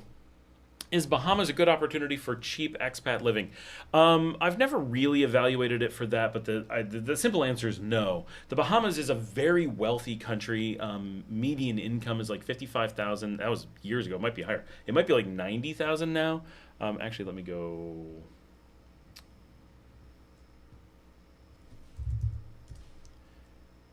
Oh.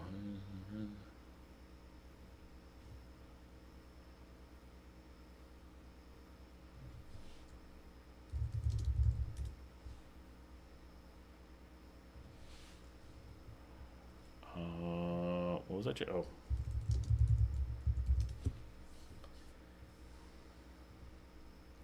Like the Bahamas is a nice country, decently safe, but like most things in the Caribbean, not super safe.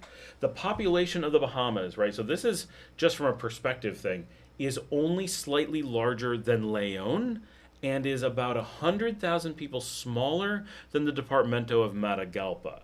So if you think about taking Matagalpa and making that one place your entire world, and you're surrounded by water, that could be rough, right?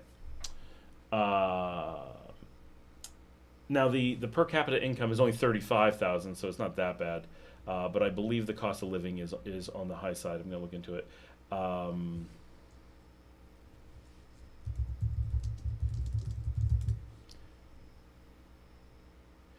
Yes, this is the .04 release time. It's the April release. That is correct. All right, cost of living. Let's compare Nassau. Okay, great, but let's compare it. Where's the comparing bit? Ah, there we go. What's a good city to compare it to? Well, let's compare to Managua because I'm used to Managua. Steady Eddie is here. Hey, Scott, pleasure to see you this Thursday night. Thanks, Steady Eddie. Glad to have you here. All right, here we go. Cost of living per person. According to, this is livingcost.org, which I think has a relatively decent thing for this. Nobody's perfect, and these things always have to be taken with a certain grain of salt, but I think this will give you a handle on some things. General cost of living as determined by livingcost.org for Managua for a single person, $796 per month, or $800. Or cost of living for a family, $1,965, about $2,000. I assume a family of four. Those are reasonable numbers, right? If you told me we're considering the cost of living in Managua to be $800, you have to be like, what does that mean, right? But that's a good number. right? Because I can describe that as an expat is able to live on this number, is able to live like a functional person, like they're not stuck at home, they're not stuck eating just rice and beans every day, they're able to go out and do things, they're able to buy clothes, they're able to sustainably live on that, and most people report it as comfortable. Okay, how did they come to that? I don't know, but I think $800 is a very reasonable number. We know people who live on quite a bit less and say it's fine, and we know people who spend quite a bit more, of course. How those numbers affect you, of course, I don't know. Okay, what is the equivalent? So we're going to say $800. We're going to round these a little bit. Managua, $800. Nassau, $2,744. Almost $2,000 more than $800. That's not 3 times more. That's 3.5 times more. One person rent. They're assuming in Managua $300. They're assuming in Nassau $1,662. Okay, this gives you an idea. Food expenses. They're assuming $343 in Managua, $796 in Nassau. Okay, so food's a lot more. Managua transport $46. What are you doing that takes $46 in Managua? But okay. Whatever they're using as a guide for that, Nassau $111. Air quality, both are good, whatever. Airport proximity, it doesn't matter. Both are about the same. Looks like a higher rating for higher education in Managua. Quality of life, they ranked Nassau higher. Who knows how they do that. And that's with, consider that Nassau has a population of 228,000 in a country of under 400,000, and Managua, they are listing at just about 1 million. So Managua's the big city center surrounded by lots of stuff, and Nassau is a tiny city, much smaller than Leon, surrounded by water. And you're still having so much more cost. Now, some of the things that they're giving as an example, eating out. Lunch in Managua, just under $5. Nassau, $30. 6 times the cost. Restaurant dinner for 2. Managua, $40. Nassau, $80. Beer.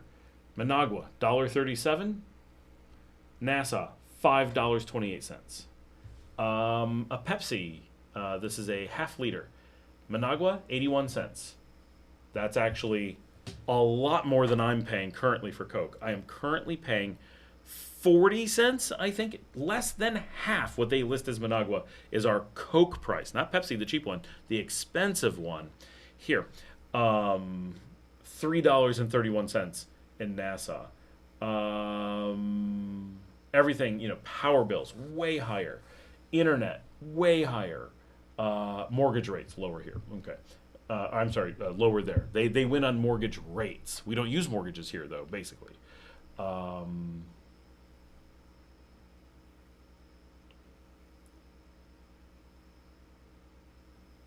Local transport ticket in Nassau, $1.74. Seems good, right? What's the same thing in Managua? 14 cents. What is it in Leon? 12 cents. Think about that. Yeah, milk, 3 times as much. Bread, double. Rice, quadruple. Eggs, triple. They're cheaper than us on cheese, but that's definitely not our cheese. They're using a specific types of cheese. Our cheese is definitely cheaper. Chicken, double. Steak, quadruple almost. Apples, they're much higher there, but nothing crazy. Bananas, quadruple. Potatoes, kind of close. Wine is one of the closest ones at only double. Okay, it's a little bit more than double, but really close to double. Hair shampoo, not quite double. Toilet paper, not quite double. Toothpaste, triple. So your life in the Bahamas would add up fast. Fast. So definitely definitely something. Diego says $800 is definitely on the high side for cost of living. Keep in mind, Diego, that expats cannot live as cheaply as Nicaraguans. There's things like you say people live here on $300, which I know people who live on $300, but they all have family here. They're all doing it by having, whether it's their entertainment is family, their shopping is family, their cooking is family. There's something that they're sharing, often housing, that make things cost less. Plus, Nicaraguans have different tax structures. They don't get gringo price normally. So even though 800 is high for a Nicaraguan, it's actually pretty middle of the road for what an expat can do. Expats who know what they're doing can get lower, but realistically can't live at 300. But they can live at 500. But it is difficult to compare. It's difficult to compare, right? Plus, how people live is very different, right? So what's expected changes a lot. Steady Eddie says the Bahamas has about 700 islands, only about 30 are inhabited. Most of them are very small, which is crazy that they don't use more islands. We have a lot here that we don't use too. Individual says, if I or we create this expat technology services concept, the delivery will be digital, but travel will be needed. Aha! Aha. I see where you're going. I like how you're thinking. All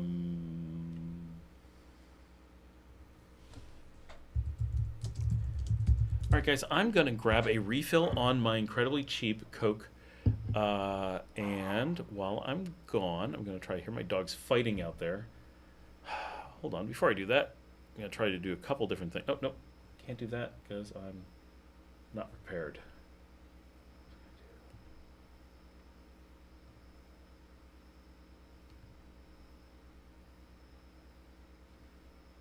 One thing I hate about Macs, double clicking does not work well at all.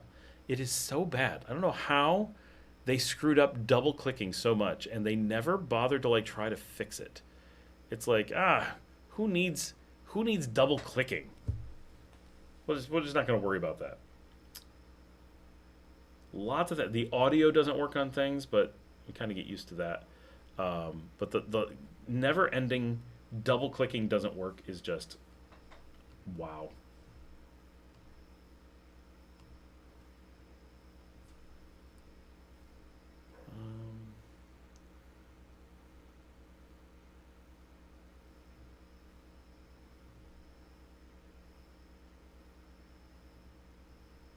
All right, we're going to try something while I go.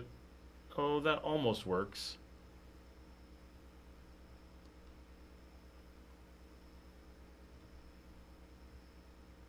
All right, I'm going to go grab a Coke, and I will be right back.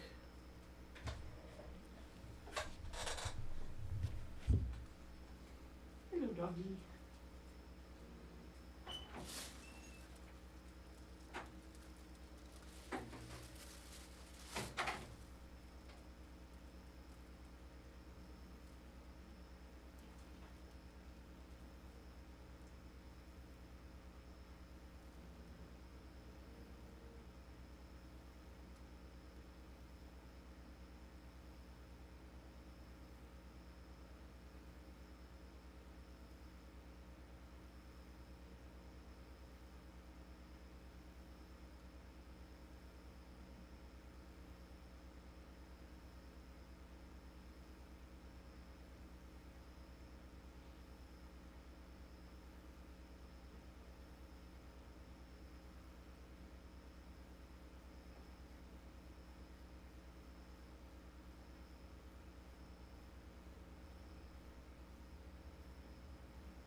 am returning with drink and dogs.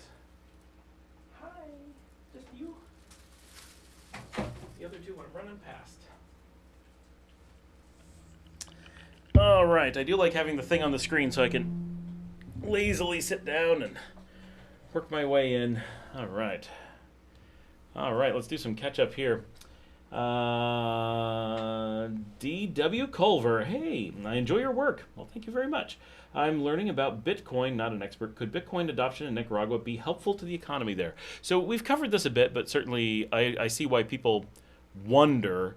And the simple answer is no. And we've asked, a lot of people are like, I think it would be very beneficial. And we're like, excellent. Tell us how. Try to describe how it would help. And I have friends here who are huge Bitcoin aficionados, like really interested in it. So I know people who really do a bunch of stuff, who really are passionate about it and talk about it a lot. But the reality is that no, the things that make so let's. We're bored right at this point, so we're happy to talk about it. So let's flip over and look at where Bitcoin or something like Bitcoin makes sense. If you're looking at things like the U.S. market, products like, let's just say crypto coins, as a general concept, easily make a lot of sense. Why? Because the U.S. has a lot of transfer overhead. It has a giant market without international borders to worry about. It has specifically weaknesses in its banking infrastructure, generally caused by the sheer size of the country, not because of laziness or incompetence. And so crypto technologies can be very useful in order to overcome some of those things, right? So also we got to be clear, it's a crypto coin, right? It's not a wealth store. It is a currency. The value of it as a wealth store is based completely on it maintaining value as a currency. The moment someone considers it a wealth store, it loses its value and stops being a wealth store. It depends on being a functional currency for it to be able to store any wealth. So just like cash, which it is, you don't want to use it as a wealth store, right? Stuffing money into your mattress sounds great, and we all know it isn't, right? And we joke about it because it's become a meme, but a lot of people used to actually put cash in their mattress because it felt like a wealth store. And so people do the same thing with crypto coin today, not understanding that they're just stuffing money in a mattress and that it just erodes over time. And there's so many scammers trying to convince people, oh, it's a wealth store, it's an investment, which of course it's not, right? It's right in the name, right? And then when you talk to people about it, people who are trying to push it will jump from, oh, it's a currency, it's going to solve all these problems. And then as soon as you point out that it doesn't, they go, well, it doesn't need to, it's a wealth store. And you're like, whoa, whoa, whoa. How did something that you just promoted as a currency turn into a wealth store? They are the polar opposite things, right? Cash is a wealth loser. And wealth stores are things like stocks. So you want to be really careful with these things and make sure that you understand what context you're talking about. So we know it can't be a wealth store, right? That should be really obvious. But that's fine. It doesn't need to be. Its value, its creation was not to be that. It's to be a currency, which it is, and it works as. Bitcoin, not so much. Some of the others pretty well.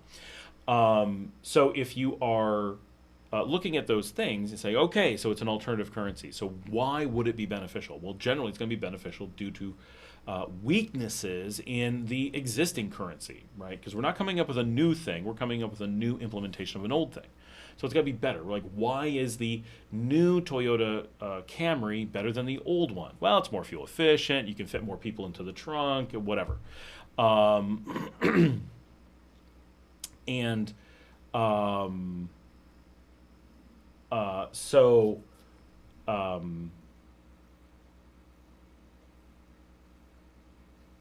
What was I trying to say? I totally lost my train of thought because I was reading what Diego wrote. He wrote, tons of people I know in Nicaragua have all of their or most of their savings in cash. It's a thing here. It is a thing here because wealth stores are not available broadly to the Nicaraguan public, and that's a problem.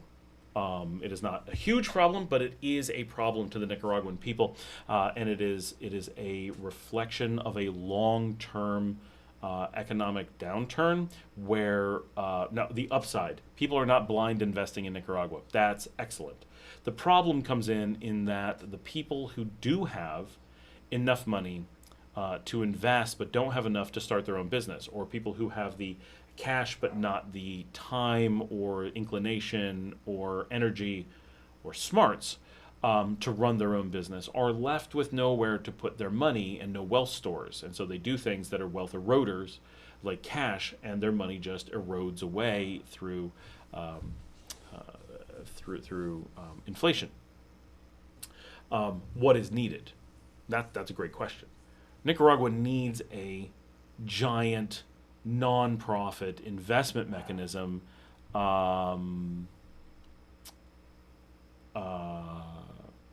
that allows people to invest directly into their general economy without having to do research, right? Something that would approximate an index fund in the United States. Because that's not, let's be clear, index fund does not mean that as specifically. The common index funds that we reference do that in the United States. They are proxies for investing in the economy itself. That's a fantastic thing. But we don't have that in Nicaragua. Is there an answer to that? Things are percolating in my mind as I say this, but there is not an existing thing, and no one has ever talked about it before. So that's an interesting point that I'm going to go talk to people about shortly, because I do have some interesting ideas that just came up. So the issue is in the United States or Canada, you have this giant market with a lot of disparate things, and having a low overhead means to very quickly move money around has a lot of benefits to it. So the wealth store aspect of Bitcoin is just a complete farce, but a currency value is very real. Not so much Bitcoin because of the overhead, but Moneda and others. As long as you have that near zero overhead transaction cost, then you have some potential real value. You got to have a lot of other things too: security, ease of use, and so forth, speed. But if you keep that cost really, really low to the point where no one cares, so you have to be able to buy a candy bar without the overhead even being noticeable. If you can do that super fast, super cheap, then it has some real value. Now you can use it instead of Venmo to cross technological barriers. You're not dependent on a bank. People who don't want or are scared of using public institutions like banks are able to work around it in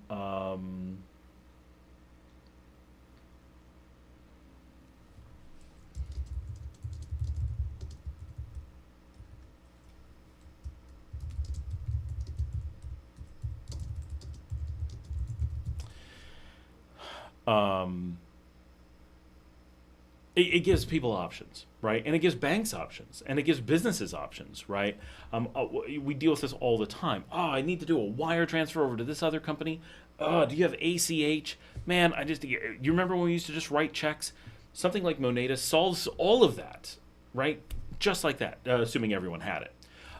So it's really easy to come up with, why would this be valuable to an American or Canadian? Instantly. Just makes sense. Now let's apply that to Nicaragua. Okay, which of those problems or similar ones exist in Nicaragua, Guatemala, Belize, someone else in the region? None of us have that problem. None of those problems. We already have completely ubiquitous, totally free money transfers that's essentially instant. All of us have it. Everybody has it. It's there. It works. So the issue is, Bitcoin and these technologies have this great use case in the US. Undisputed, right? I don't know anyone who would try to say that they aren't useful in that location. They absolutely are. But when you then come to a place and you step back and say, okay, can we solve these things in Nicaragua? There is this total problem of, well, none of those problems exist. None of them. Not a single thing. All solved. And all solved using simple traditional mechanisms. Bitcoin and similar come about as useful because they're trying to tackle things in environments where obvious simple solutions are simply being ignored and not being made available to us. Which is ridiculous that that's the case, but that's the case, right? And so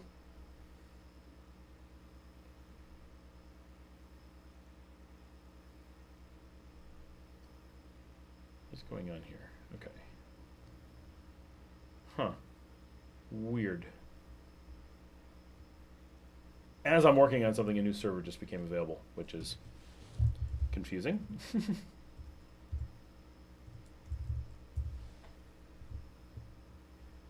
Okay, got that. Sorry, I just I'm doing a server build here in the background.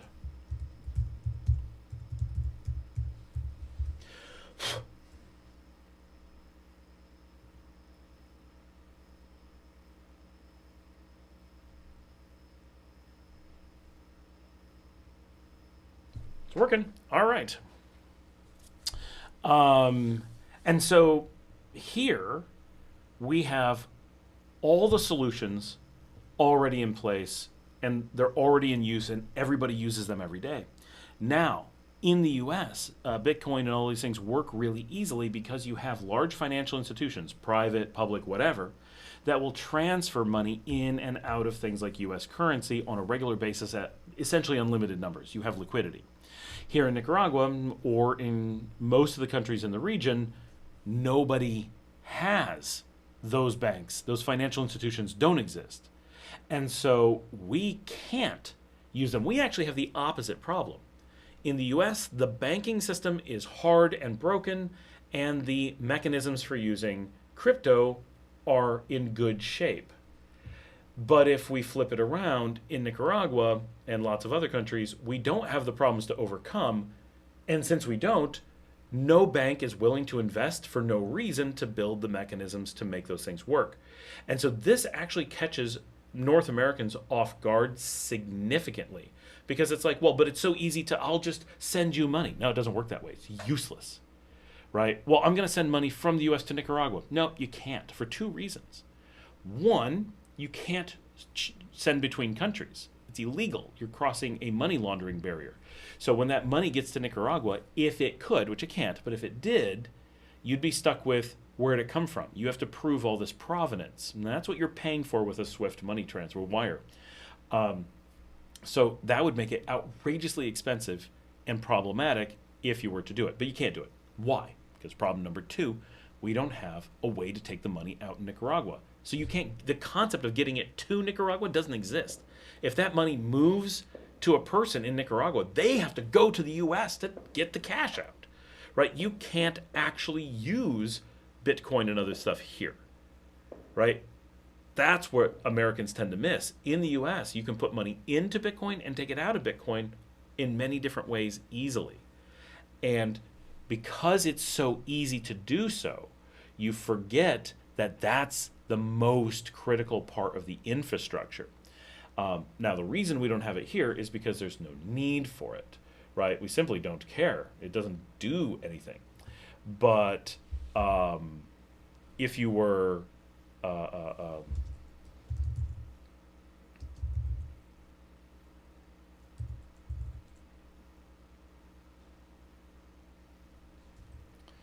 sorry, I'm trying to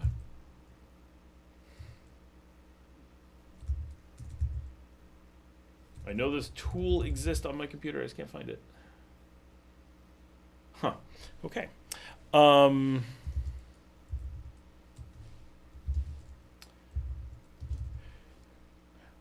So the entire concept of being able to send money to someone doesn't actually exist. Bitcoin doesn't actually solve that.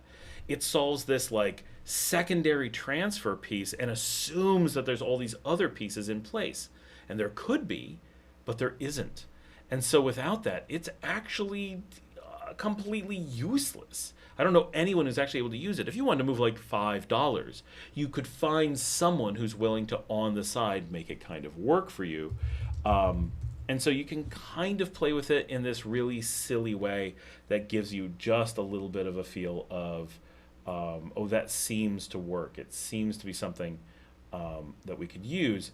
But if you actually try to do it for any real amount of money, you very quickly would realize, oh my gosh, it's useless, right? I did, like, in order to make it work, you have to put in so many pieces that you could have just not done it. Imagine this. You're going to walk to the store, and someone says, why don't you take a car? And you say, well, because there's no road. And they're like, I'm sure you can take a car. You're like, okay. So you walk all the way to a bus garage. You find a car, you get into the car, you drive around in circles, you get out of the car and walk onto the store. That's how crypto is used when people try to use it in the example of Nicaragua. It's a completely unnecessary step that gains you nothing in the middle. You're not blocked from driving around in circles on the parking lot, but it didn't solve anything. It just wasted time and money in the middle and made things very frustrating. And every single action you needed to do without it, you still needed to do with it. And so that is why it doesn't make any sense. It doesn't solve anything. So in order to, the way that it's normally viewed, people see it's a solution, but they aren't clear what the problem is, because coming from North America, we have internalized our problems and we assume that other people have them. In many cases, they do. So that can work, but it's really based on this assumption that everyone is going to have these assumed problems, and then when they don't, it's like, well, it still must solve something. We're like, what? What's the issue? What is the thing you're solving? And then everyone's like, I don't actually know. And it's, it's completely reasonable that people end up in that situation. Oh my gosh, Microsoft, why do you make everything so hard? Do you know anyone who's done a border run to Tbilisi, Las Chile, north of Lake? Border run from Costa Rica, they say, took 10 minutes on Nika side. I think I do know someone who did. It's so far of a drive out of the way, like, yeah, it's a fast crossing, but it doesn't save you anything. Diego says, I don't see how adopting Bitcoin would help. It's just an unregulated and very volatile investment. So that's completely wrong. It is regulated, it is volatile, but it is not an investment. So those words are actually dangerous because it makes people think that it might be good for those reasons. Well, I don't want a regulated investment, and volatile is how you make your money, and it's an investment. All wrong. It is a currency. It is regulated. It is volatile. That part is correct. But lots of currencies are volatile. Not ours, not the US dollar, but yeah, high volatility. And it's also a zero-sum game, right? It's a currency, so it doesn't gain value. It just, for every person who makes money on it, someone else lost money on it. It's a zero sum, so it can't be an investment. Investments actually make money. Steady Eddie says, I know a cruise ship captain who retired in Nassau. He complains about prices every time I speak with him. I bet he does. Those prices are crazy. Diego says, tons of people I know in Nicaragua have all or most of their savings in cash. It's a thing here. I meant hard cash under the mattress, not only cash as in the currency sense. I knew what you mean. That's why there's some idea here. Jan says, Scott has commented on this in different videos. He says there's no logic to using Bitcoin in Nicaragua. Indigital says, if we create this expat technology services concept, the service delivery will be digital, but travel will be needed, lol, but seriously, let's talk sometime. Yes. Diego says, I don't think Nicaragua will trust a fund. There's a general distrust of financial institutions. Well, people who distrust financial institutions are generally not the ones capable of using them, so it's not really a big concern. The important thing would be potentially offering a safety net to the public. There are a lot of things that are missing in Nicaragua, and a means for the public to fund the economic growth of the country is one of those things. Like it's missing, and there's opportunity there. And in the U.S., this is where the U.S. is strong, right? I think everyone is aware that I'm happy to rag on the U.S. and call it out when it does dumb things or does things that are not in the interest of the people or whatever. Absolutely. Like, I'm not going to candy coat it, right? I'm not going to be like, oh, no, it's really not that bad. No. It gets bad. Why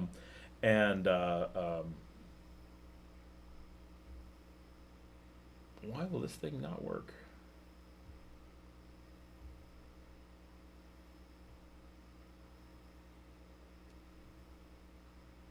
Cybersecurity.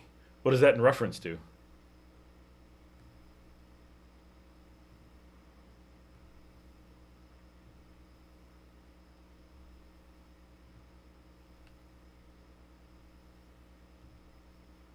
Oh, this is the right thing. Didn't know its name.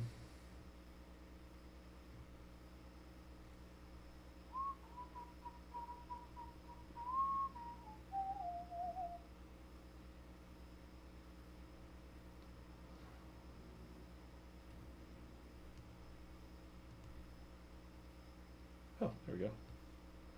I'm trying out something new.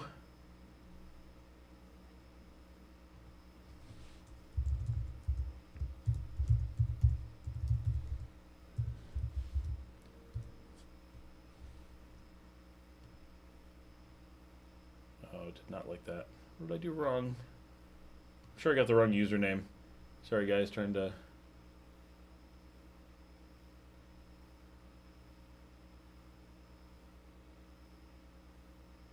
Default username is usually user. Oh, great. Who thought that was good?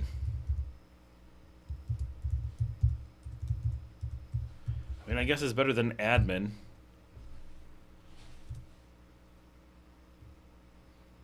That appears... That was it. There we go.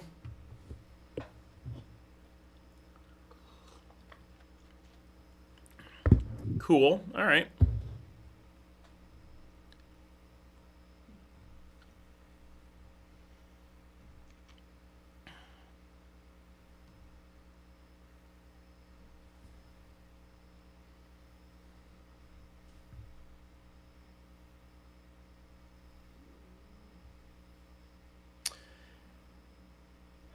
Now the question, how do I get out of full screen mode so I can see you guys? No, there we go. All right, I'm back. Okay. Intino says, everyone needs to help step up. I mean, that's, I assume you mean for the economy. I think there's a lot of opportunity. You know, I think there's a lot of people who need the benefits of American blind investing without the corruption of the American blind investing system. What you need is something that has a level of oversight in a way that a lot of things do not have.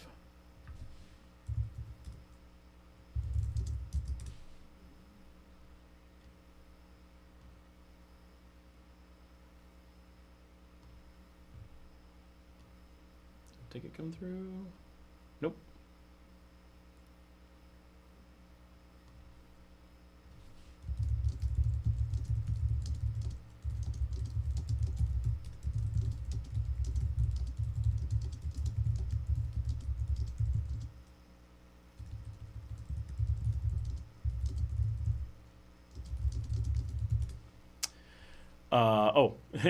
My monitor just did the when it went blank thing. Diego says, we don't generally trust our own currency too much. That's why we are so dollarized, and the government, it's trying very hard to change that. It's so weird because the currency here is so stable. Like, wow. The things that people don't trust is so weird. But one of the nice things about good blind investing is that it protects against currency problems. So that's a solution, right? Currency is not something to trust. Like, that's actually a really important educational point. Maybe that's something that's needed here in Nicaragua is financial education. And I'm not saying that Americans are good at this. I'm just saying that Americans are better than most at this. Americans are incredibly dumb at this stuff, like everyone else. So that's fine. But from a education perspective, people need to understand that you don't trust or not trust a currency. That's simply nonsensical. Who cares about the currency? All you care about is that if you get your paycheck and you go to buy bread, that it doesn't change in value from the time you got paid until you got the bread. As long as that's not a problem, you're fine, right? Because currency exists for the purpose of completing the transaction. And that transaction is from the time you pick up your salary until you turn it into something else. Where there's a problem is not when Nicaraguans are getting a paycheck and turning it into bread and rice and beans and eggs and cheese and plátano. It's when there's excess and they have an extra 1,000 Cordoba this month and they have an extra 1,000 Cordoba next month. Well, over time, that extra Cordoba's got to go somewhere. And over time, you start to get inflation. Everyone does. And that's when that money starts going away. If we didn't have inflation, we'd be like, okay, just hold on to the money. Like, whatever. It's probably not the best thing to do, but it's not going anywhere. But because everyone has inflation, and in general inflation's a good thing, that money is going to slowly go away. And the reason that inflation is a good thing is that, well, two reasons. One, you want to make sure that people aren't holding on to cash. That cripples economies. That if you hate your country, hold on to your cash, right? That, and we mean Bitcoin too. Hoarding currency cripples economies. So we want to stop that. Inflation is one of the mechanisms that we use to do that. And the United States does that and hits Bitcoin the same as everyone else. But Bitcoiners have a tendency to not understand how inflation hits them because they don't talk about Bitcoin in terms of its value. They talk about it in terms of its relative value to the US dollar, which hides the inflation from the people using Bitcoin for the most part. And so that's problematic, right? That there's this confusion because under normal circumstances, people understand how inflation is hitting their currency because they are using it to buy bread, they're using it to buy eggs, and when those things cost more, either those things are momentarily more expensive, or in most cases, the currency is worth less because eggs are eggs. So, with that,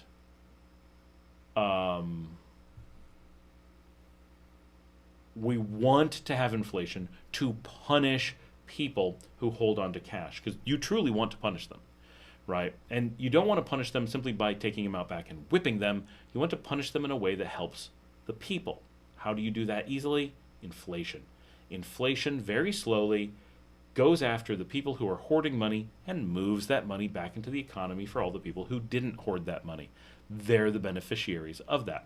The other thing is that people who take out loans for whatever, mortgages, car loans, whatever, what you fear is deflation. If, let's say, you make $1,000 a month, you take out a loan for $100 that you have to pay back every month, and over time you get, hey James, have a good night, sorry you dozed off. Every month you make a payment. Well, the thing that you would fear, and most people don't think about this because there are protections in place to avoid this, and many natural behaviors avoid this anyway.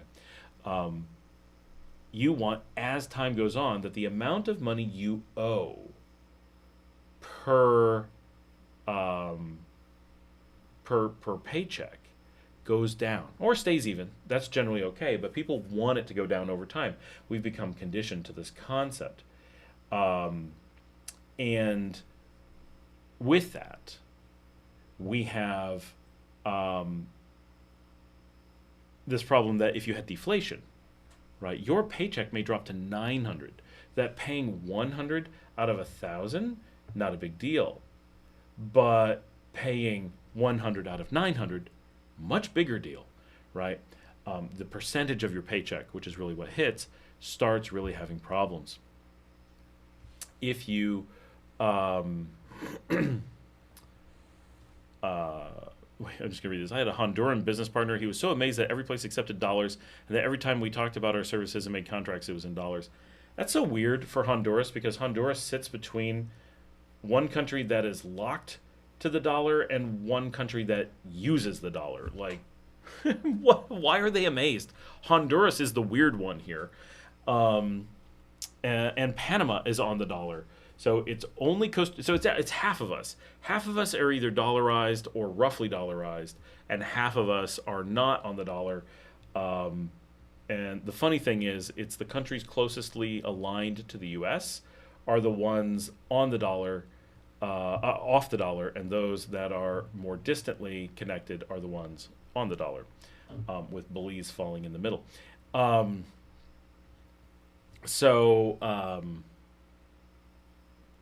Where was I trying to go? So we want to punch them. So we want these, what you want is that your paycheck eventually goes up, as most people do, not just from inflation, but also from promotions and simply being more experienced. Most people don't earn less throughout their lifetimes. That's not always true, right? OnlyFans models have a tendency to earn less over time. They start low, they peak really quickly, and then they slowly trail off. There are industries that do that. Waitressing does the same thing. It has this early life peak and then trail off and then has very rough retirement. But most fields have an increase over at least the majority of your working lifespan, and because of that, your paychecks keep going up. So what you want is to be paying the most punishing, difficult payback early in your life, and as you get older, then you want to experience a drop off where you don't necessarily pay less, but you pay less as a percentage of what you earn. And for people who earn flat rates, like you're making minimum wage, you always make minimum wage, you're able to have that same effect happen by having inflation, because minimum wage goes up, but the amount you owe per month stays steady. So those are important mechanisms, the reasons that we want to have inflation. What you don't want is hyperinflation, where it starts to affect not just loans and holding on to money, but it starts affecting being able to buy bread and eggs, because it goes up in cost on one side between the time that your salary adjusted and you made it to the store. I remember as a child, Brazil went through hyperinflation, and people would literally run from work to the store because their salary had to be adjusted every day. But even as they were traveling from place to place, the time at which they were paid until they went to the store affected the prices of things. Same thing happened in Southern Africa recently, right? In Zimbabwe, I believe. So those things we have to worry about. But as long as we don't have hyperinflation, the idea that people are not trusting of their currency fundamentally means they don't know what a currency is. And that makes it really dangerous. And that's where Americans are protected, because we have blind investing. So we don't hold on. Very few Americans are going to hold on to cash. And they know that they are doing something stupid. No American can make the claim that they thought holding on to US dollars, Bitcoin, or anything like that was a smart idea. No one. Right? We are taught, it is beaten into us, that putting money under a mattress, holding onto cash, even just using a savings account, is reckless to the point of setting money on fire. So we know this intrinsically. It's such a part of the culture. Doesn't mean that people don't do it. They do it knowing what they're doing. They may lie about it. They may decide they don't care, but they know. But what Americans have broadly available to them is index funds and things that are similar, where you can just take the money that you have laying around. We're not talking about the extra $10. We're talking about bigger amounts of money. But you have extra money you don't need to be using right at the moment. You can go put that into one of these funds, and it will generally protect you dramatically against those things, because it's making money, right? Not only is it no longer cash, so it's no longer a function of inflation. Right? And that's a big deal that a lot of people don't really understand. Because it's no longer cash, it's now separated from inflation. So you're no longer dealing with that risk at all. It simply goes away. Plus, there's the possibility that the business will grow. That could make you money, but that's not an investment. The thing that's making you the investment money is that it's a company trying to make profits. Right? That's what is powerful. Is so your money is actually, we use this expression, make your money work for you. Right? What's the alternative? Holding onto cash. That's making money do nothing. Right? Making money work for you is this huge thing. And so your money is making more money. You don't have to do anything. Simply by having extra money, it's making more money.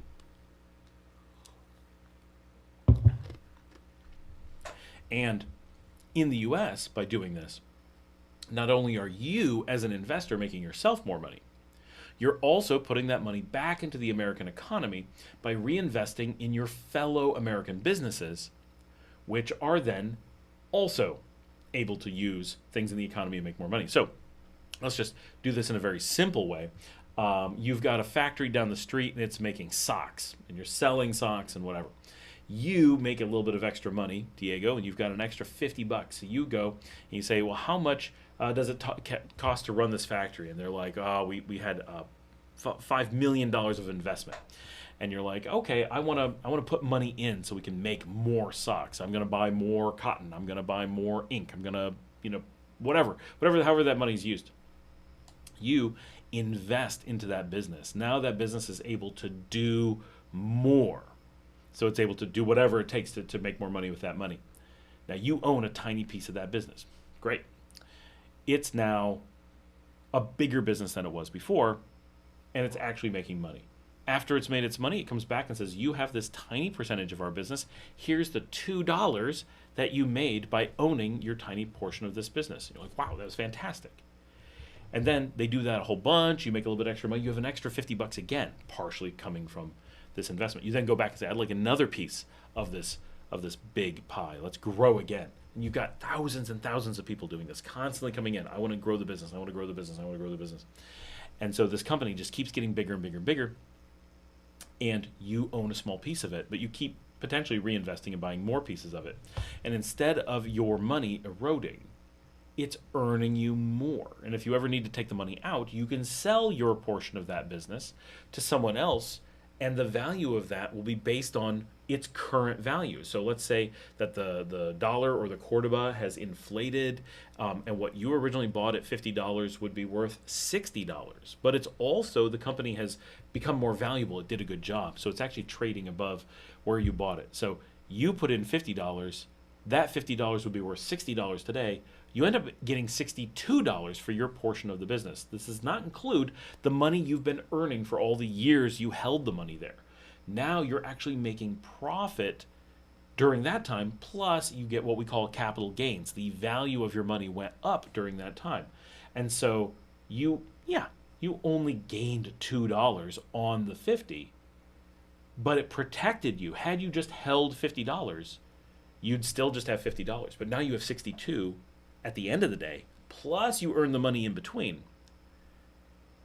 And yes, the things have inflated, so your $62 is only worth what would have been $52, $50, $51.80 back when you first invested, but it's still more. You still went up. But had you only gotten $50 out, it would only be worth like $43 back when you first put it in. So understanding that it protects you against that inflation, and it potentially goes up in value, but only potentially, and that it earns you dividends in between, is a huge deal. And that's what is missing in Nicaragua. That's what protecting against inflation looks like. That's where your trust goes. Your trust. Now you can say, well, I don't trust these kinds of businesses because I don't know their businesses. Well, that's kind of crazy, but okay, that at least is a thing.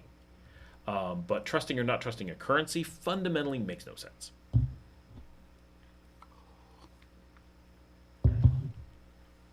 It's almost like not trusting math, right? I have a 5. I don't trust it. What does that mean to you, right? What does it mean not to trust the number 5?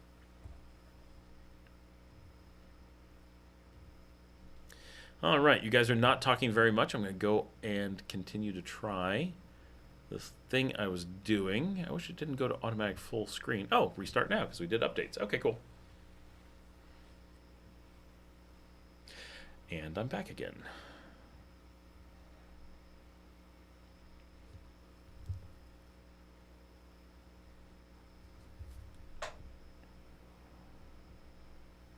And does your co-monitor cybersecurity issues? Does my company monitor cybersecurity issues in every country you have operations? No. I mean, what kind of cybersecurity monitoring are you picturing?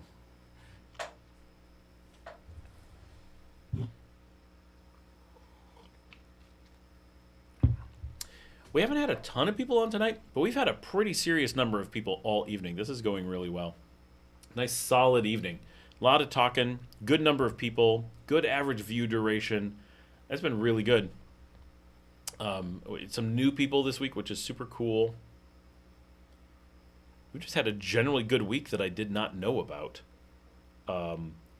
I swear I looked at some of these numbers earlier and did not see them, but so we had a good video. We're just going to talk a little bit. So 2 weeks ago on the 30th, 3 weeks ago, we did the truth about Nicaragua's de facto residency. That did pretty well. Then we had our normal, they don't do a lot videos. We had a couple of bad ones. Not that the videos were bad. Like, why did no one watch the Tired of Bad Nicaragua Advice? Is it just, I used to complain about things from time to time and people liked it. Now it seems like people don't. I don't know. Maybe just the thumbnail. Maybe, I don't know. That one I thought would have at least done twice what it did. But then I did the video. It's about who doesn't move to Nicaragua. Maybe it's because I'm getting out a little bit more. This is the one where I did go out and walk on the street, and I talked about kind of an interesting topic. It was well rated, got a lot of views. That one did quite well. That was 2 weeks ago. Then same normal thing. Then we did the Why Expats Struggle with Nicaragua's Time Zone. That did really poorly as well, but most of the others are normal. Then I did the Flying to Nicaragua. Here's what you need to know. Normal. And then, boom, $800 a month in paradise, Nicaragua reality check, and why Nicaragua is unbeatable, easiest country to move to. Both just skyrocketing, like way higher than my normal views. Nothing unheard of. Just doing really well, and both of them one day right after the other. And then why is it the easiest digital nomad country? Nope, not getting interest at all. Shipping video, not really interesting. Litter problem, slightly better. But for some reason, those just took off. I'm trying to see, when did they take off? Because I had no idea. Do I get a chart? There we go. No, nothing. They just steady. I do not know.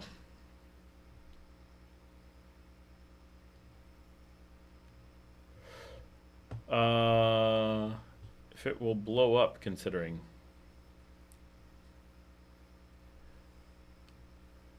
How did this one do?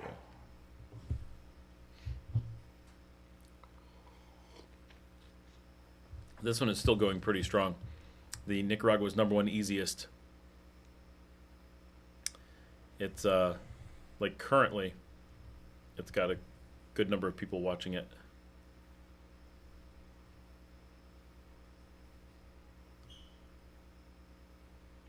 Well, awesome. I mean, it's been a good week.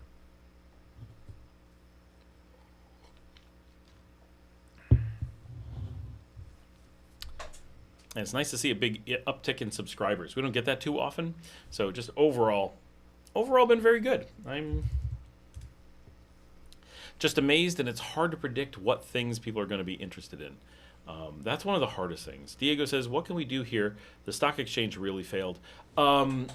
So honestly, I think that's mostly a good thing, right? There was only a couple companies on the stock exchange. For a stock exchange to really do well, you need a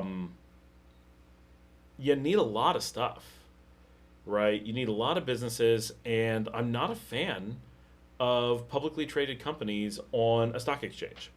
I like the idea of publicly traded companies. That's fine. What we call Class C corporations in the U.S.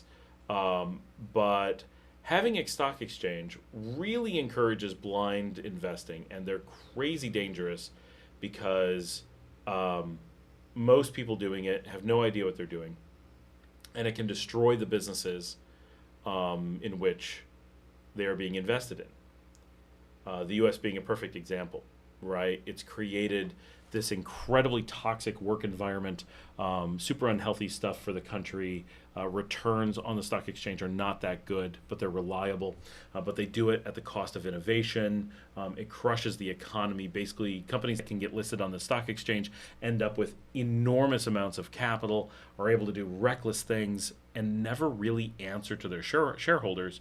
And then devolve into basically a system where people just get welfare forced on them, where they basically forcibly steal from the investors. It's not a good system.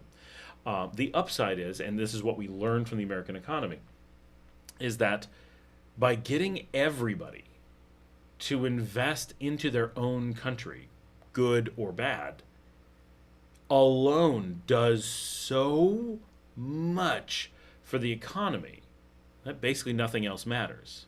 So the idea isn't that bad. Let's make everybody an investor. But where it's bad is that there's no oversight. So you get this giant economy running very poorly. Tackling that from a different perspective is something we would want to have happen in Nicaragua. And I honestly think what you need is a government-owned entity that is essentially an economic fund, meaning a fund of the general economy. The problem in having the government do it is that you really want to have some amount of discretion. And putting the government in a position of having investment discretion is fine when it's utilities, but it's bad when it starts being, let's say, a restaurant, right? What you basically want is an investment fund where you have smart investors with lots of oversight and follow through, pushing businesses to do a good job on behalf of investors. But you want a mechanism where people can easily buy in and get out of the business. So you need to issue enough share. Like, it's complicated, right? And doing it with a single company, very, very hard. But I think there's some way to make it that it makes sense. And given how small the country is, and how few people would be interested, and the enormous amount of opportunity in it, and I realize this is something I've been thinking about a lot over the last few years, but have not come at it from this angle. I've always come at it from other angles. And it feels like there's something really interesting here. And I have some ideas that would require some buy-in from ins, most likely. But getting ins on board with it, I think could make for a really powerful mechanism.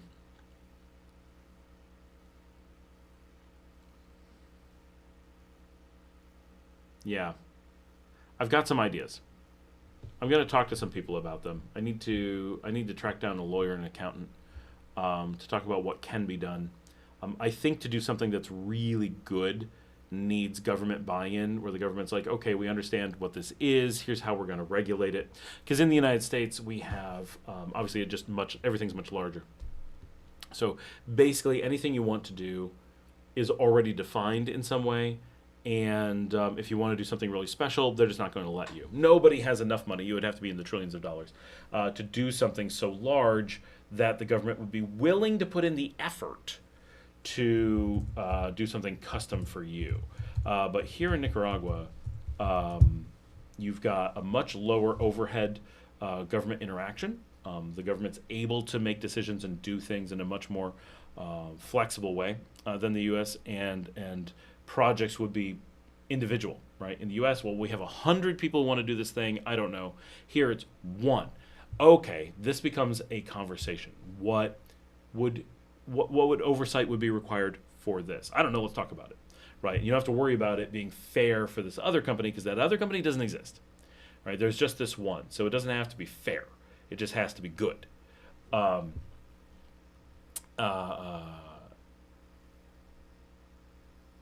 And I do a lot of these kinds of projects where we want to know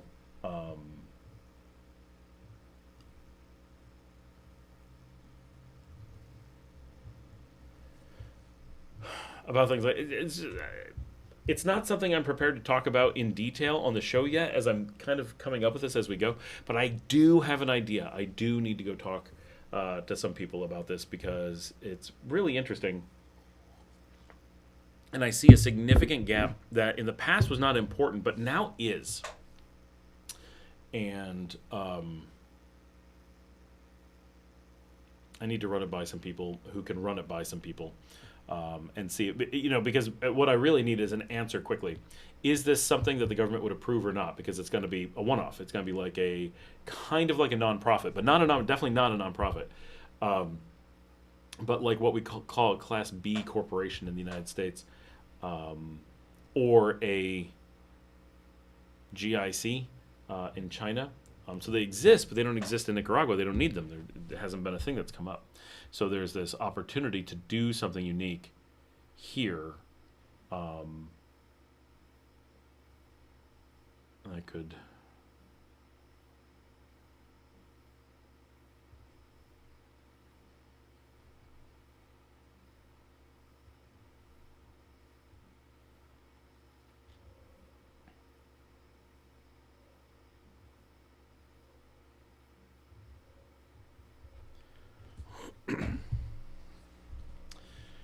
But I'm actually glad that the stock exchange failed. I think that stock exchanges are fundamentally bad, but they serve a purpose that most economies have a gap in.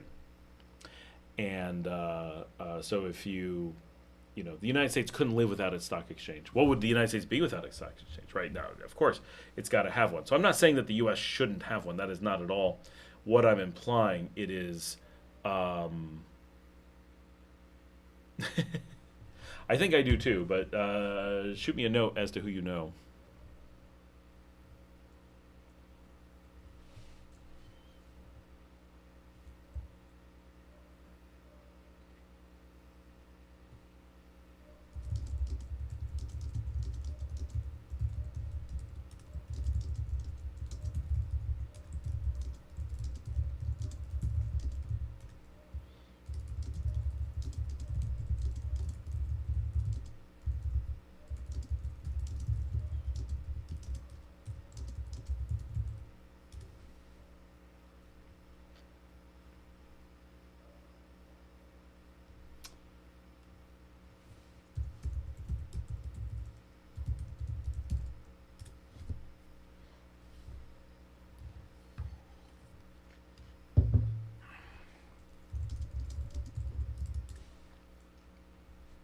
Sorry, logging into some things. Maybe fast.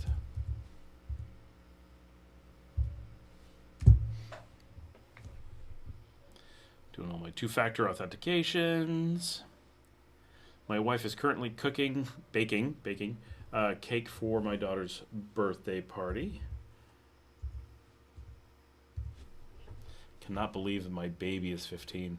My gosh. And my eldest is going to be an adult in months. What do you mean, oh, because I put in the wrong token. Yes, yes.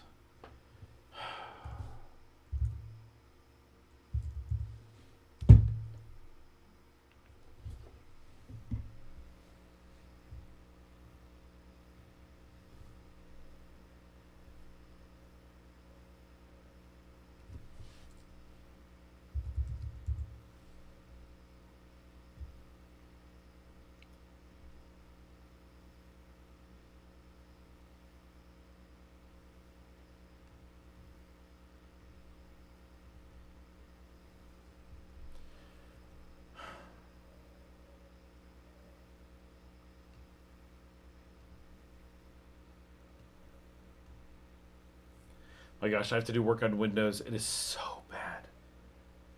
How do people do this all day?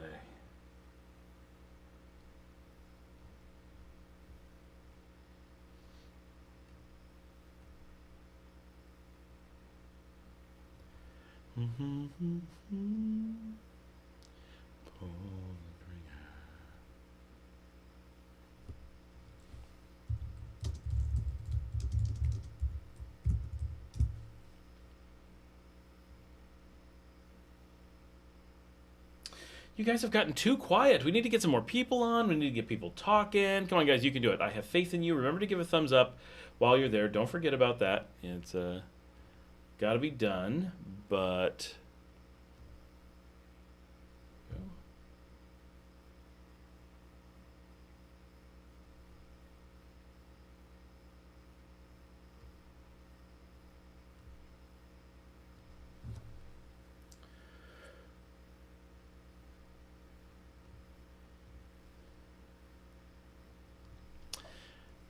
I need people talking. We're down to 16 people, which is not a lot. It's pretty good for 10:30 at night, but we need to get like more lively. We need to get something going on. I don't think I have any backlog of questions to answer on the community. That would be cool.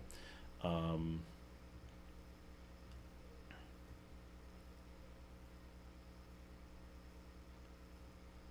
it's already doing newest. Yeah, nothing new. Nothing new.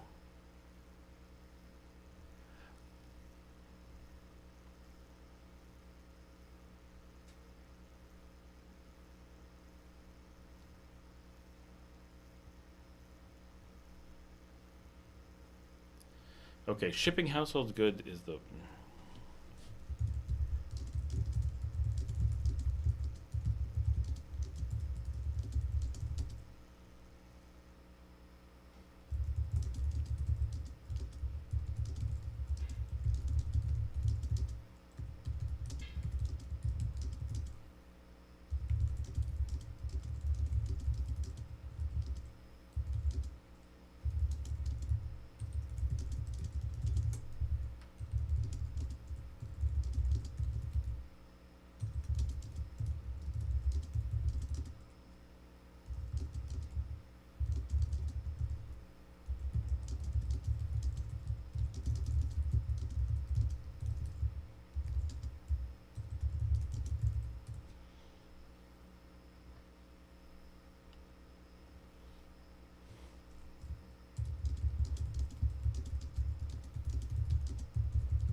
All right, get back to you guys. Ah, there we go. There we go.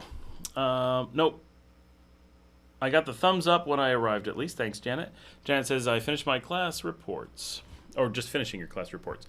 We are 4 views away from 500, which 500 is a pretty good mark for the live stream. That puts us well into the category of what we're getting during a normal show, but the length is so much longer on the live stream. And then people do watch it, obviously, after the live stream, but we don't get like a blow-up show. So on a normal day, we get between 200 is like the lowest. I have seen lower than 200, but it's very rare. And the highest we've seen in recent times, like 2,500 views. I mean, that's like from days ago, not like months ago where it's had time to build up. But in the first couple days, you're hitting, 2,000 or 3,000. Those are really good numbers. But that's kind of the range, right? A quite good day is 2,500. A terrible day is 200. And 400 I don't like. I really like seeing like 800. I really like when I can see 1,000, right? That feels good if we're always at 1,000. Most get there eventually. Very few never get there because people do discover the channel and binge in the future. So that stuff's good. But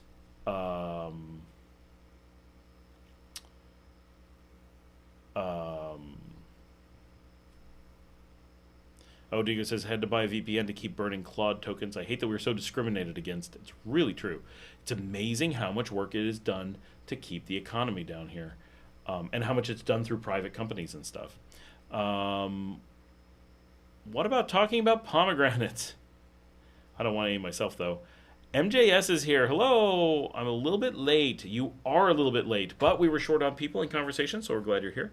Janet says, yeah, late we are. Janet says, I ended up not doing a call because my friend or student in Taiwan is busy now. Oh, we just got another person on the channel. That's good.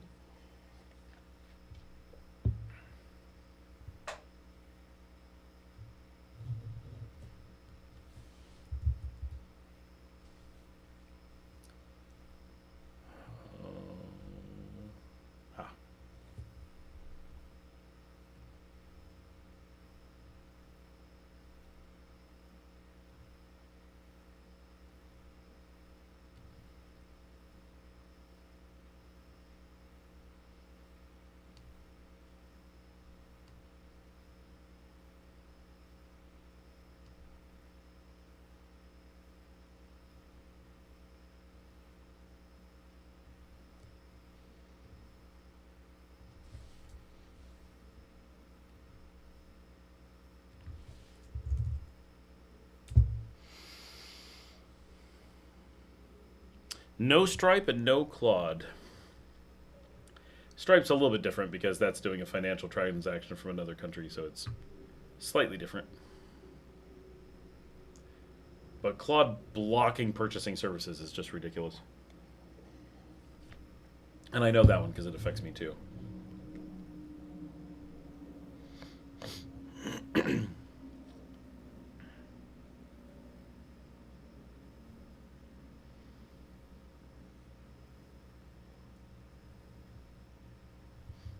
That's working.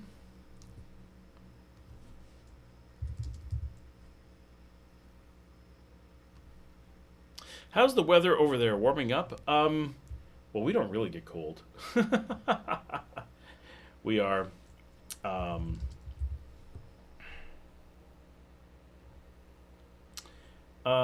it's been pretty hot the last few days. Like, I'd say 4 days or so, I think. It's been really noticeably... Oh, well, that doesn't make me happy.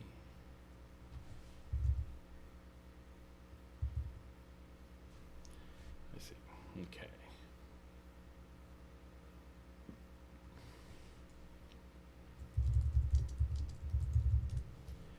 I need a VPN to vote in Oregon, but it works with the VPN. That's another problem. Like, they make you jump through technical hoops to be able to vote. That sounds awfully undemocratic. Like, for real. That sounds like a constitutional crime. I mean, I realize nothing in the U.S. is democratic, and so no one cares.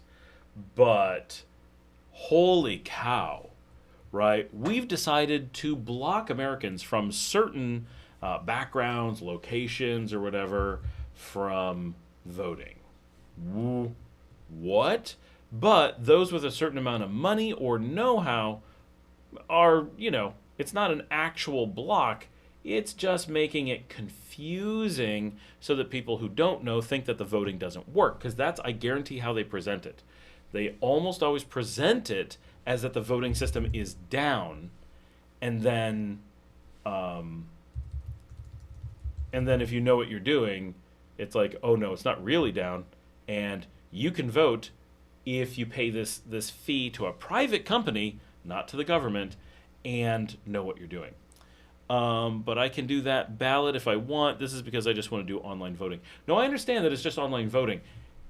Anything that isn't equal and open is discriminatory, right? That's just how it is, right? Because you could say, it's kind of like, oh, you don't like this job? You can go get another. Even if it's the only job in town, even if it's the only one that does what you do, right? It's like saying driving is a privilege. It's not a privilege, right? It's either a right or it's a discrimination, but it's not a privilege, right? That's not what, that's just something that corrupt government officials say when they don't want to admit that they're discriminating. Have I ever, this is Healthier Life 235, have you ever toured the interior of the country? What do you consider the interior? I mean, I've been here a long time. I've been all over the place. But if you're asking if I've wandered about the jungle, I have not. But I have seen an awful lot of the country. Janet says, I just don't want to have to send in the ballot from here. Yeah, that's a huge pain. Do they let you drop it off at the embassy, or do they make you do something dumb?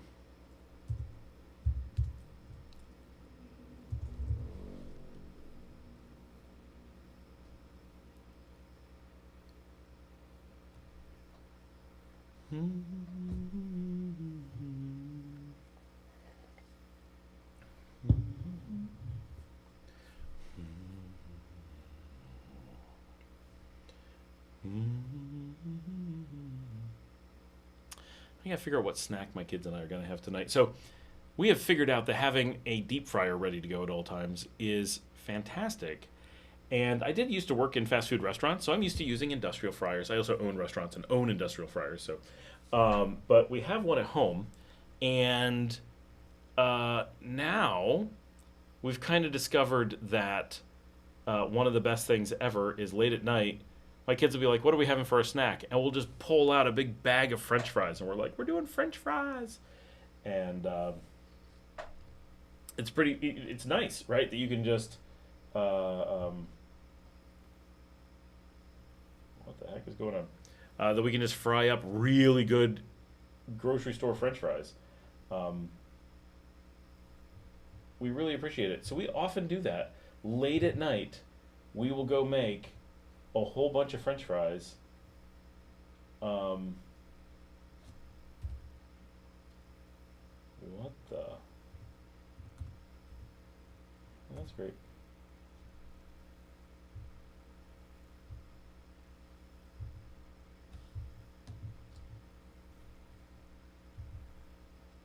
There we go. And we'll actually get like restaurant baskets and do fries and the whole thing. And so my kids really like that. We did crinkle fries last night. MJS, we need to pass the SAVE Act, voter ID. Imagine having ID as if imagine joining the 20th century. Jan says, they do the embassy thing for national elections, but the state primaries are all on different dates, and I don't ask. Diego says, what is all the fuss about voter ID? Why are people against it? Every country I know does that. Because the United States quite literally does not want to join the developed world. They hate the idea of having a lack of corruption, the ability to protect people. No one knows what the negative is. It's just insanity, right?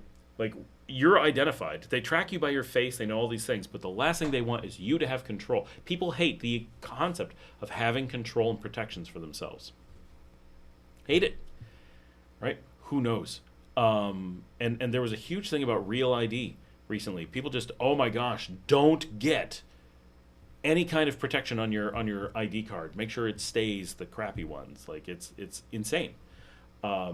no American has ever articulated a reason to be afraid of it. And like most things, right? America's a culture of fear. You kind of have to, um, uh, uh, you really have to. Wait, he says, so illegals can't vote or people voting twice. Maybe it's all the people who are trying to vote twice are the problem, and they're angry that it'll take that away. Because I know people who have gone, like, casually living in Texas. People are like, yeah, I couldn't vote. Went and voted today, but they told me I already voted, right? False votes are a really normal thing in the U.S., which is weird. Why bother with fake votes? And then, right, and this is actually a thing. I have never been involved in any country that had no voting security. And in the US, people just casually are like, yeah, I wasn't allowed to vote. They said I was already there. Someone else cast a vote for me. And that's it. Never heard of someone pursuing it legally. It's so corrupt. And your vote is so irrelevant that while you casually know people who have this problem, they're all just like, well, what are you going to do? It's not like my vote counted. You're right. It isn't like your vote counts. But holy cow, this is what it's like. And everyone talks about, the U.S. standard, and we trust the elections, and we count all the votes, and we recount all the votes. You're recounting, but we know people who are not getting to vote. That means that if I know someone, chances are this is a percentage problem. It doesn't mean that it's anecdotal, but this is so easy to do, right? There's no, unique IDs on people. Yeah. But Americans on average just live in fear. That's the defining characteristic of America is fear. That is the thing you can't figure out what's going on. Why does everybody seem different, weird? Why do they react the way that they do? It's because of fear at every level. Think about growing up in the 80s. I realize most of you didn't grow up in the US in the 80s, but those who did, we were terrified that we would be abducted by people in vans with candy. How many times had that happened? A total of 0. It is a fear that never actually happened, but someone managed to just create a narrative that this was a fear, and everyone believed it to the point that it essentially, for all intents and purposes, made allowing children to go outside illegal. Diego says, having a voter ID, it just makes sense. From the outside, the people arguing against it, it looks like crazy people. No, it is crazy people. You have to be clear. It is crazy people. Once you try to excuse the behavior as being somehow sensible and you just can't figure it out, that's where you run into problems.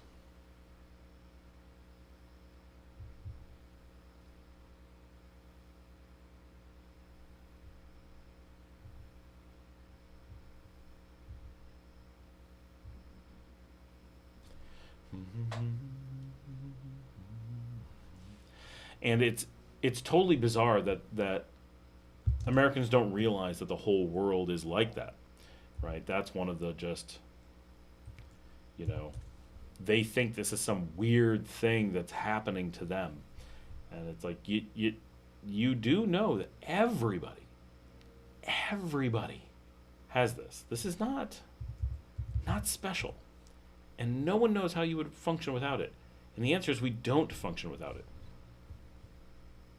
Things actually don't work.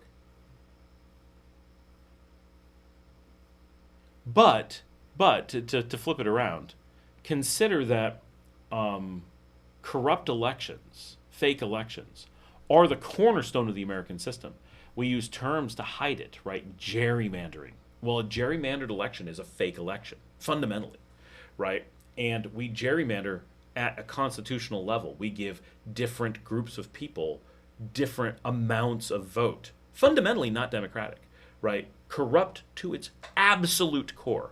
It is in endemic corruption. It's not a system that allows corruption. It is a system that is built on it from the very first pen stroke that goes into the Constitution. And this need to not treat all people as equal, this need for not all people to be people, it's very deep. And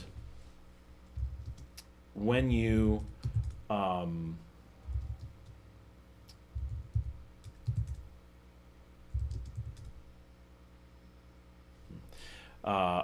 when you have that, you then have a very, very deep fear that your situation is created by the corruption,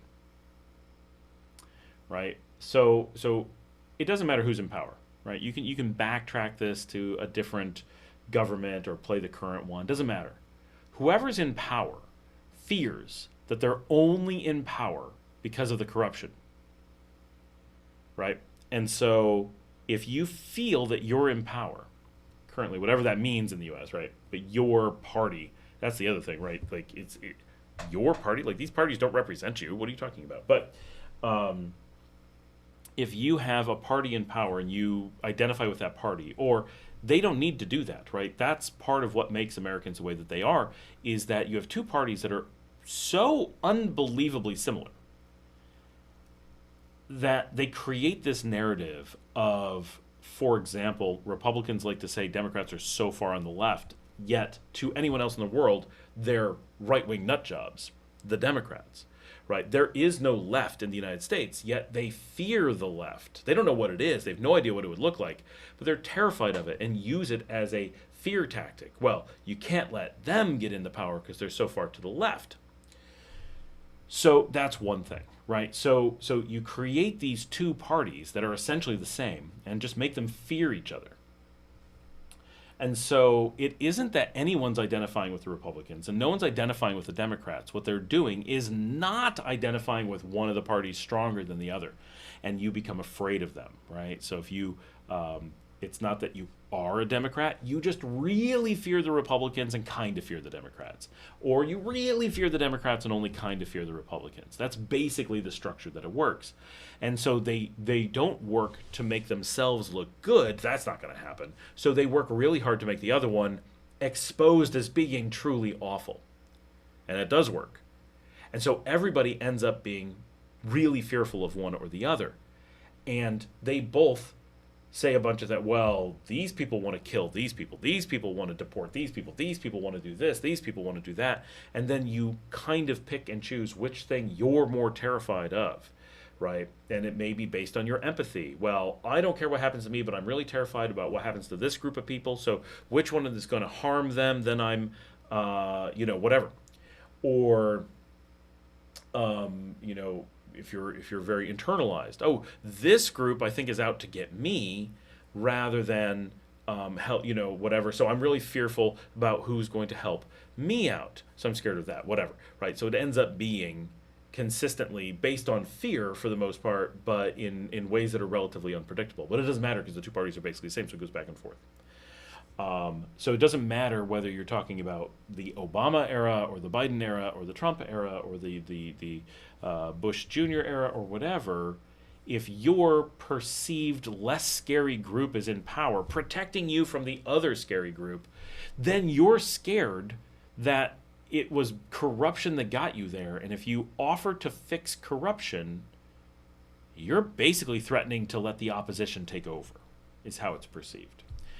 Do they put that hard ink to wash in your fingers there? No, we don't have no security whatsoever.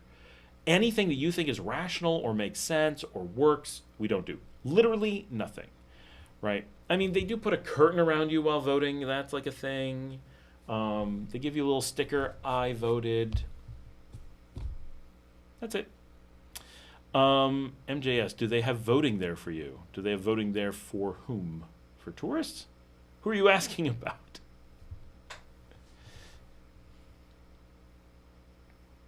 Diego, when is the election? I never know because it doesn't apply to me, so I don't. Jeez.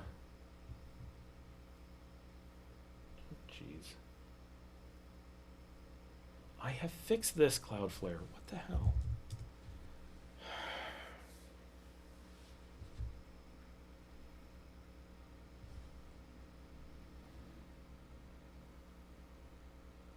Nicaragua is so big on. Does Nicaragua have voting for Nicaraguans? Nicaragua is a beacon of democracy, right? Like even the American TV show Most Dangerous Roads, when they talk about Nicaragua, the show is about the sanctity of voting in Nicaragua. It's such a big thing. So the real voting, right? Everyone's equal. Everyone gets to vote. They have a voting ID.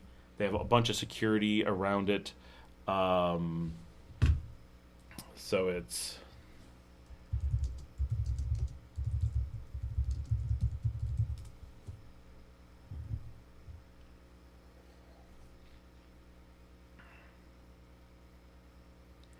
I believe it's November of this year, I think.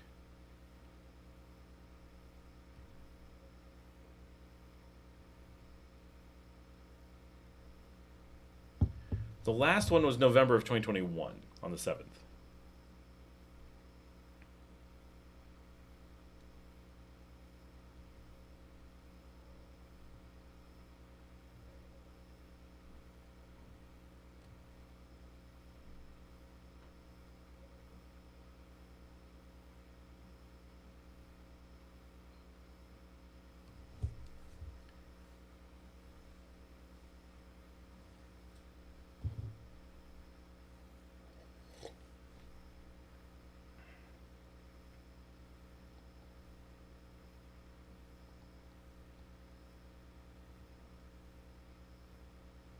Oh no, maybe it's next year. Maybe it's next year.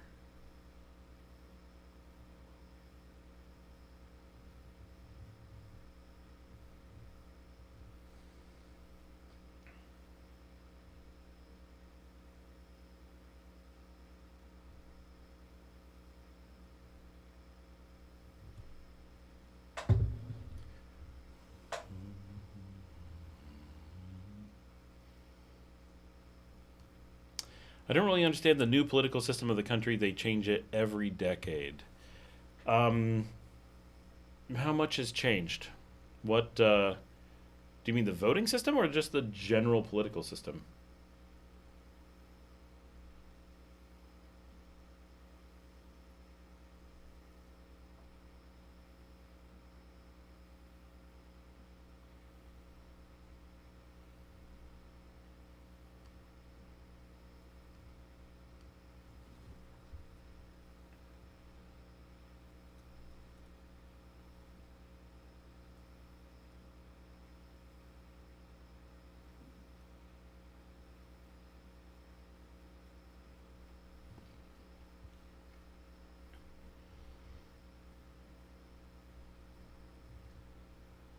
I mean, overall, I think Nicaragua's political system is relatively straightforward. Although the breakdown between national and departmental powers, that's, as an outsider, that seems a bit confusing. But it would in the U.S. too, right? What's the difference between the federal and the state? Oh my gosh! And then counties, like the amount of things, and like living in Texas, nobody from Texas has any idea how anything works, right? That's just crazy. They couldn't tell you what country they're in, and I mean that literally. You get so many people who have no idea what jurisdiction they're in, what country they're in, who they pay taxes to. They don't know. Right, that was a shocking level of not knowing their own direct interest. I can't even imagine. Like you can't possibly. We used to have separate elections for Congress member and president. Now we don't. Oh, what do you mean separate? You mean they're done on the same day? The U.S. has both. We do Congress and president, then Congress and president, just every other time.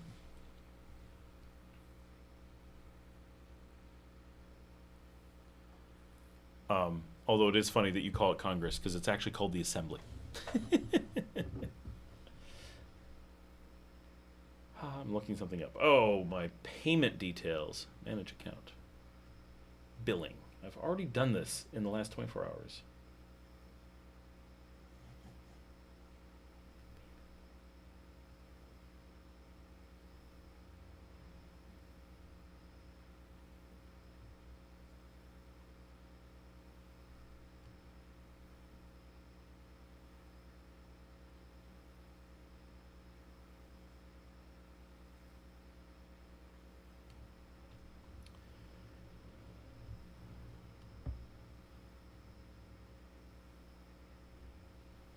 Now we have co-presidents, and the co-presidents can elect any numbers of vice presidents.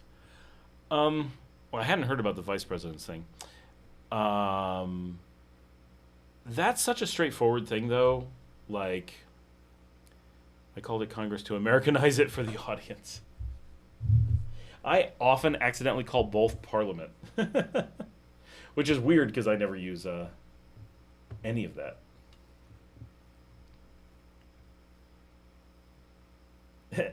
There is a credit card on file here that expired in 2018. I don't think we need to keep that.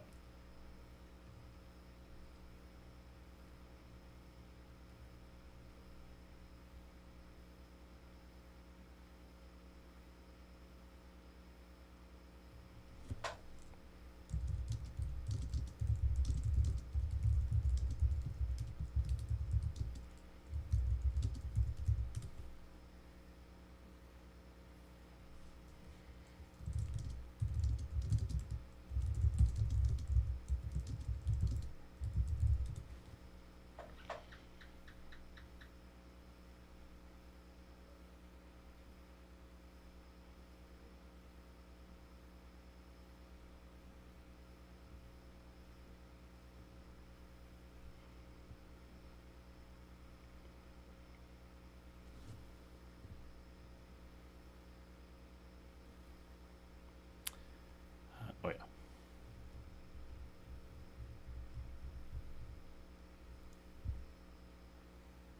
That's correct.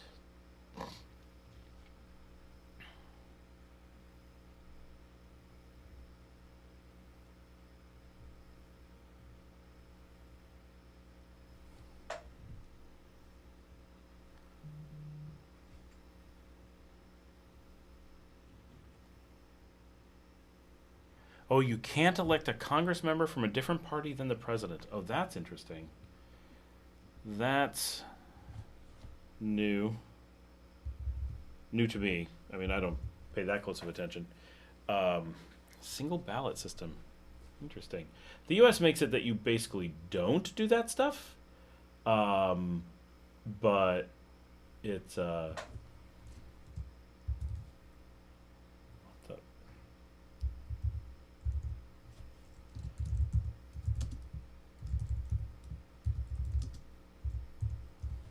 but you can. You certainly can. And people do, but not that much. Very rarely.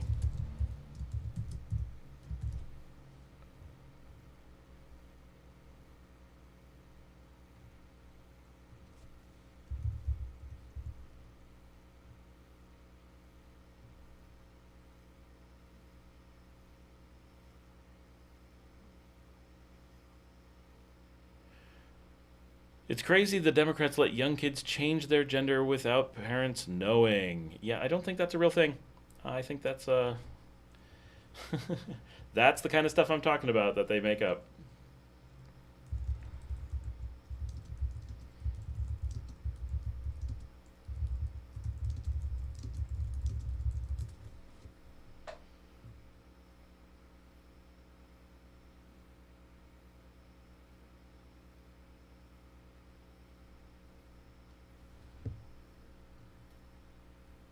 What's really surprising is that they allow the president to stay out of jail for making those kinds of claims, undermining democracy, which actually puts kids at risk because it makes it sound like people are allowed to do that stuff.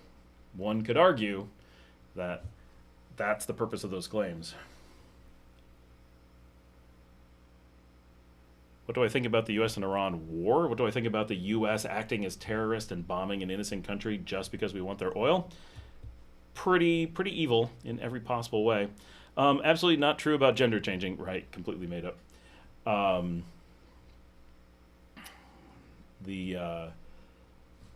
that's why we can't have nice things in America. And that's something that's very, very important for me in countries that we live in is protections against false information. The stuff that the U.S. allows to be promoted, it's like screaming fire in the what was I saying? Fire in the movie theater, right? It's very dangerous to allow demonstrably false information to be spread for the purpose of harm. Is a really dangerous thing, and is not what freedom of speech refers to in any other context. The U.S. uses freedom of speech to mean freedom of misinformation, freedom of propaganda. That's dangerous, right? Because it's there's no freedom of press, there's no freedom of facts. Scott, you mean they are spreading democracy? Right. Killing children, spreading democracy. Come on, man, you know this.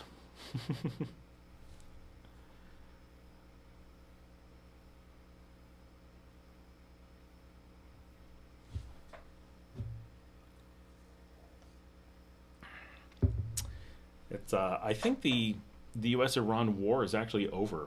Like, Trump seems to have internalized that he lost on this one, so they're just pushing him around so much now. It is so hilarious. Like, yeah, the U.S. has lost every engagement since 1945. If the Russians weren't there to keep them afloat, the U.S. hasn't won anything in so long. But holy cow, the degree of losing in Iran is completely unprecedented. We didn't lose in Vietnam this badly. We didn't lose in Korea this badly. We didn't lose in we didn't lose in Nicaragua this badly, right? We've lost so badly in Iran, so quickly, so dramatically. Like, what is it the U.S. feared most? Losing control of U.S. currency. What specifically happened? Lost control of U.S. currency. What are we worried about? Got to get control of oil. What do we lose control of? The oil. What was our big fear that Iran could do to really punish us? Shut down the Straits of Hormuz. What did they do? Shut down the Straits of Hormuz. Well, did we stop them? No. Did we, try to stop them? We were so scared we didn't even try to stop them. We just made the claim that we meant for them to close it. Wasn't the purpose of going to war to stop them from closing it? Oh yeah. Yeah, that's what we were told. That is, at some point, it is a straight up war on the American people, right? That is every single person who supports or enacts what's happening in Iran is out to get an American. Every single one. That's the act, right? This is about taking money out of everybody's pockets. This is about taking away freedoms. This is about taking away everything, right? It is showing that the public has no say, and it doesn't matter. It's showing, it's a test of how much can we do what the people don't want and have not approved and can't stop and doesn't help them in, oh, we're going to do this. No one understands it, but it's going to help you in the long run. Everything that they tried to pretend it's about, they didn't do, including someone's going to be like, but what about nukes? Well, first of all, what about nukes? We've got nukes. Who's stopping us? Russia has nukes. What are we doing about that? Israel has nukes. Anyone complaining about that?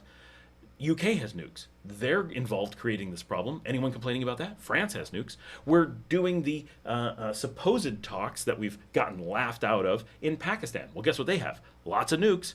Who's their neighbor? India. What do they have? Lots of nukes. So nukes are clearly not the problem, right? That's mocking the American people. Anyone who says it's about nukes or oil, yeah, it's flat out just mocking every American, because either they fall for it and that makes them look like fools, or it just shows they're impotent and nothing that the government says to lie to you matters.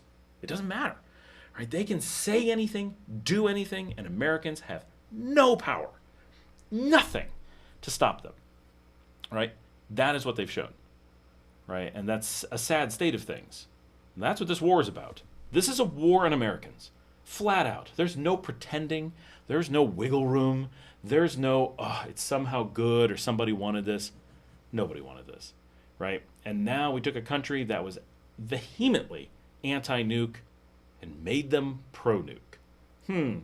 If anything, this is a plan to nuclearize Iran.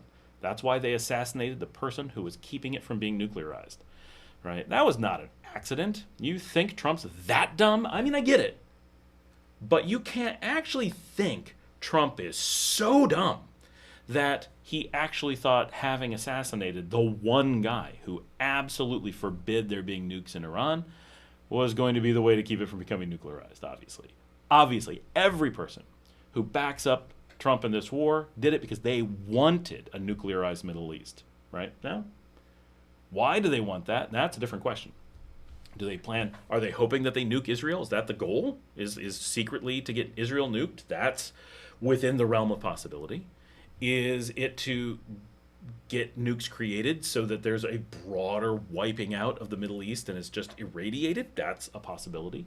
Is it to try to prove weapons of mass destruction because we failed to do that in Iraq? Well, maybe that's a possibility. We got a lot of wiggle room. What we don't have wiggle room on is that the plan was to push Iran into nuclearizing. And there's no reasonable space where the U.S. thought they could win. Right? We didn't win in Nicaragua. We didn't win in Vietnam. We didn't win in Korea. We have lost every engagement since 1945, and we got our asses handed to us in World War II. Before someone jumps in and goes, but we won at insane cost against really tiny enemies. We were never fighting a war on our own territory. We had most of the globe on our side. We had unlimited resources. We had everything in our favor, and it was a near thing. We almost lost. That's when you're the underdog and you almost lose, but you don't, that's a win. When you go out to play golf and you have no handicap, and you're playing against someone with a massive handicap, and you win, but only when you don't consider the handicap, that's embarrassing. Right? Well, maybe if it's only 1 or 2 strokes, it's just you had a good day. But when you're getting whomped on by the guy with the big handicap, it's like, oh, I really screwed up. And that's what happened in World War II, right? Little Germany already had the crap beaten out of them before the U.S. jumped in. Japan was already really spread out. The U.S. had places like Russia and China and the U.K. and France all on their side. Already fighting, already wearing people down, and Australia, and Canada, right? And. And we still desperately had to fight to not lose North America. That's unconscionable. Imagine little Germany. They're not that tiny, but they're pretty small. Today, suddenly just marching troops taking over all of Europe and threatening North America. And Germany was so confident that this was going to happen, they were planning on taking North America, right? The U.S. had the U.S. not gotten that windfall of getting German nukes and German scientists, they probably would have lost North America. They almost actually lost that war, a war that should have been a shoo-in.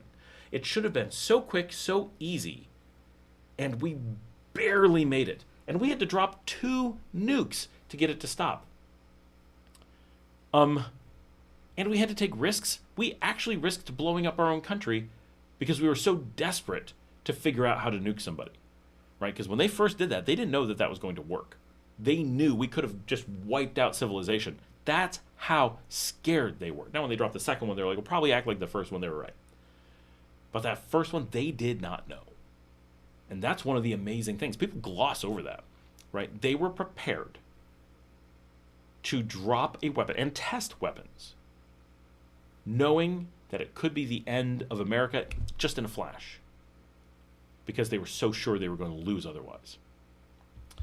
Jan says he thought he was right about Venezuela, and he believed that guy in Israel who has been trying to get the presidents before him to do it, but they refused.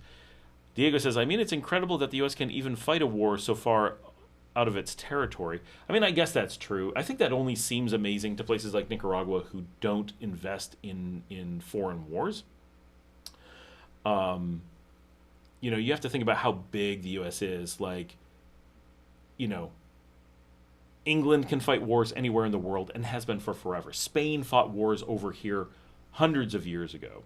Fighting wars in distant places isn't hard as long as you have no scruples and you're okay with destroying faraway people just for the fun of killing people, right? Now, should countries be investing ever in the ability to wage foreign wars? Probably not. Just investing in that capability probably shows a fundamental problem, right? Now, you could say, well, aren't there situations where that makes sense? And yeah, right. China does have the ability to wage war far away, and never does. So okay, that they're investing in it clearly isn't making them just go do that. But does it make sense for a country like Nicaragua to invest their, best and brightest into building big ships to be able to ship off weapons to far off places? No, it's a horrible use of the economy and just devastates life in their own country. Right? So it's, an underpinning of why we like Nicaragua so much is having a country that isn't putting all the national resources into committing atrocities abroad. That's a terrible way to spend money, right? What are we going to do with all this excess money we have? I know, let's kill foreign children. Seriously? But that's actually what they've gotten Americans to rally behind. Not very many Americans, right? Americans are very much up in arms and very disgusted by this en masse. There aren't that many Americans actually supporting these things, but there's enough that it has created a situation where, there isn't a huge backlash. There isn't this constant focus on that in the way that there should be. So, they're proving a lot of points, but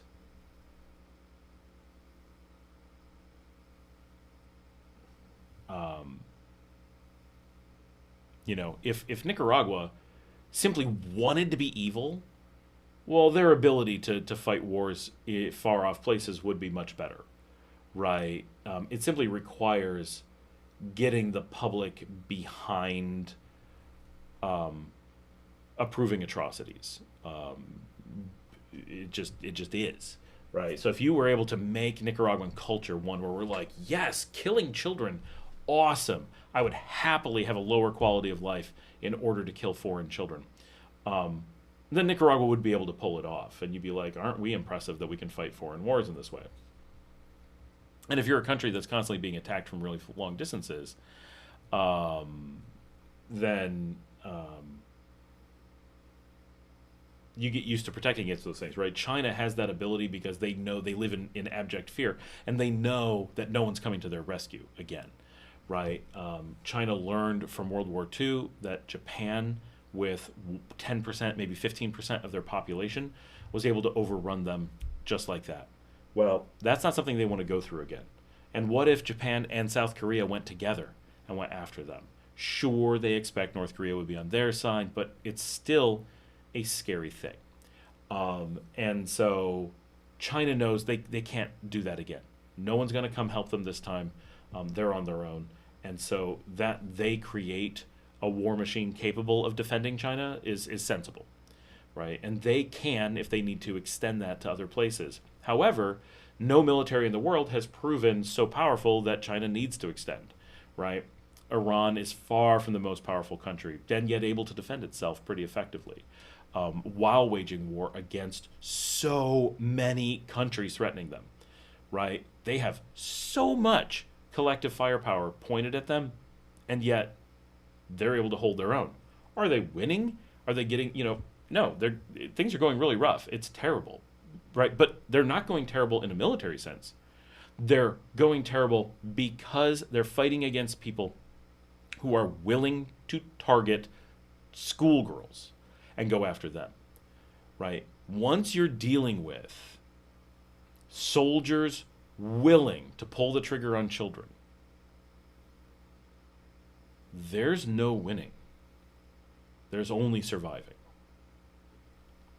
And this is something humanity has to understand, right? As long as we allow anyone to support, vote for, champion, or do, right? That every person needs to be held guilty for this. Every person needs to be accountable.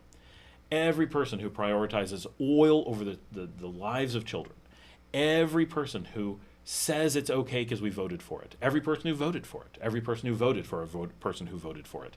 Every person who let this happen. Every person who made it happen. Every person who didn't do something to stop it. All carry a responsibility. We're going after children. We have to be clear about this, right? This is not a questionable war. This is not a gray area. This is not maybe we're the good guys. There aren't any maybes. And it's not just the people doing it. It's the people standing behind it, right? It's the people who aren't doing something to stop it. When we talk about what happened in Germany and the conquered territories in 1944, 1945, and we say, why didn't people stop it? How could this happen? When I was a kid, we still asked, how could this happen? And now we're stuck with, oh, we now know that the current American public would happily have voted for the gas chambers. They'd have voted for it.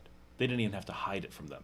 In Germany, we're pretty sure the public didn't really know, at least most of them. They knew terrible things were happening. They knew their neighbors were being taken. They knew a lot. They didn't know about the camps. They didn't know about the gas chambers, we think. I could be wrong on this. Maybe a lot of Germans knew, and I wouldn't be that surprised.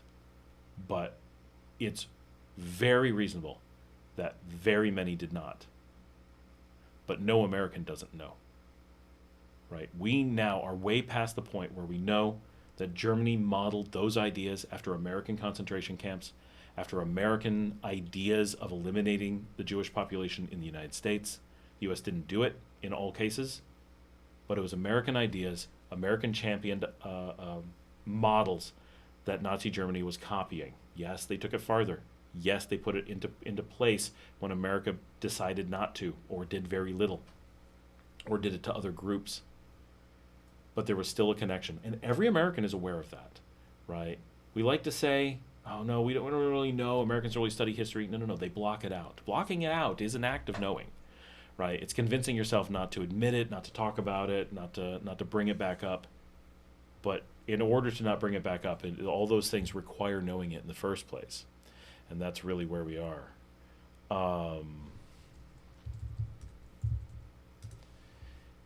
And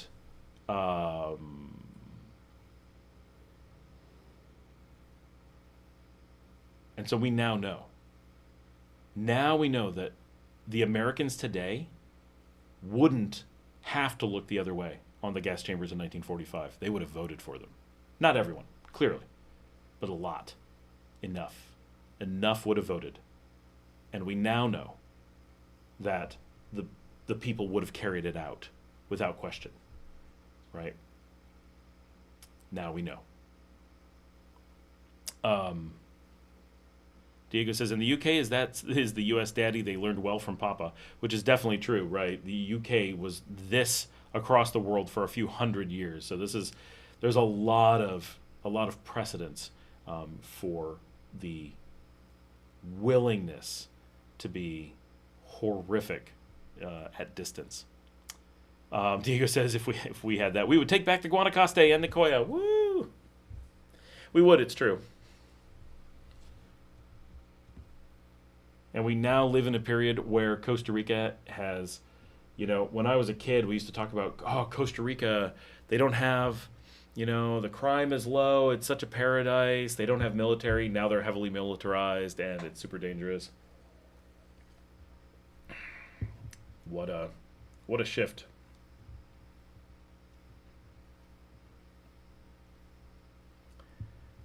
Here's a headline. Pope decries migrants and refugees being treated worse than house pets.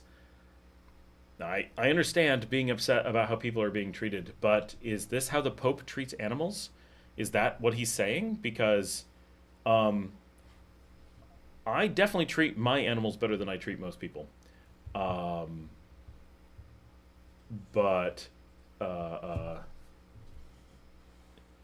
we saying that the Catholic Church does not take the care of animals, right? What do they say? The first sign of evil in humanity is its willingness to be cruel to animals. It is a sad day when the Pope is someone that you can get behind. That's where we are in world history. The Pope is not the bad guy. Think about that. How bad did America have to become that the Pope is being used as an example of someone with control?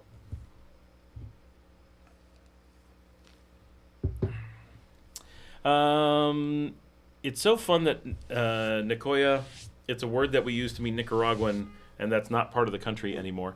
So that's actually really common. So that's an interesting one. But Luxembourg is exactly the same. The country of Luxembourg is smaller than the county of Luxembourg in Belgium right next to them. So it's actually not an unheard of thing. I grew up in a place called Little Canada, right on the U.S. side of the Canadian border. I didn't grow up in it. I grew up right next to it, drove through it all the time. Those kinds of things are actually pretty common. In this case, though, the thing that's different is that the Nicoya is a part that was taken from Nicaragua by Costa Rica, or, you know, everyone's got their story as to how it happened. Oh no, they wanted to leave. You know, we didn't just annex them and take them by military force or whatever. Maybe they did, right? It's how does a group of people actually vote to leave and switch allegiance? It's a difficult thing, right? And places that are struggling with this, Scotland went through this, right? They were forced to vote to either stay in the EU and stay in England, in the UK, or to leave both. But they didn't get the option to vote on what they wanted, right? And basically everyone in Scotland wanted the same thing. They wanted to stay in the EU but not be in the UK. They weren't given that vote because everyone knew how it would go, so they had to manipulate the vote to make sure Scotland couldn't vote for what they wanted. And now they say, well, you don't get another vote. You only get the one. Right, well, that's funny. You didn't get just one with being in the EU. You kept making a vote happen until you got the one you wanted. The degree of non-democratic in the UK really shows where US got its trends from. It's so sad because I think, you know, my family being part Scottish, like we would seriously consider living in Scotland. But I want to be supportive, but I'm not going to go live in it while it's a occupied colony. Diego says it was taken and then sold by Somoza. That's what I was told by family. I'm going to just say that is not true. That is absolutely not true. I will be the first to push Somoza in front of the proverbial bus. Like, he was a terrible guy, but that is most definitely BS.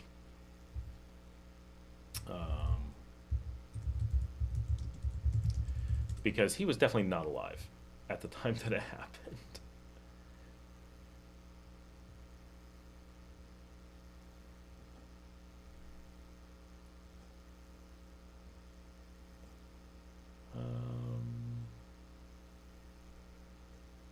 Yes. The territory of the Guanacaste became part of Costa Rica in 1824. Right? 1824. So 1821 was freedom from Spain. 1823, freedom from Mexico. 1824, Nicaragua loses Guanacaste to Costa Rica. So that's the timeline, right? This is really, really quickly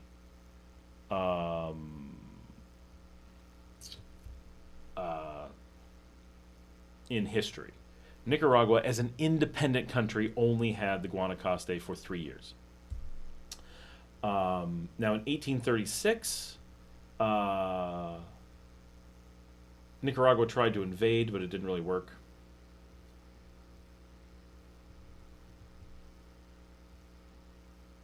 And it wasn't until 2013. I don't know if this is really true. I think this is true. I do not have the ability to fact check this, so we're just going to assume it's true. According to something, in 2013, Ortega, current president, declared that it did belong to Nicaragua, which is a reasonable thing. Nicaragua, to the best of my knowledge, did not agree to any annexation. And the people there, how do you, did all the people of Nicaragua vote to give up that territory? Who decides who gets to vote, right? It doesn't just work that way. So it is a disputed territory, as far as I know. But as much as Somoza sucked, Somoza most definitely was not how Nicaragua lost the Guanacaste.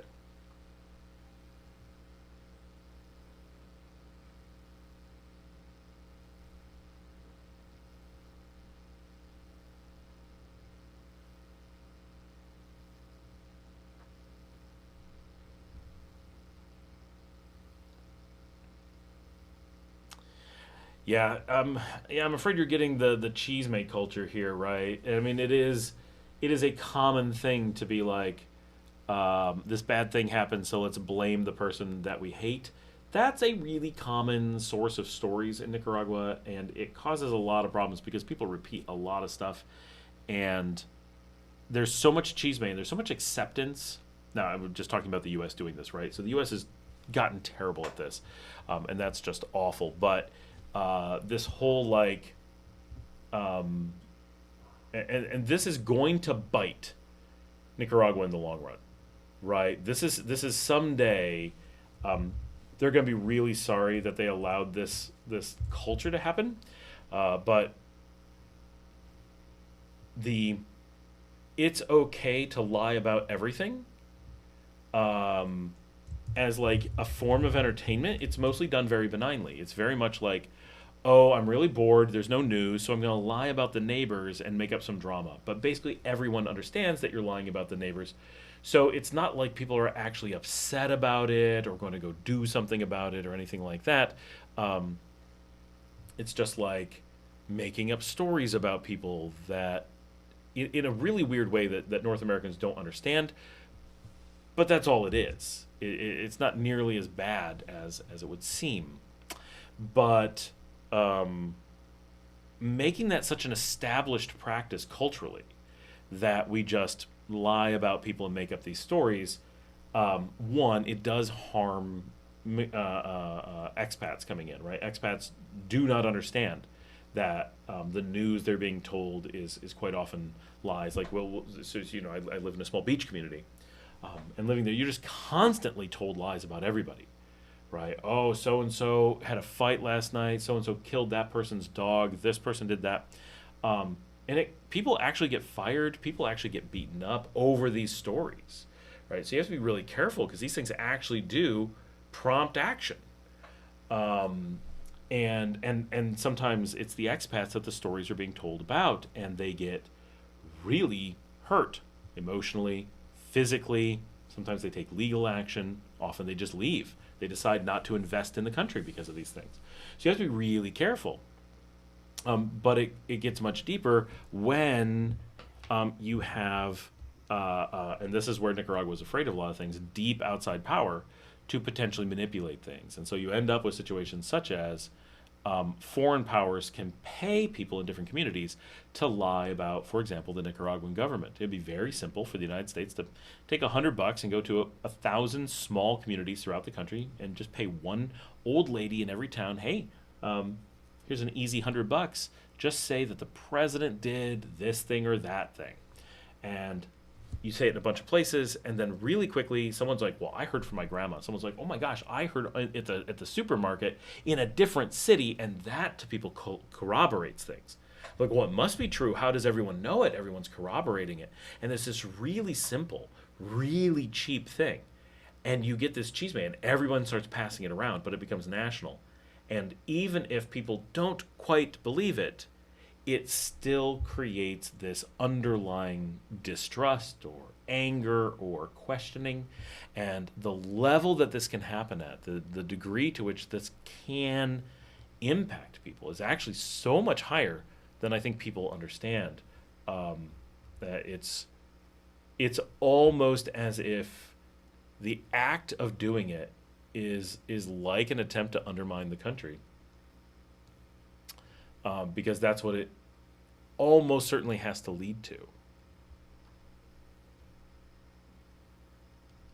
And so it's a real challenge. I don't know how Nicaragua is going to deal with it long term, but as the world becomes more connected, more online, there is a lot of things are recorded. It used to be that these things were done and people would just ignore it later. They would stop talking about it.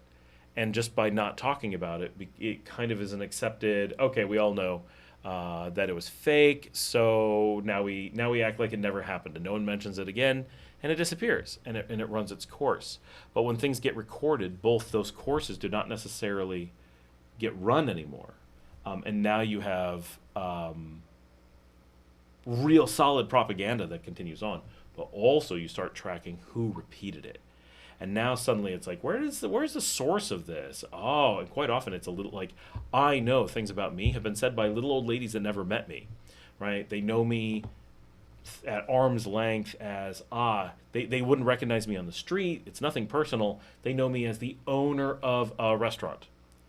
And they would want some drama, and so they would say, oh, I did something with this person they knew, and come up with something pretty bad, something that could potentially get people in trouble, that obviously didn't hurt. And she got, family members lost their jobs because of it. We had to engage police and lawyers and stuff, all because some little old lady decided that harming her country was entertainment, right? And sure, it's just a tiny piece of harming her country, but she harmed her community, her own family, relationships with people in town. And to her, it's just a funny joke, right? And that's where it gets this horrible, especially with a lot of small communities, and we know from other places, you get elderly family members who are shielded from responsibility for their actions in a lot of cases.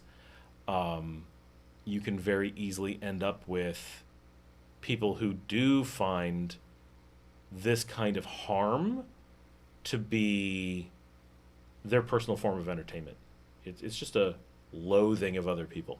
Diego says, I think that things are dying out with my generation, though. I hope that's true. And I think there's a lot of hope for a generation that takes their responsibilities in the world more seriously. Obviously, the older generations went through a lot of crap. They went through a level of poverty that your generation is never going to face. They went through a level of disconnection. They went through occupation, right? Grandparents today lived most of their lives under occupied Nicaragua. There's very few people who are at the most.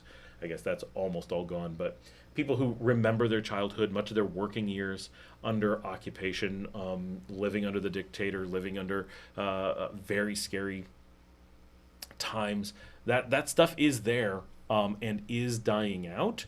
So there's hope that people who live in a connected world, people who can see a future for their country. I think a lot of the people who have this behavior, it's because they don't see a future. They were brought up in a world taught that there's no hope. So just give up. What's the point?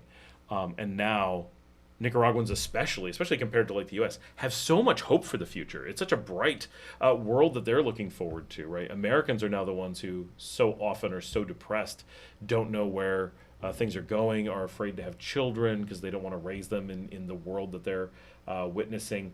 And that's depressing, of course. But it's exciting that it's Nicaragua now that has that hope for the future, that's looking forward to things, that's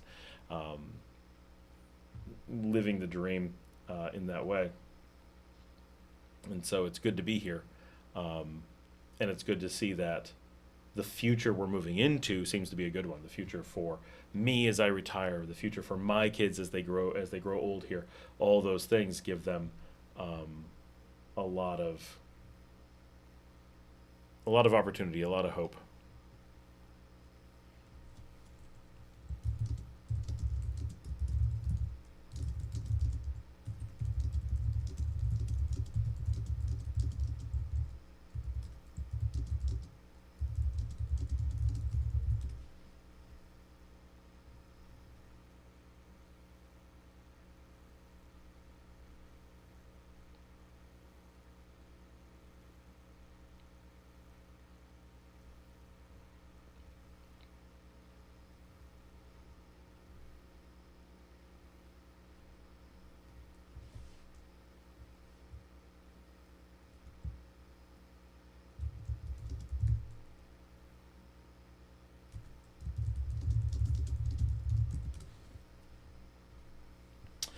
Let's see.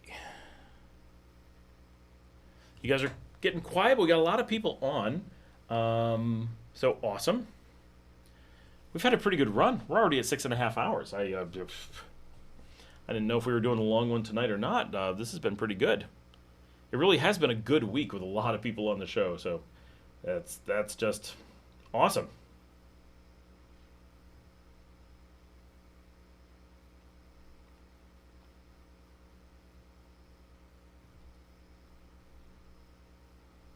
We had hamburgers for dinner tonight, vegetarian ones, obviously. We tried some fresh, local-made buns instead of the bimbo buns. That was a mistake. They were very hard. Hey, I got the song reference about the gossip. Wait, what was the song reference? Do I know what the song reference was? Am I aware that I did it?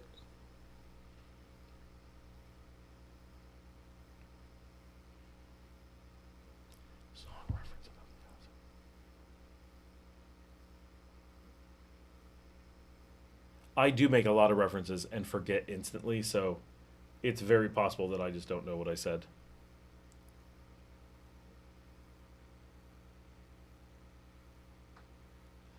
Hanging out with my generation. Nope, I have no idea what you're... Okay, whatever reference it is, I didn't get. Janet is way ahead of me.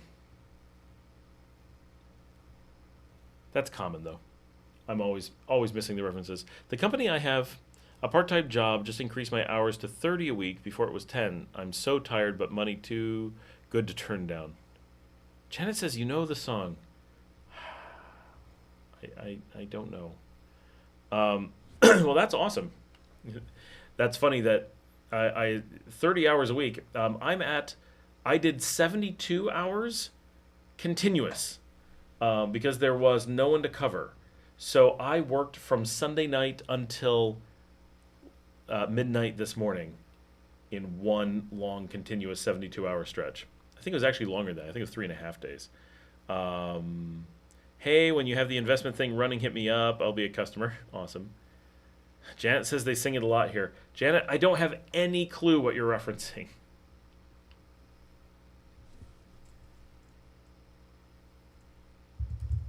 Diego, do you know what song she's talking about?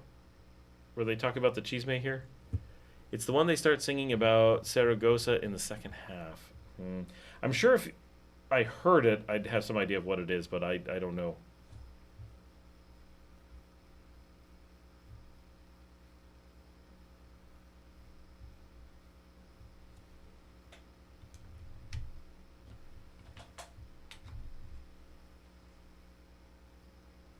Oh, there we go.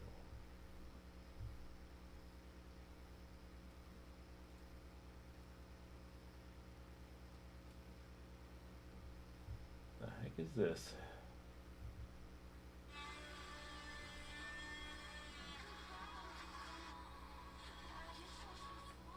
You ever put in a USB stick and just find a bunch of crap and you're like, what am I looking at?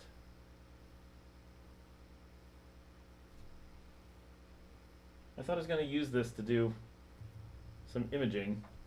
It's full of videos. Oh my gosh, it's got an ad for my restaurant doing beer pong.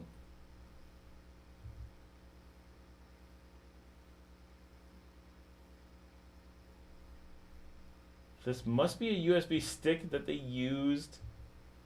I don't even know. Oh yeah. Our weekly, this must be a USB stick that they used for showing videos on a TV in the restaurant. Oh my gosh, weird. From years and years ago. When are these from?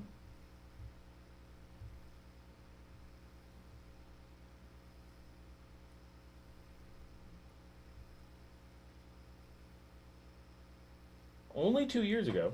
All right.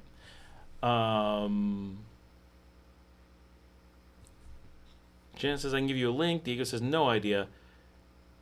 Nielsen, 30 hours a week is rare and a great benefit. Where do I sign up for that job? Right? Exactly. Man.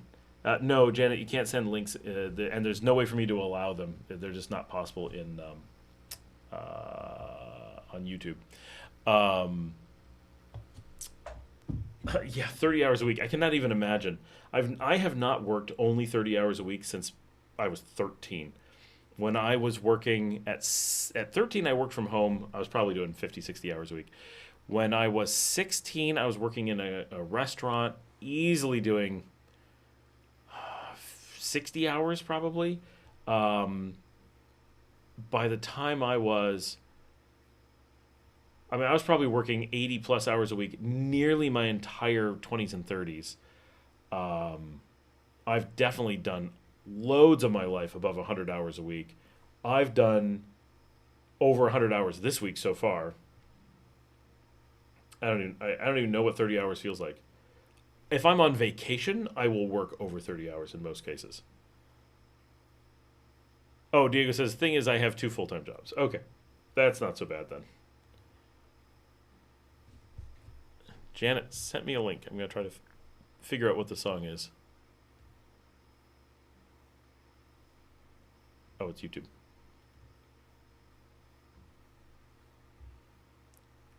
La Tula Cuecho. Ah, it's by Godoy. The guy who the airport is named after me here. Of course, it's all ads, so I can't actually get it to load. Yeah, there's no way to hear it while I'm on the... Alright, well, that's the name anyway.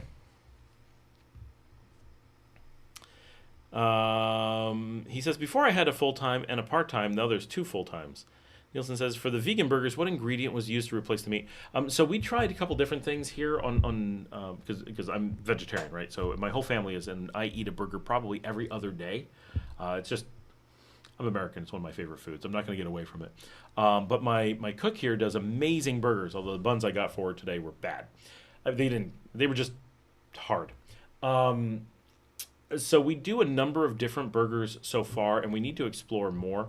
But what I found so far that has proven to be my favorite here is yellow split peas. Yeah, we do lentils, and we have done soy, and we'll do green split pea and yellow split pea. But so far, yellow split pea is the winner. It's the most consistent, the one I want to eat.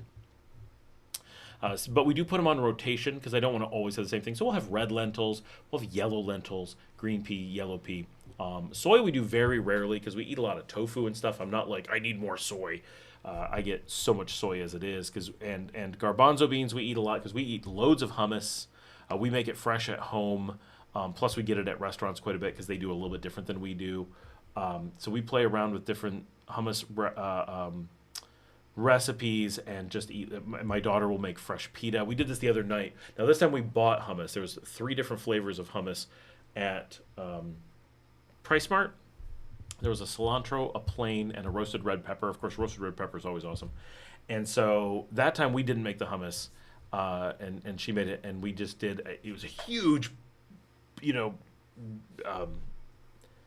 can't think of the word. It was a huge thing of hummus, and bucket basically. And so she made like 15 things of pita bread, and we just went crazy. That was awesome. We really liked that. Generally, our own hummus is really, really good.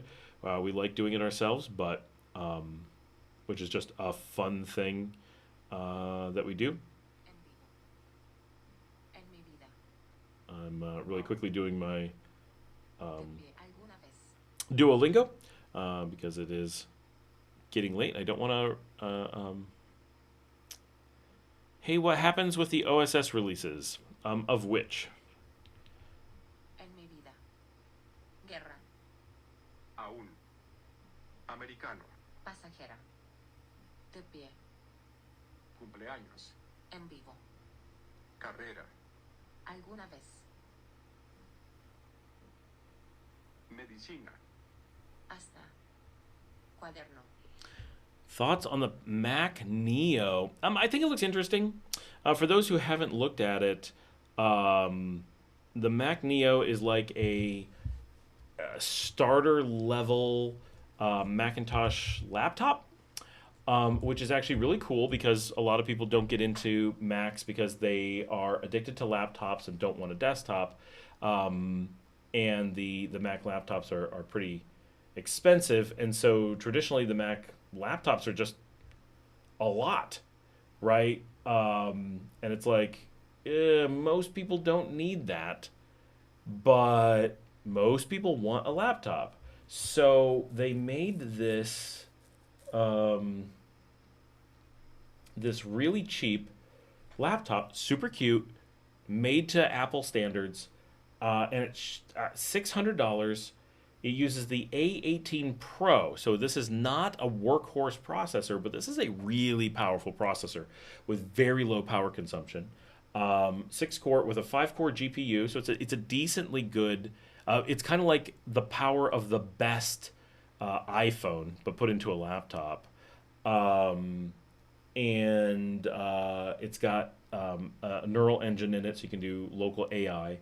It has a special type of RAM that's more efficient, just like all Apple products do these days. That's much more efficient than you get in non-Apple products, basically across the board. So it only has 8 gigs of RAM, but for a non-power user, that's actually pretty good. That's about the equivalent of 9. I know this is not going to sound like it, but it's kind of like 9 gigs of RAM for a Windows user, which, okay, but it's also on an ARM architecture, which makes it kind of like 10 gigs of RAM for a Windows user. So once again, okay, that's not that much. Most Windows machines have 8 gigs of RAM. That's only 10. Okay, but it's more, like 25% more effectively. And so you're going to notice where you're running out of RAM on Windows, this is going to have a lot more breathing room because Windows itself uses like 4 gigs and Mac uses like 4 gigs. They're not that much different. So in the one case, the amount you have left over is like 3, and in the other it's like 5. That's enough that you notice, right? So you will actually notice that this has more memory than normal Windows machines, but not as much as the people who are paying for like 16 gigs. And for that price, it comes with a 1/4 terabyte of storage, which if you're not a power user, that's plenty.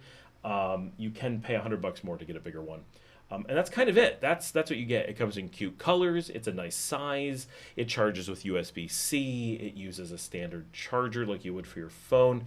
It lets you have a really nice high-quality machine in the Mac ecosystem with the basic stuff that you like from Apple without having to be a power user like me and having one of these really expensive MacBook Airs or MacBook Pros, which have more power than my desktop, and I have more, like crazy amounts of power on my stuff. So that's a lot, right? To force people into in other situations.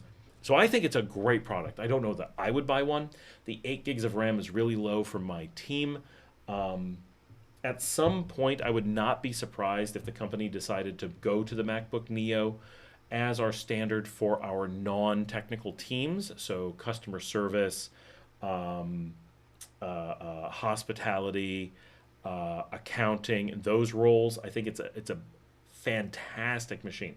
But once our teams need to be doing AI, are doing development, need anything more powerful, they need to stick with the Air, which we have back there. So instead of 8 gigs of RAM, we're normally buying like 24. That's a big difference. And the processor is more powerful as well. But they're cute, they're small, and the price is fantastic. But I have to be fair, this laptop right here is our new ones that run Ubuntu 26.04, and we pick these up with, now that's again 8 gigs of RAM, so it's a little bit less power than this MacBook, but it's $343. It is barely over half the price, and we like Ubuntu more than we like macOS. That's a hard cost savings to get over. The advantage to the MacBook is that it's more durable, it's smaller and lighter, it's way nicer to throw into a backpack or something, but these are just so much more cost effective and have the better operating system. They're easier for us to manage. And they fit more flexibly into our ecosystem. So it's hard to say, but I really like the MacBook Neos. I think they look pretty good. Nielsen says, I really like the artichoke hummus. I tried it in a packaged version from the Libanius brand, but I don't know if there's Libanius in Nicaragua. I've not seen that one. Janet says, I bet if I watch enough of your concert videos, I can find Kadejo singing that song. That's probably true.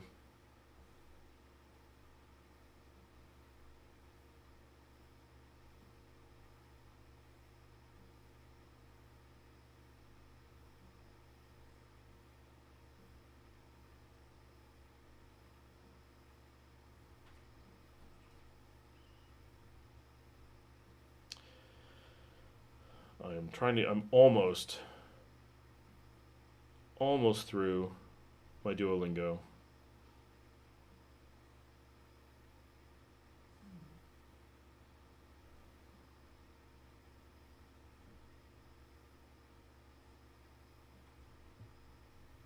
There we go. Jan says, and it talks about Ponaloya and about the fourth stanza. Oh my gosh, that's funny. Well, Ponaloya is where we have those problems, so that makes sense.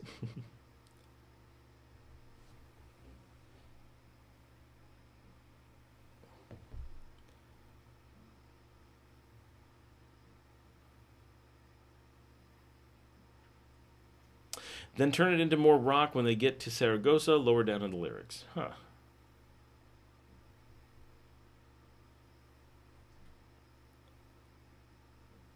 I think I have a friend's quest that didn't get completed. I don't know. I really hate all the quests and stuff on Duolingo.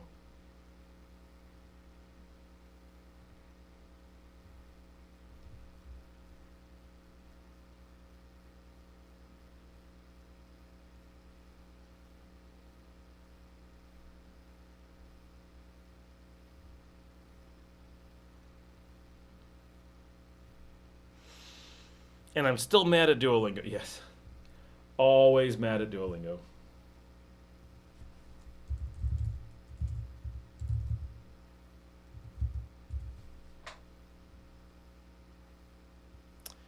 We're up to 533 views. Our average view duration is 17 minutes, which is pretty good.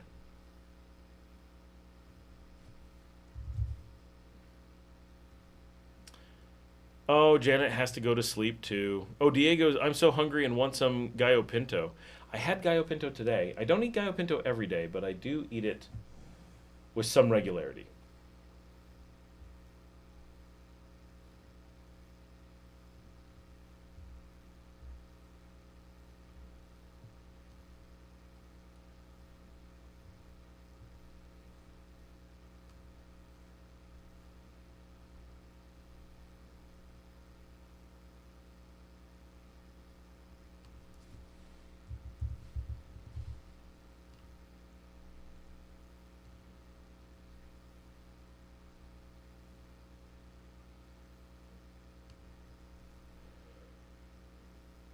I do want gallo pinto. I wish I had gallo pinto. What I had for lunch is gallo pinto with eggs and we had queso frito today. Oh, that was delicious. I haven't had that. We ran out and it took a while before they bought some more. So, how can you live in this country and not have gallo pinto every day? You know, it is tempting. I try to eat it more often. One of the reasons I don't have it so much is because they don't make it in the house unless I ask for it most days. Any day they're making it, I eat it. But if they're making it only for me, I don't always ask for it. But my cook makes really good gallo pinto, and she does really good eggs with it that are sunny side up and a little bit soft, but not like soupy. And she does really good queso frito, which it doesn't take much. I do good queso frito too.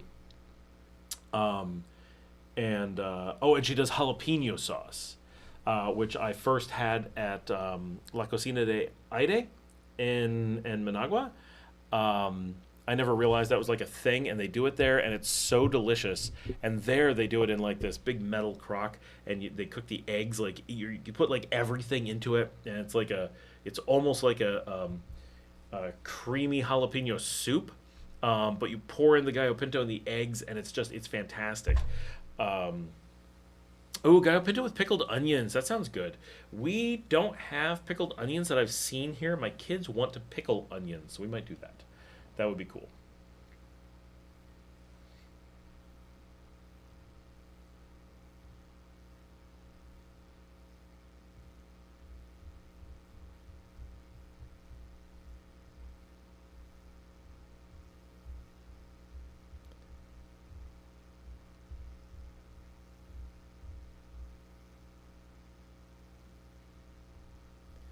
I'm looking for a download link here. I gotta get a file.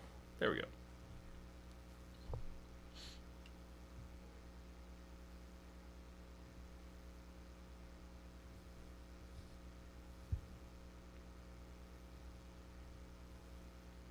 Yeah, now I want gallo pinto. Thanks, guys.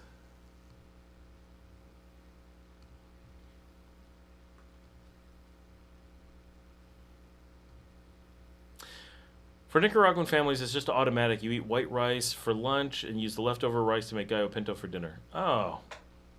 See, so the problem is we don't do, well, first of all, we don't do that much rice. That's dangerous, right? That's dangerous levels of rice. But we almost never do. So this is funny. My cook does really good gallo pinto, but her rice isn't so good. So I like going out to restaurants and getting the white rice with a little bit of vegetables in it. That's really good. But when my cook does it, maybe she's doing it differently because my kids don't like it quite the same way, and so it's not the one I want. I don't know. But that's why I don't have that all the time. All right, I gotta get this uploaded.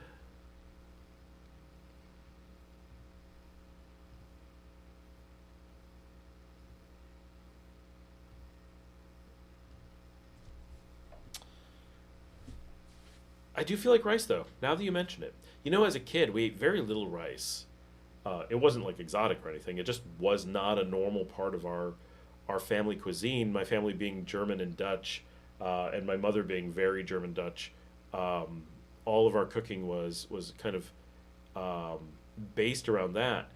And so when we would have rice, it was always a specialty thing. Like, oh, my mom was trying some Chinese food, so she made with rice. Or we would just, let's have rice tonight. And it would be white rice with butter. And that's it, just white rice with butter, which my kids like and I still like as kind of a throwback to my childhood. But it's weird now to say that we used to take just a pile of rice and put a pat of butter in it and be like, that's it, just white rice and butter, salt, maybe some pepper. That was it. Just like, what?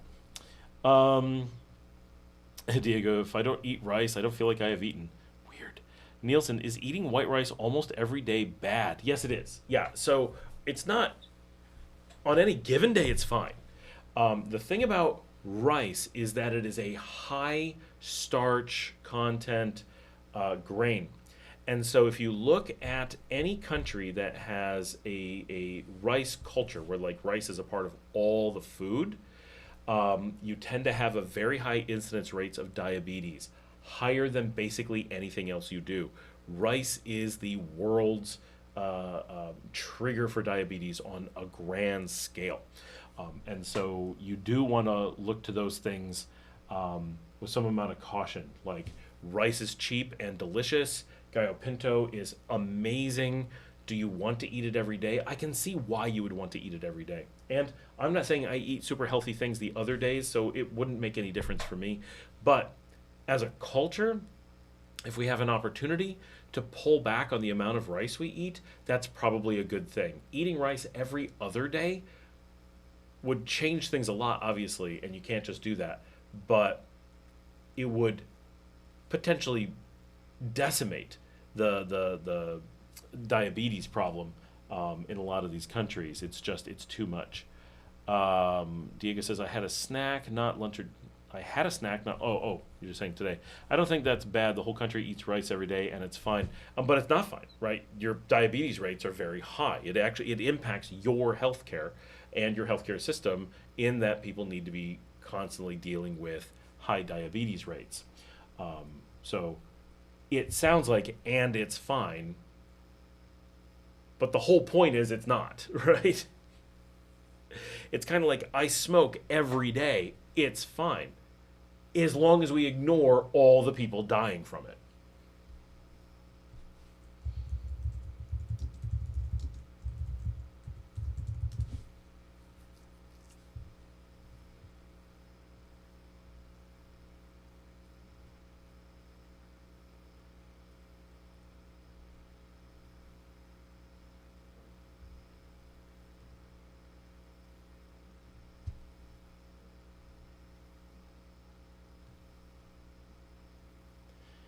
What about beans in health? Beans are low carb, low sugar.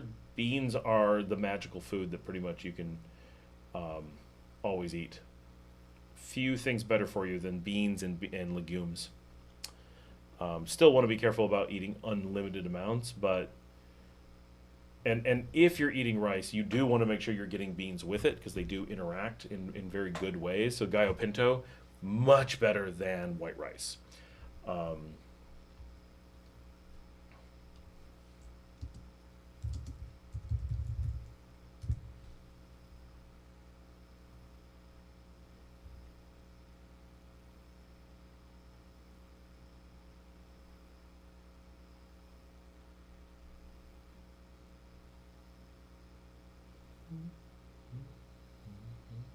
Now, there are countries that don't eat a ton of rice that still have really bad diabetes rates, like the United States.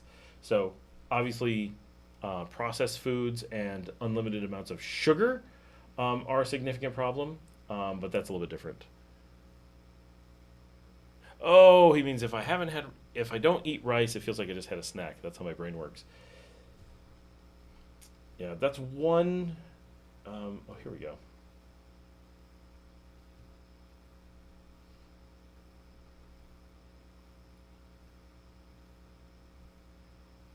So, diabetes rates. Let me get this go away.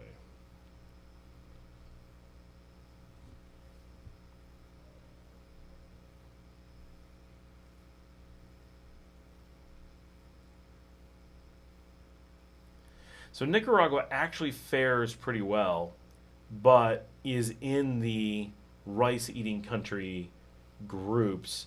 Estimated diabetes prevalence is 10.4%. The worst is Pakistan at 31%. Holy cow, do they eat a lot of rice. But pretty much everywhere in the bad list are all rice-based cuisine countries. If we go down to the places that really don't eat rice, Northern Europe, for example, Far Eastern Europe, Russia, those numbers are about half, right? Maybe not quite half, but they can get down to like half. Switzerland is at half. Belarus is at half. Half of Nicaragua, a tiny fraction of other places. But oddly, this is a shocker. Honduras is less than half of Nicaragua. Does Honduras not eat a lot of rice? I've been in Honduras and I have not had a lot of rice, but I was not aware that it was a low rice country, so that shocks me. Greenland, very low.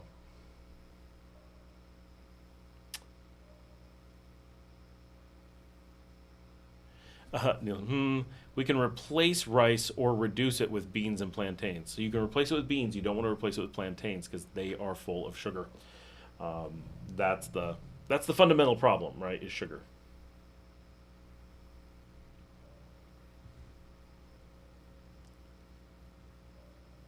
Diego says, when consumption of Coke and sugar drinks are so high, like in this country, does rice consumption really matter? So that can be a real factor, right?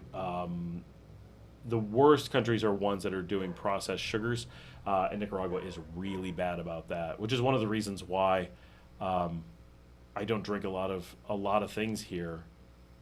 Beard on bald, please. I don't know what that means. Hey, John Dillermand. Beard on bald, please.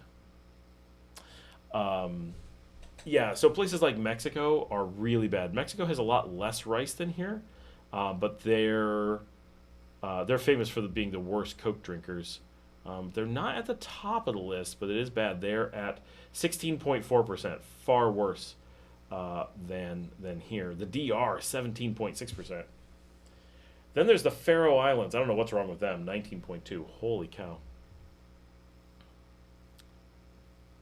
John says, please, but I don't know what he means. Nielsen says, maybe Honduras eats more beans. I don't know. Yeah, that's...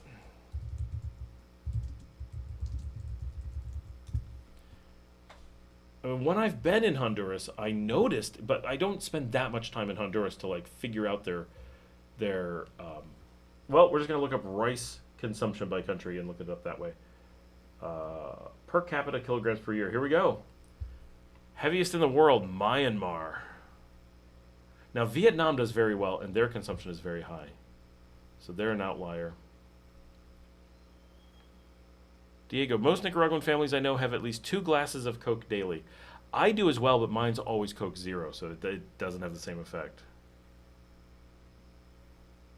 Okay. Nicaragua is really high on the rice list. Nobody. Okay. We're going to go through highest Latin American country for rice.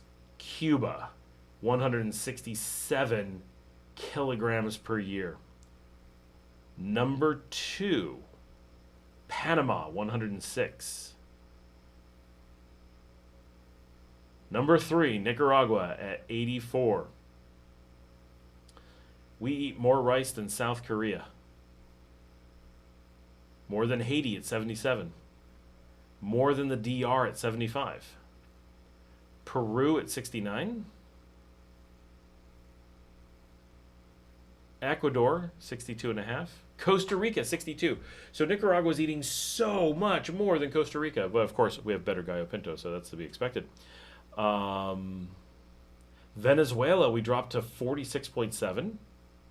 Colombia, 44.3. Bolivia, 43.7. So they're way down from us. Brazil, only 36.8. Belize, 32. I noticed way less rice there. Here we are, Honduras, 21. They eat 1/4 the rice of Nicaragua.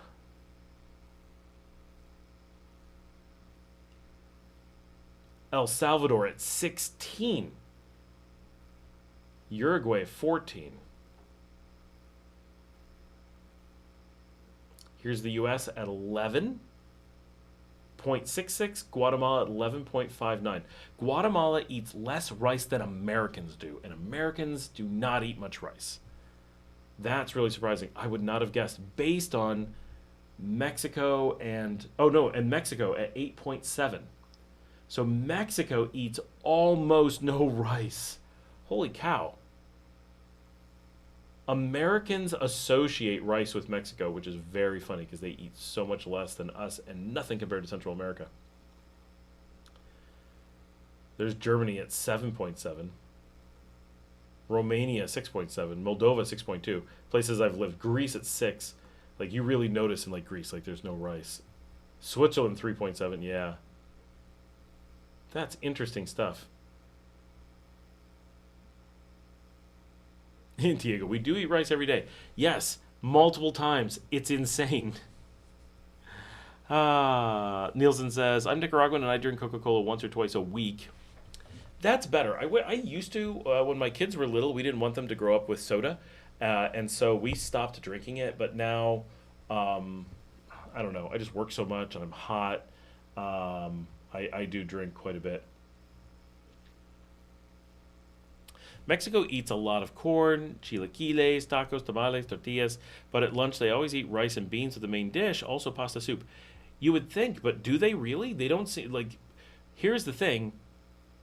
All the Mexicans I've ever known, they don't really eat that much of the rice. They may have some, but they don't really eat it. Here, people actually eat it. Americans are used to it being a side that you ignore if you have it, which is still rare.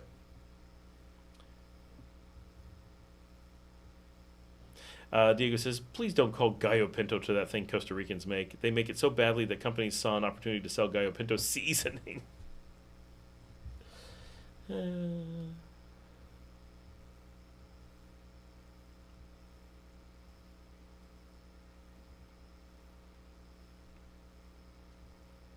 That's their punishment for taking the Nicoya, is they don't get to have good Gallo Pinto.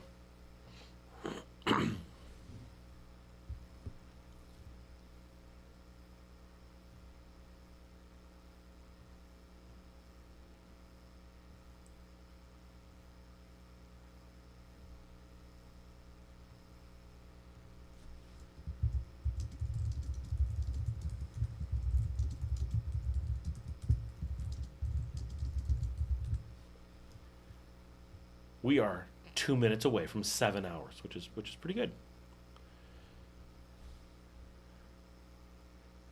Tico says they do sell the Gallo Pinto seasoning. I was appalled when I saw that. I can't say as I've actually ever seen that, but I'm not surprised.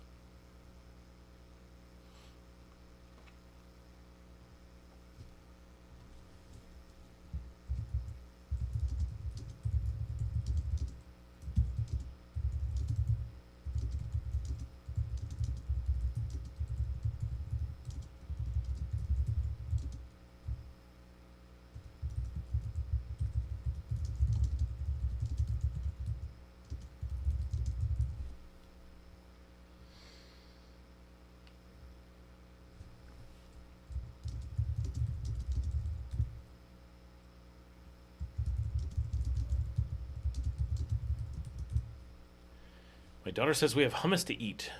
Hummus to eat. Hummus to eat.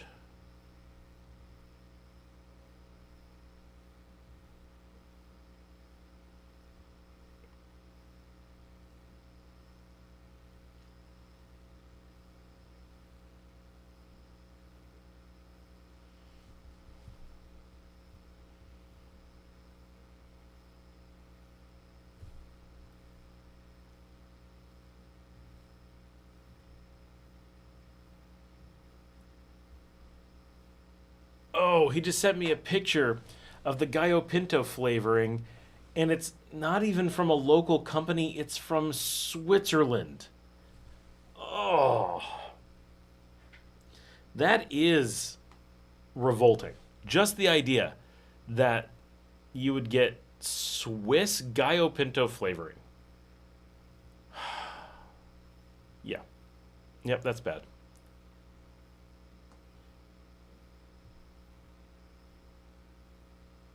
Does Nicaragua have decent wine? Absolutely not, no. This is Santiago Towers. Welcome to the show. No, we do not have the climate for wine. We have no vinifera culture. None of that. None of that is here. There are one or two people who make wine here. No, I've not had it. It's not made in any volume. It's mostly just making it for the point of making it. Every country makes one thing of wine or something, but complete joke here. I'm not saying that the people doing it are doing a bad job. I'm saying the climate and opportunities do not exist for vinifera.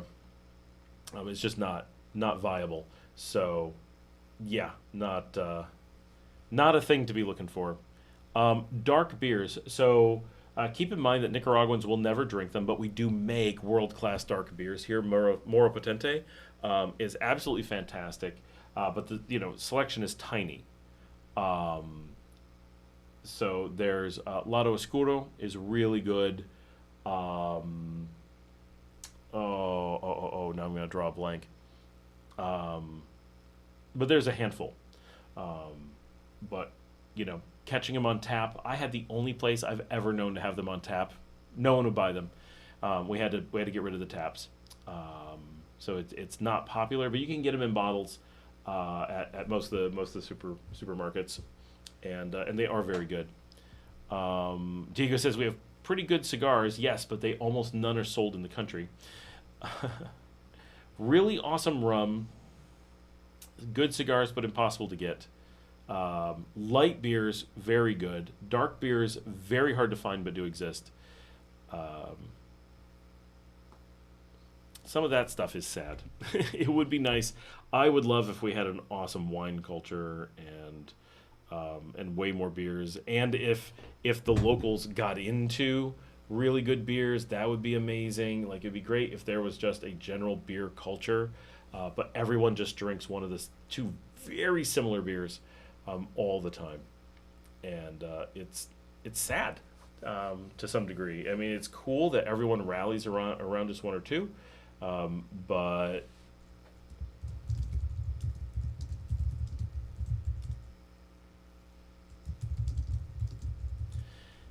More Potente, it's expensive. The thing here is to get wasted as cheaply as possible. More Potente is still pretty cheap for beer from anywhere else, but for here it's expensive. But it's true. It's hot here, so dark beers are not popular from that perspective.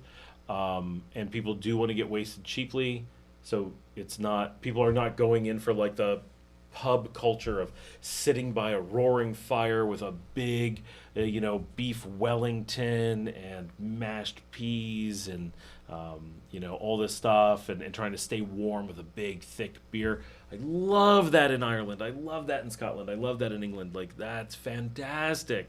But that's not what the world's like here. And so dark beers here are thick and heavy, and it's just, would you say it's more of a low trust society, or which directions are things headed?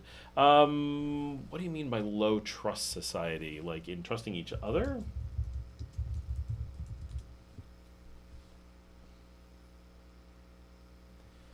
You mean from like a All right, so let's read the definition. A low trust society is defined as one in which interpersonal trust is relatively low and shared ethical values are lacking. Conversely, a high trust society is one where interpersonal trust is relatively high, where ethical values are strongly shared. We're definitely a high trust society in that way, right? There is a certain amount of distrust of systems and things, like people don't trust the currency, people don't trust, but interpersonal trust and ethics levels are extremely high. This is truly an amazing culture from a ethics perspective. That's one that's very interesting, and probably one of the core values that really pushed me towards Nicaragua above other places that I've lived. Not that I've lived in places that are bad. Well, I have, but not very many. But it's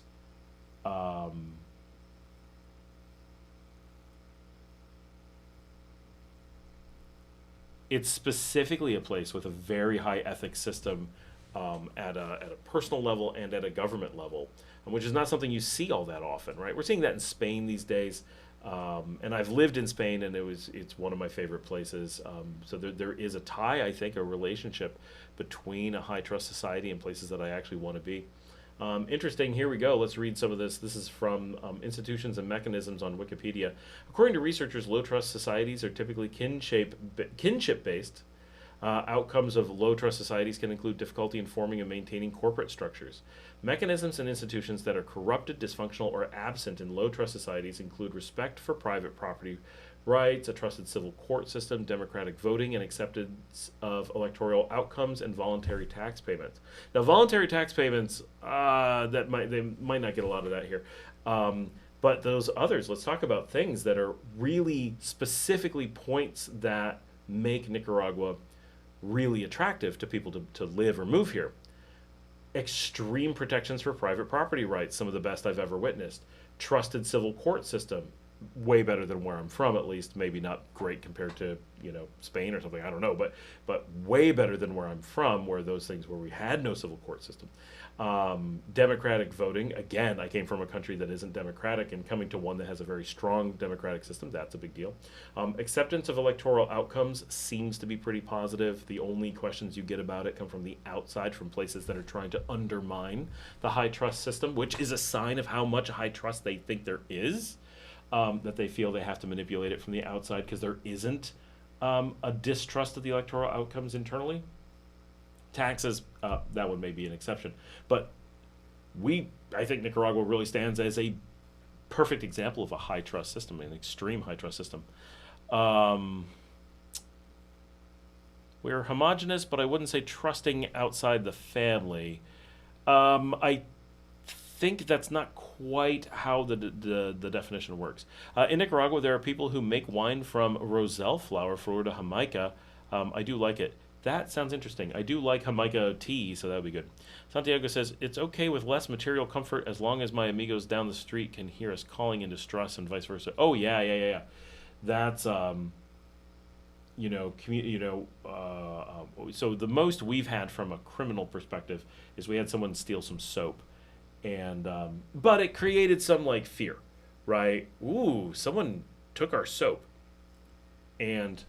in case it's not obvious, we're a lot more wealthy than the average Nicaraguan, so we're more of a target, right? We have more soap than most people. We also kept it outside, right, where it was really accessible. So it never occurred to us to not keep soap just outside where someone could get to it. But it kind of it prompted a conversation with the neighbors, and the neighbors were like, "Oh my, because my wife is like, we have kids, we don't want them to be alone. They're not really ever alone, and they're not really kids, they're basically adults." But still, right, we worry about them. And our neighbor, who's older, probably in his 60s, I really don't know. At most, though, in his 60s. He probably actually, no, I'm sure that's too much. He's not that much older than me. Probably in his 50s. And, but he was like, oh my gosh, just yell my name out the door. I'll be there in a second, right? Like having neighbors who are like, oh, say no more, And one of the conversations was leaving the gate open. We'd really like it if the gate wasn't just left open, because we do have kids here. And he was like, oh my gosh, I can't believe I didn't think of that, right? That was his response. And it's like, how do I help protect the village children, right? He didn't have kids at the time. Now he does. I think his kids were grown and moved away or something. But that kind of stuff, like when I lived in Texas, my next door neighbors were all crazy people, right? One kept attacking us, leaving, left us scared of our neighbors because they would train vicious dogs and let them loose on us, which almost caused some really bad situations. We had to call the police over and over. Eventually, it was really bad. The police kept coming into their house and like serving them with stuff, like. And that was our direct next door neighbor. They would like try to break down our fence and attack us. The neighbors behind us was a meth lab, and I lived in a really safe, really nice area in the suburbs. The house next to us was always some questionable thing. Sometimes they were nice, sometimes they weren't. It was never great. It was just you did not want to call the neighbors. And my one neighbor in front of me was this little old lady who had been there for forever. And we kept putting up security stuff to help keep her house safe. And she would come out and talk to me and be like, I'm so thankful you guys are here because I'm scared of everybody. And, if you guys weren't here with like spotlights and stuff, people are doing drugs in my yard and just, not hard drugs, but still, trying to escape the police in the LA is just not great. And here it's so different. Kids playing in the street and just a level of real safety, level of perceived safety. And like here in Leon, going through the barrio, I had friends from Portugal, but who live in Costa Rica. And they were driving through the streets here. And they were like, oh my gosh, like the things we see here. Late at night, families out in the street, no one's worried, no one's, huddling in corners, kids are on their own. They're like, never would this happen in Costa Rica. These people would all be dead if this was Costa Rica, right? Let alone just happily doing it, not thinking anything of it, in relatively poor barrios, way far away from the city center. Diego says, I had some next door neighbors that robbed our house many times when living in Libertad. In Villa Libertad in Managua.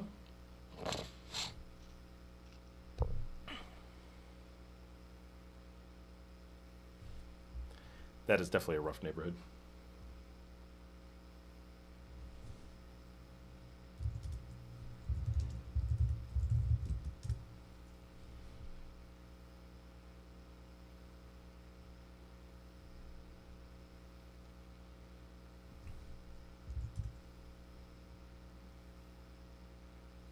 This is a really strong showing for the show that we have so many people on so late. Is there compulsory education for kids? Absolutely, yeah. Can a family choose to not send their kids to school? Everyone has to educate, much like the U.S. I don't know how homeschool works for Nicaraguans. Diego says education is not compulsory. Are you sure that it's all education is not compulsory or just certain? I thought that, well, maybe it's not. I don't know. My understanding was that to a certain degree it was compulsory, to a certain level was compulsory. But as foreigners here, like my kids homeschool, right? No problem at all. Now we have the right to go to school, but we get to do whatever. We're dictated by the country that we come from.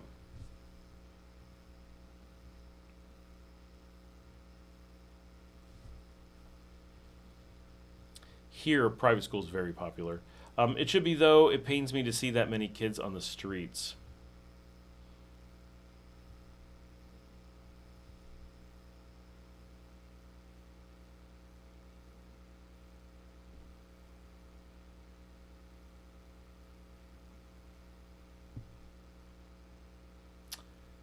You can just not enroll your children. Really? With the public school? Wow. Because a lot of expats worry that it's so compulsory that even the expats will have to go, which they don't, but that's interesting. Oh, we got more people on. Excellent. Excelente.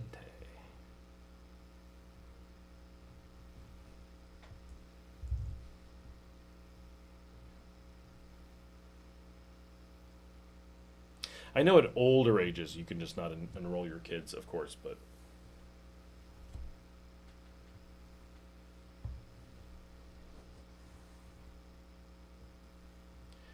and it is true with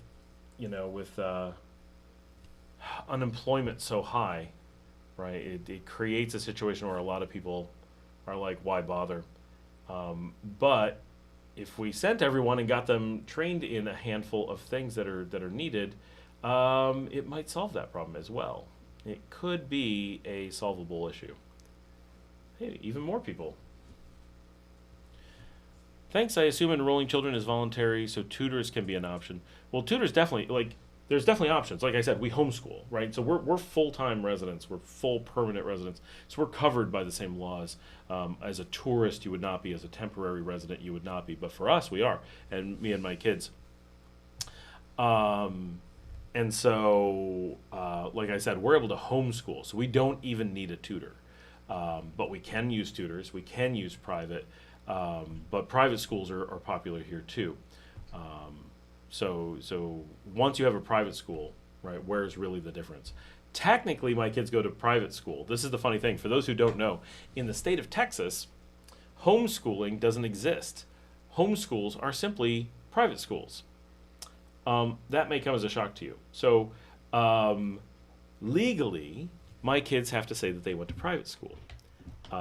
Not legally by something we did, legally because that is the definition under which they are going by the state of Texas. And since, what is a private school? A homeschool is a private school, right? It's just a tiny one with just 2 students. So in our case, we have 2 kids. The difference is other states make you make that claim and kind of, be like, oh, our house was a school, right? But in Texas, they legally qualify our house as a school and make us name it and like give it a whole thing. So they actually create like a whole structure for it and do it. And they still call it homeschool and do everything that way when you're in Texas. But on paper, they make it that your kids actually go to a private school, graduate from a private school, have a diploma from a private school, and all that stuff. So homeschooling doesn't look any different in Texas. You can't look at the records of a child and know what type of format they went through, which is really interesting. Texas has so many problems, but such good protections for private schooling. Walmart has the Florida Jamaica wine. The brand is called Chinantlan. It's $275. There's another wine brand called Chorotega. They have wine made from the Nansite fruit. They are non-grape wines. Interesting. I'm going to try to find that. Do you know? So Walmart has it. What about like Maxi Pali?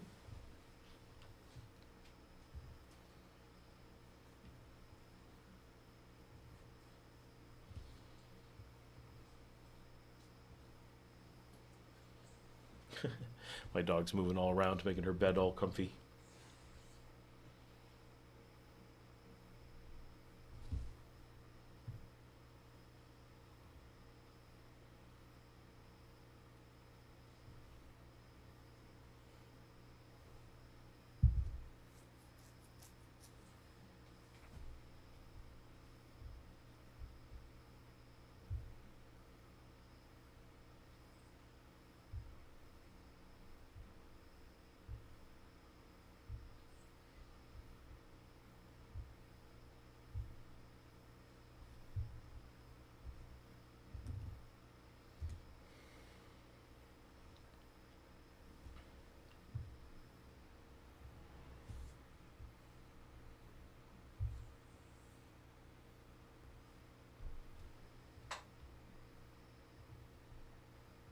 I like when you get on a computer that has never been used before and it says restore pages. I don't trust you.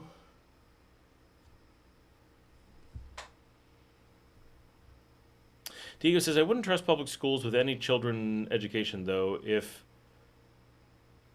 they care about your children's education, I think he means you care about your children's education, go private. Same could be said in a lot of the U.S. Santiago, is Bitcoin easily able to be off-ramped in Nicaragua? That's the second time tonight. No, you can't. Not at all. There is no off-ramp here. If you have a few bucks and you can, like somebody may, buy it off of you. Every so often someone points to someone who's willing to buy it off of you and is like, look, you can do it. But there is no off-ramp mechanism here.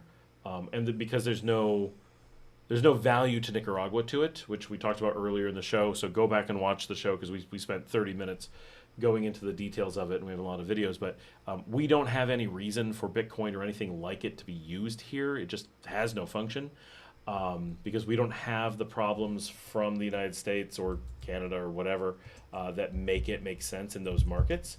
And so because of that, like, no bank is going to invest in an off-ramp. There's no Nicaraguan who cares about it outside of just, we heard about it, we don't know what it is, we'd like to learn about it. Sure. But there's no on or off ramp, so it doesn't have any way to take hold. It doesn't have any way to become popular. They're just, that mechanism doesn't exist. It's legal. You're perfectly able to use it. You just can't find a way to use it. And this is one nearly every week it gets brought up because it's such a popular thing for expats who haven't gotten here yet. You will never meet someone who lives here who mentions it, because once you're here, I think it becomes really obvious that it doesn't serve a purpose and that there won't be a ramp. But if you are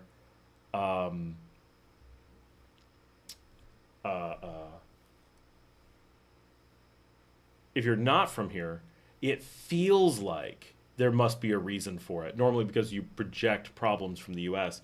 The other thing is, if there was an off-ramp here, and this is why no one will do an off-ramp.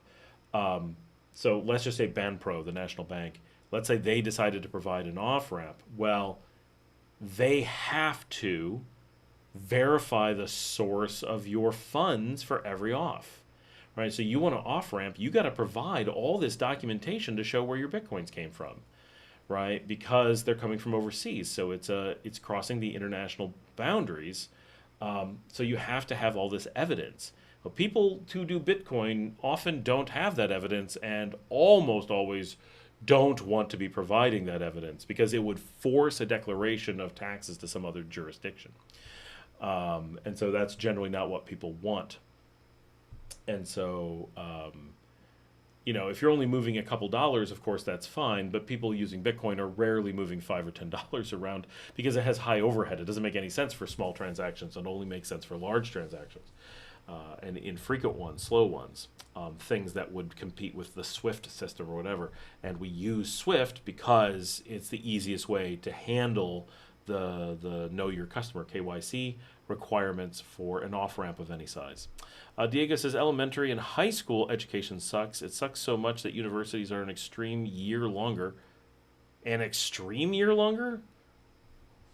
As opposed to a regular year longer? Is that like a leap year plus? Because they have to spend a year reteaching high school. To be fair, American universities are almost entirely just reteaching high school. So that's a universal problem. I know in a lot of, so first of all, many university graduates in the U.S. don't have the education we would expect someone to enter university with. I've worked in the university system, and many of them, the professors don't have the experience I would expect someone entering university to have. So since we hire high school graduates from at the RA public schools, and they don't know basic arithmetic and don't know how to write. That is what we're finding in the U.S. now, too. That sadly describes a huge percentage of teachers these days. You would not believe how often you have conversations with teachers in the U.S. And specifically, many are brilliant, right? Not saying they are not, but so often many can't read or write. Basic stuff, basic math, conversations that we would have about these things are lacking from the people that are supposed to be teaching them, right? Even in the U.S., physics. My physics teacher couldn't do basic math, and she would cry because we would turn in our problems and get them right, and she couldn't figure out how we got them right because she didn't know basic math. And she would do work on the board and come up with answers that made absolutely no sense, things that are visibly wrong, not like, oh, somewhere there's math, where did you carry it to? Was it? No. Like very fundamental, like things came out wrong, and she would be like, over time, apples fly. You're like, apples don't fly. Oh, no, but the math says. No, the math doesn't say that. You got your math wrong. You don't understand the purpose of math because she didn't understand. She actually didn't understand the purpose of math modeling physics, even though she was the teacher for that class. Now, famously, everyone knew that she was sleeping with someone to get the job, but that's how it works in the U.S., right? There's tons of that. And so the physics teacher didn't know physics or math and couldn't have intelligent conversations about them. And most of the class was able to pass the physics exam at the beginning of the year because they give you the exam before the year starts so they can see how much you learn. And the rate of passing dropped after a year in that class, which maybe is not entirely the teacher's fault, but probably is, right? If the teacher just didn't show up for a year, the rate of passing would be expected to stay steady, or go up just because people had more life experience and their brains developed more, right? Having a teacher that can't pass their own tests is a big deal. So it's, it's not, oh my gosh, we went through another battery. Hold on. It's been so long since we had that happen.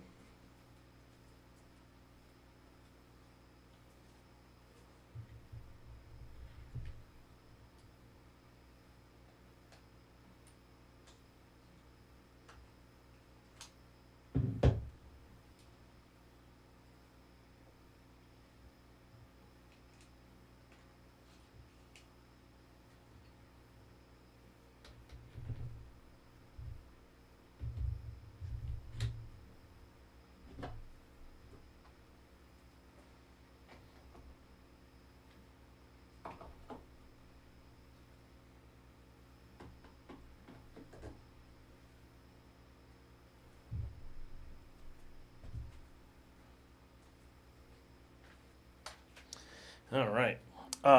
So it's not unique to Nicaragua. Famously, history professors in the U.S. say they wish that students would show up without having gone to high school because the more time they spend in high school, the more they have to unteach in college because they're teaching so much wrong. Tons now of people do college and high school overlapping in the U.S. because college is just teaching high school classes now. In many cases, the people doing doing college are not expected to have high school level educations. Even 20 years ago, 30 years ago, when I was a head of programs at major universities, well-respected international universities, we were still told we couldn't expect students to do basic math or to do basic writing. We, as a university, didn't hold them to that standard. If they were majors in that program, we would expect those things. But if they're simply students in other programs, we didn't have to expect them to be literate or to be able to read. I even went to a top-ranked private graduate program in the U.S., and I was in classes with people who quite literally didn't understand the concept of fiction. When doing technical papers, they would cite novels, thinking that stories were computer science papers, right? Basic misunderstanding of the difference between fiction and nonfiction are things we were dealing with graduate students at very expensive, very exclusive private schools. So if that's what you're getting at the top programs, imagine what you're getting in normal programs. It says, I think that in general we should reduce high school years to 2 years and then go straight to college. 5 years in high school is too much, and I think you waste your time there. I agree. Well, I think most people should have less education, or less years of education and actually teach things, right? There's so much that we teach and we have no expectation of people learning. That's not useful. And we don't teach things that are actually useful in most cases, which would be something related to what they're going to be able to use as a career. If you think about, Diego, citing novels is crazy, right? I think we were teaching too much useless stuff in high school and universities. That is absolutely true. If you think about normal people, right? And I'm talking people who are doctors, like my family alone. We have teachers and doctors and all kinds of stuff. And all this is on my wife's side. It's not on my side. My family's all random stuff, baristas and farmers and whatever. But her family all have advanced degrees. They all went to top universities. They all got, terminal degrees or very good degrees. But when you sit down and have conversations about things that we learned in middle school, whether it's current events, history, English, grammar, math, things that to me were base things that we used to build on for all these other concepts, they'll be like, well, how'd you learn that stuff? Who uses that? That's useless information. Why would anybody teach that? And we're like, we all were taught that when we were 12. This isn't like advanced high school. And the point is not that they didn't think it's useful. The point is that they're shocked that anyone would know this, which tells us that teachers and doctors and so forth never need this information, right? We can take this appalled stance and like, I can't believe they didn't learn that stuff. Yeah, but 99% of people didn't learn that stuff, even though they had to go through the class. Why did we bother teaching these things if they didn't need to know? Right? Now, there are things my teachers didn't know. I had a teacher who didn't know what time midnight was. And somehow they were still able to be a teacher and make money and pay their bills. And okay, well, wow. But that's how it was, right? But it does beg the question, why the hell are we making everybody learn? Okay, everyone should learn when midnight is. But why are we making so many people learn so many things when we know they're all going to forget them? And let's also be honest. If you teach a class full of people a whole bunch of stuff, right? So we had to take classes on Shakespeare. We had to take math, science, chemistry, physics, all these different things. And at the end, if you actually learn that stuff and actually could use what you learned in high school broadly, unless it directly applied to your career, you're labeled as problematic, difficult, pretentious. It's considered a negative by most society if your high school education worked out. Right? The fact that I can speak in more appropriate English than the average American graduate is not seen as a good thing. It is seen as me being a bad person by most people. Not the worst thing, not like I'm killing babies, but people see it as an angry response. They get angry because I paid attention in high school and remembered it. I once had a person, the highest grade point average in her county, once got angry with me for knowing something that minutes before she had sat with me and watched the same thing get taught. She not only couldn't remember the material, she didn't remember that it was taught. And was angry that I had not zoned out and just learned the material. Very basic, very simple material. Material a 5-year-old could probably learn, a 7-year-old definitely could. We were, adults. And that made her angry. That's the response you get.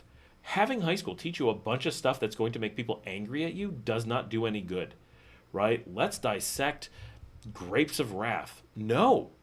Learning grapes of wrath, if you're not into literature, doesn't help you in life, but it certainly can hurt you, right? Learning things you don't need actually carries negative ramifications in most societal interactions. Diego says, I know I took chemistry in high school. I remember nothing. My daughter just went through chemistry, right? She's 17. She did it as a junior. And there was so much how to measure moles and different things. And it's like, I was an engineer, right? I took material science engineering. I was the top in my program at the #1 engineering school in the world. I went through so many things related to this. Her mother was a forensic biochemist.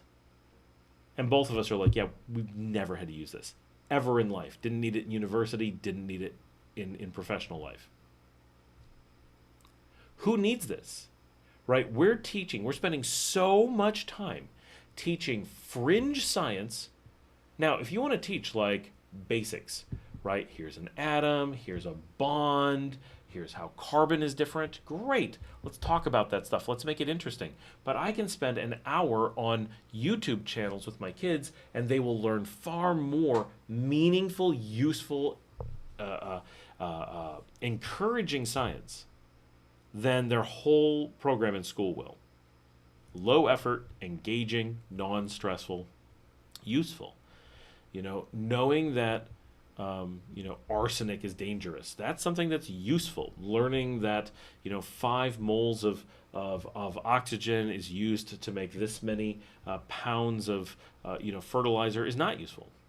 Santiago says, I can see your experience in so many places and vast knowledge. What made Nicaragua the exception? Was it economical? What am I missing? Why not Vietnam, Georgia? I'm always terrible at pronouncing their capital, but Tbilisi. No judgment, just sincerity. So first of all, in case you haven't seen my background, I did try a bunch of different countries. I'm originally from... I'll give the whole rundown real quick.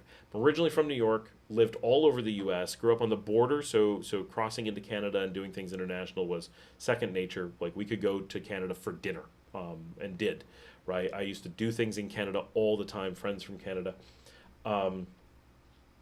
Worked all over the U.S. from a young age, not like a high schooler, but from very early on in my career. I moved for university, and immediately was moving for work instantly. So I've always, as an adult, been just all over the place within the U.S. and Canada. And then I did Latin American studies in high school, found it very interesting, had a really strong interest to check out Uruguay.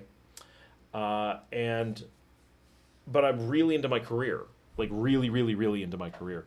And so we didn't do, we being my family, we didn't really do a lot of international travel early on, other than Canada, because we were just focused on our careers, right? I was doing, I started off in, it's hard to say exactly where I started. I started off in software engineering, moved into hospitality, ended up in systems and manufacturing engineering, did not like that, ended up in journalism, ended up back in hospitality, got into business consulting, got back into, in between there I got into IT, ended up getting into IT and software engineering again and doing business consulting kind of as a thing, ended up in a lot of different fields for that because of the diverse background I had had before that. So I'm ended up in major research hospitals, ended up on Wall Street, hedge funds, government at every level, federal, state, local, indigenous. So ended up all over the place. Did some work internationally in some cool places.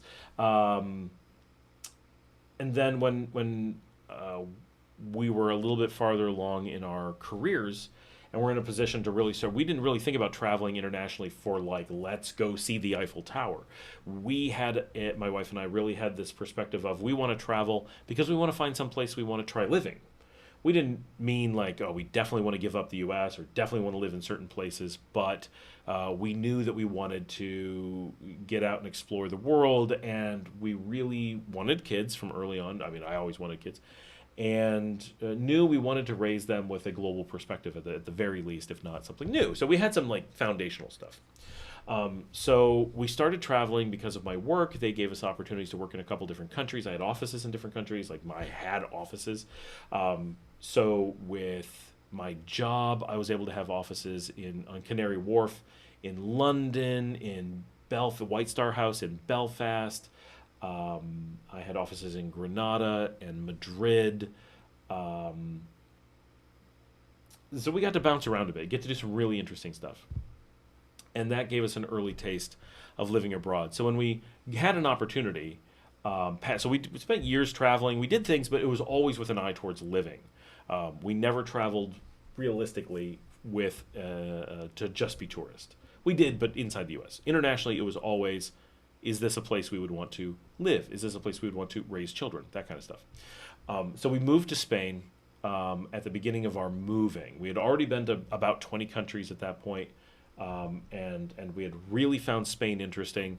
So when we were like, where are we going to move to start our adventure of living abroad, we both were instantly like, well, Spain was never on our list. We ended up there accidentally. We absolutely fell in love with it. We need to go back and really evaluate Spain. So we did. We moved back to Spain and absolutely fell in love, both with living abroad. We loved to travel whenever we did it. But actually living abroad also really hit us, as we fantastically loved living in a new place. And so Spain was just this unbelievable experience. Everything of Spain was as good as it could ever be because it was our first. It was our first amazing 500-year-old stone house in the middle of a tiny hilltop town in a remote part of Europe. It was our first time having views of the Mediterranean from our window, living in the mountains, driving in Europe, like really driving every day in Europe, not just tour. I had done some wild tourist stuff as well. It was the first that friends from the States came and lived with us. It was the first that our kids did homeschool somewhere else. It was the first that we got to know our community and on and on. And we just explored this new country that we were new to. We both spoke a little bit of Spanish, so it was a little bit easier. And it was amazing. And so we were like, this is a thing we need to do. We did not live in Galicia. My kids have Galicia at the top of their list of places they think they may move to when they're a little bit older. We lived in Granada. We lived in the southeast in Andalusia, and we then moved. After that, we were like, that was fantastic. But we want to explore, and so we tried Panama. Really enjoyed Panama. Oh my gosh. Wait, I had a friend studying engineering. They had to take an elective between Nicaraguan dance and some tourism class. I assumed that was at a Nicaraguan university. But yeah, we had to do all that kind of stuff as well. That's not unusual. It would be unusual for an American to have to take Nicaraguan dance, but I had to take so much square. I had to take square dancing. Stop and think about that. And if you don't know what that is, look it up later. You'll be amazed, appalled, I'm not sure. So Panama was awesome. We didn't have the same feel of this is the place we have to move to, but we did really like it. We really enjoyed our time in Panama. I was forced to go back to the U.S. for a little bit of time, so we left Panama because of that, and we thought about just going back. But Panama really kind of opened the door. We had always thought Europe was where we wanted to be. And we had visited Africa. We had done a bit of stuff. And so when we left Panama, we were in New York. And my job at the time tried to make me move to California. And we were very much like, I think I got something in my eye. No, I'm not moving to California. Absolutely not. And so that was I'm done.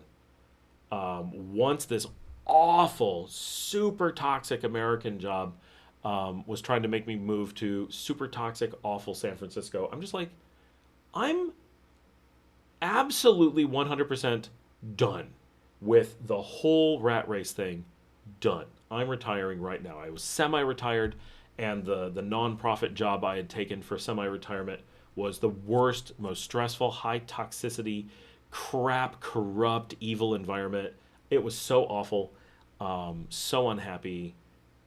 There were some nice people there, obviously, but the overall culture was just, I have never experienced toxicity like that. Now, I was spoiled having come from Wall Street where people are super professional and really caring.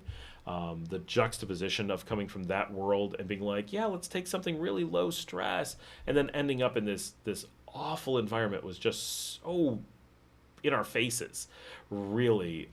There was no hiding it. And so we were like, just no. I don't ever want to deal with a company like that again. And so we had this freedom at that point. So my wife and I talked about it. We talked about going back to Europe and right away. And we were like, you know what? The Panama thing was so good. I feel like we're missing something. Why are we going back to Europe when we don't really know Latin America very well? And one of my best friends, his parents had lived in Guatemala, so I'd had this kind of background there. And I had taken Latin American studies, so I had a pretty good scope of Latin America. And Nicaragua had come up in conversation. My wife and I were watching a show years before, and had seen this thing on Nicaragua, and we both really remember watching the show and going, wait, that's Nicaragua? That is not what I pictured as Nicaragua. It's not how it's presented to us. And we weren't like, we got to move to Nicaragua. We were just like, wow, that's really interesting. So when Panama had been so good, we both said the same thing. We're not interested in Costa Rica. I'm sure it's nice, but it's a touristy place. We have no interest. So what's the next thing? Well, Nicaragua's the next thing. Like physically, it's just the next in line. And both of us remembered having watched a show and being like, really, our curiosity was piqued about Nicaragua. So I was at work, pissed off at this terrible toxic job, and my wife just sent me pictures of a house in Granada, and she's like, "This place is available for rent right now," and I'm like, "Yep, get it." And so it looked good, had a pool. So we just rented a house, sight unseen, in Granada, Nicaragua, having never been here, booked a flight, told my job they could shove it, and we were off. And that was it. So came to Nicaragua, lived in Granada, fell in love with Nicaragua, but not with Granada. That was not the place we wanted to be, but being in Nicaragua was really something. But we weren't ready to make a decision yet. We were early on, so we hadn't even left the Spanish-speaking world yet at that point for living. We'd visited lots of places, but and so when our cycle was up, we actually ended up leaving Nicaragua because of a family emergency. We had a death in the family that we had to attend to, and so we briefly lived in Texas. Which we had lived in Texas, but we had to be near family, so we just got a place in Galveston and briefly lived on the water in Galveston, which was kind of cool. We enjoyed that for the short period we were there. And then when it was time to get back on the road again to go and start exploring, we were very ready to do something very exotic to us. And so our next stop was Greece. Greece was really fantastic, truly loved it. We lived on the island of Crete. I cannot recommend it enough. There are definitely aspects of Crete that are right at my peak of my favorite places I've ever been. Possibly my favorite food. My overall style of living. I wish that I could take Spanish government and Spanish language and layer them onto Crete, and somehow magically have an underwater train that connects Crete to everything. But being connected by ferry was fantastic. So there's some aspects of Spain and some aspects of Crete that together would kind of be my absolute perfect location. There's no train on Crete. That's a huge negative. But just mentioning it, it's hard to picture Crete without it being this, oh my gosh, I miss it. So really specifically, it's the best house I've ever lived in is that one in Crete. The best food, my favorite middle of nowhere to just walk out and walk around. Goats everywhere, the water right there. I love taking the ferry places. So much about Crete was so perfect, but it was also so quiet, so remote, so deserted. But we went back and spent quite a bit of time. Years later, I spent a month or more with my nieces on Crete, and that was a really interesting experience. Going back, and we lived maybe 15 minutes, 20 minutes from where we had lived before, and it was just fantastic being back. It just, whoa, I'm right back there. Just walking out at night on Crete and looking up at the stars was just incredible. Just magic, absolutely magic.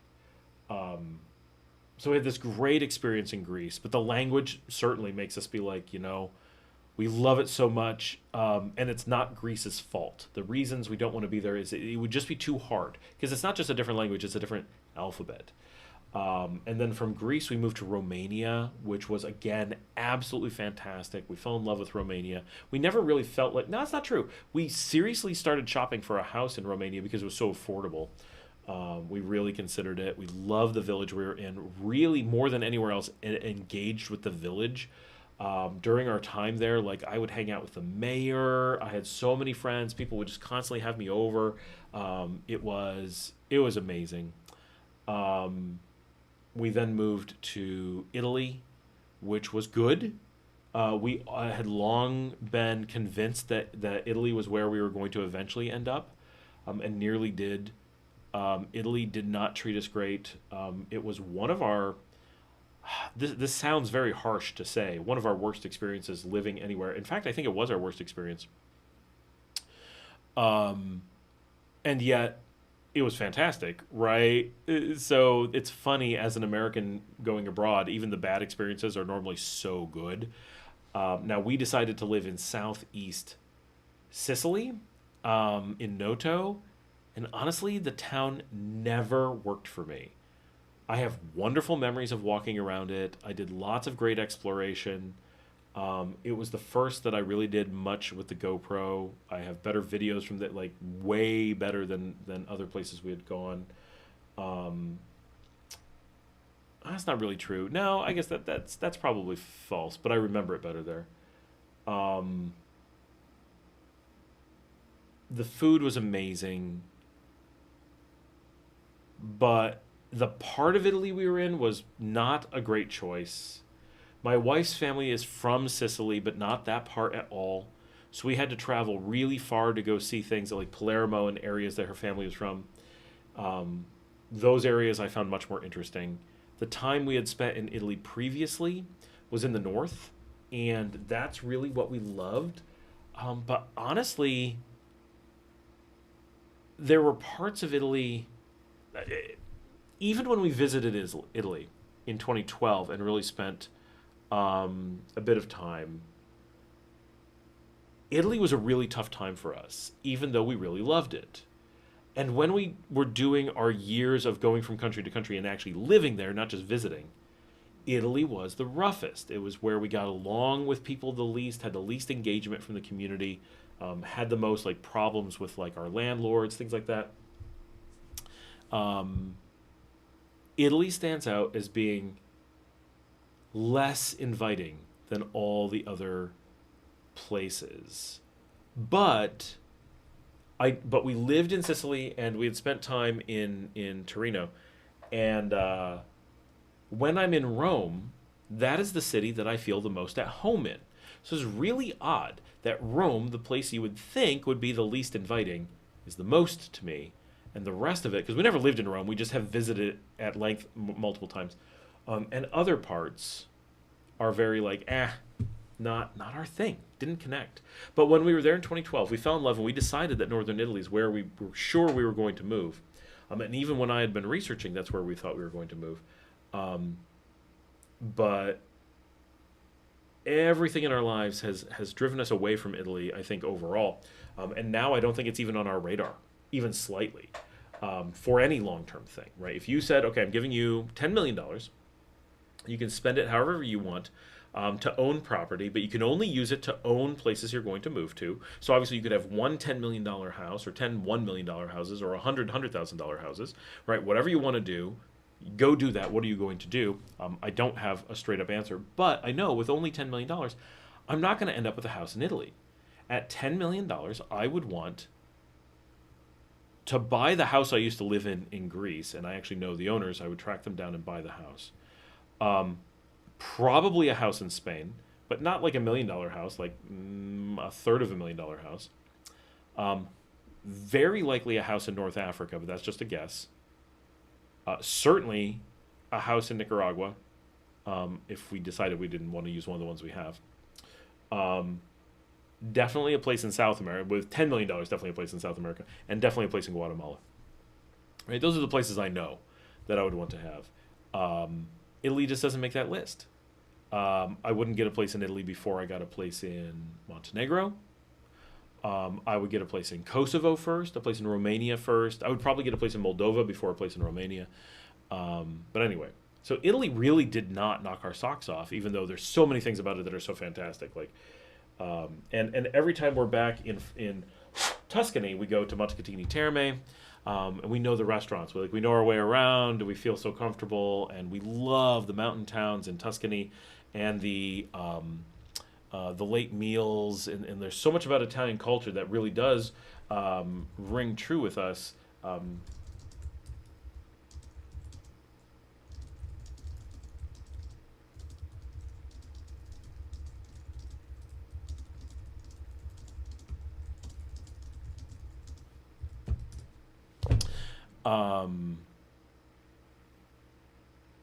It's too bad that Italy doesn't quite make the cut. And I took the time to learn Italian before we moved there. So I lived in Italy speaking Italian. It's the first country I ever lived in where I spoke the language. Because when I lived in Spain and Panama and Nicaragua the first time, I didn't speak Spanish. I spoke some Spanish, right? I had taken Spanish in high school and stuff. So it was the countries that we moved to where we're like, this will be easier than other places. And it certainly was easier than Greece. But Italy, we were so sure that was going to be our long-term home. I learned Italian. My wife didn't even learn Italian. She's Italian. She didn't bother learning Italian. I did.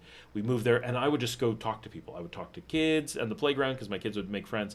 I would go talk to people at the restaurants. I would talk to people in the grocery store, right? And my wife would try, and it would always be like jarbled Spanish and stuff. And so for me, it was a very different experience. I got to talk to people, carry on conversations, and that was amazing. And now I've pretty much lost my Italian. I would have to work really hard to get it back because we didn't keep up after that. And then from Italy, we moved to Kiev in Ukraine, which was also unbelievably awesome. We loved Kiev. One of my all-time favorite city experiences, probably my favorite city I've ever lived in from that perspective, because I haven't lived in Madrid, I haven't lived in Rome, I haven't lived in Guate. Those are really my favorite cities. And I don't think, if you were like, you get to move back to any city, including Kiev, without it being bombed, I would be heartbroken not to be in Kiev, but I would choose probably Guate first, then Madrid, then Rome. Of places I've lived, though, Kiev would be the next highest one. Everything about it was great. So safe. So inviting. Every single little thing just was awesome. I loved that city. It is, if you now maybe this doesn't work for you, but if you take the idea of Paris in springtime and ignore all the tourists and ignore all the negatives and the pretentiousness or the perceived pretentiousness, let's not pick on Paris. Just take all the things that people say negative about Paris and only take the things that people say are good about Paris. And then imagine this magical, romantic Paris in spring. That's Kiev. It was fantastic. Loved it, loved it, loved it.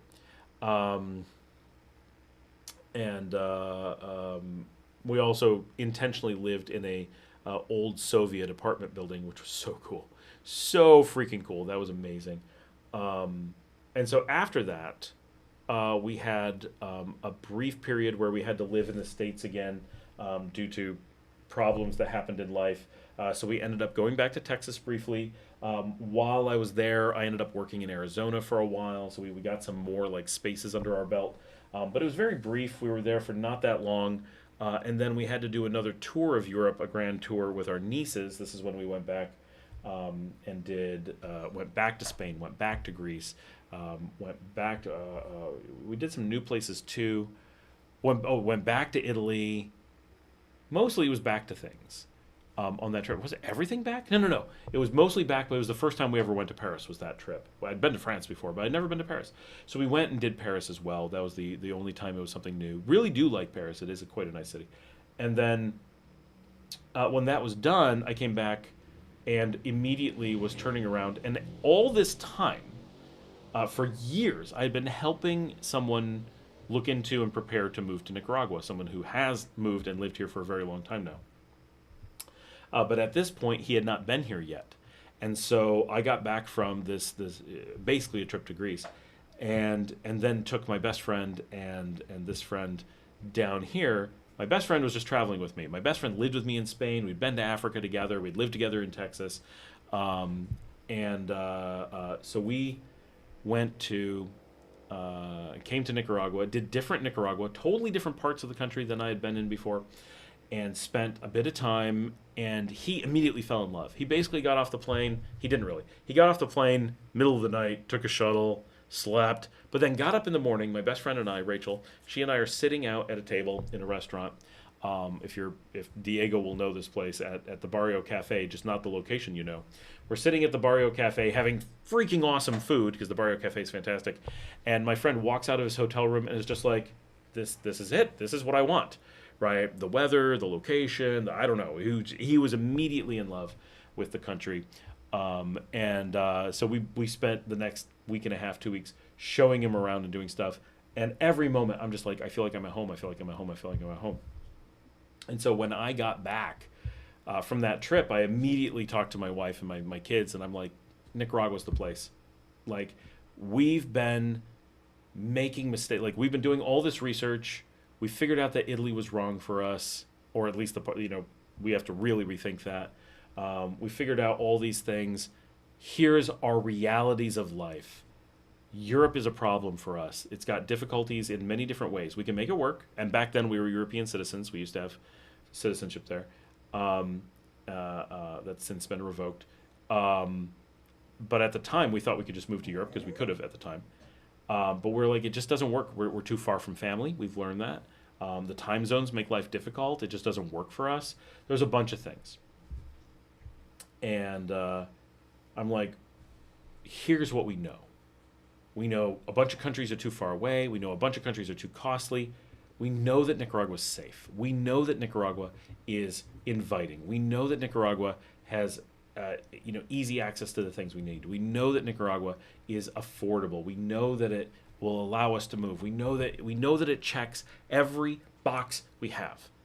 Other countries may check the same boxes. Someone may check them better. But what I know is after being to 40 countries, living in 8, I don't want to return to North America.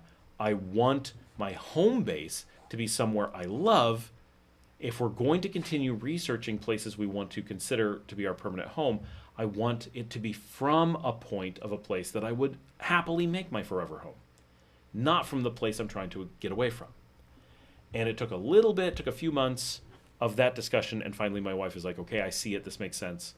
And so we moved to Nicaragua at that point based on the theory that we wanted our home base to be there and we were going to continue traveling the world as we had. But anytime we were taking a break, anytime we were doing anything, we'd be back in Nicaragua. But once we were here for any amount of time, we basically went down this path of just absolutely falling in love with the country, absolutely falling in love with our community and making really good friends. And we did keep exploring, right? We've been to Bolivia since then. We've been to Belize since then. We've been to El Salvador since then. Honduras since then. Guatemala quite a bit since then. Argentina since then. My wife's done Thailand and Vietnam and Cambodia and Laos and the Philippines. I only flew through. It doesn't count. I flew through Peru. It doesn't count. I don't think we've added new European countries since then, but we've learned tons more about us, and one of the things we learned is that we actually got it right. Nicaragua is the place we want to be, right? Well, we found other places that we like a lot too, right? Guatemala, for example, we would not have guessed, is our clear second place choice, right? Had you asked me, I would have guessed Panama. I would have guessed Honduras. I would have guessed Mexico. Guatemala, I'm not, if you'd have told me it's going to be Guatemala, I wouldn't have been like, no. But I would have been like, really? I would not have guessed, right?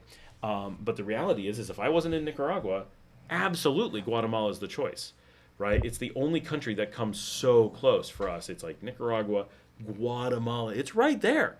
And then, there's lots of places we love. I could go to Panama. I could go to Bolivia. I could go to Argentina. I could go to Colombia. I know I could live in Peru. I know I'd love these places. But Nicaragua hits everything. The safety, the cost, the taxation structure, the ability to have a business, the place that my animals are, the place where I can make a positive impact, our distance to family, our time zone that we're in. We've learned to like the weather. Maybe that's something that would change if we move somewhere else, but we do like the weather here now, for the most part. There's days, but on and on, Nicaragua checked the necessary boxes, but once we lived here, it became very much home. And now the idea that I would live somewhere else feels really weird. I love travel. I love getting to go to other countries. I will be traveling here as soon as my passport's back. But to make somewhere else home now feels crazy.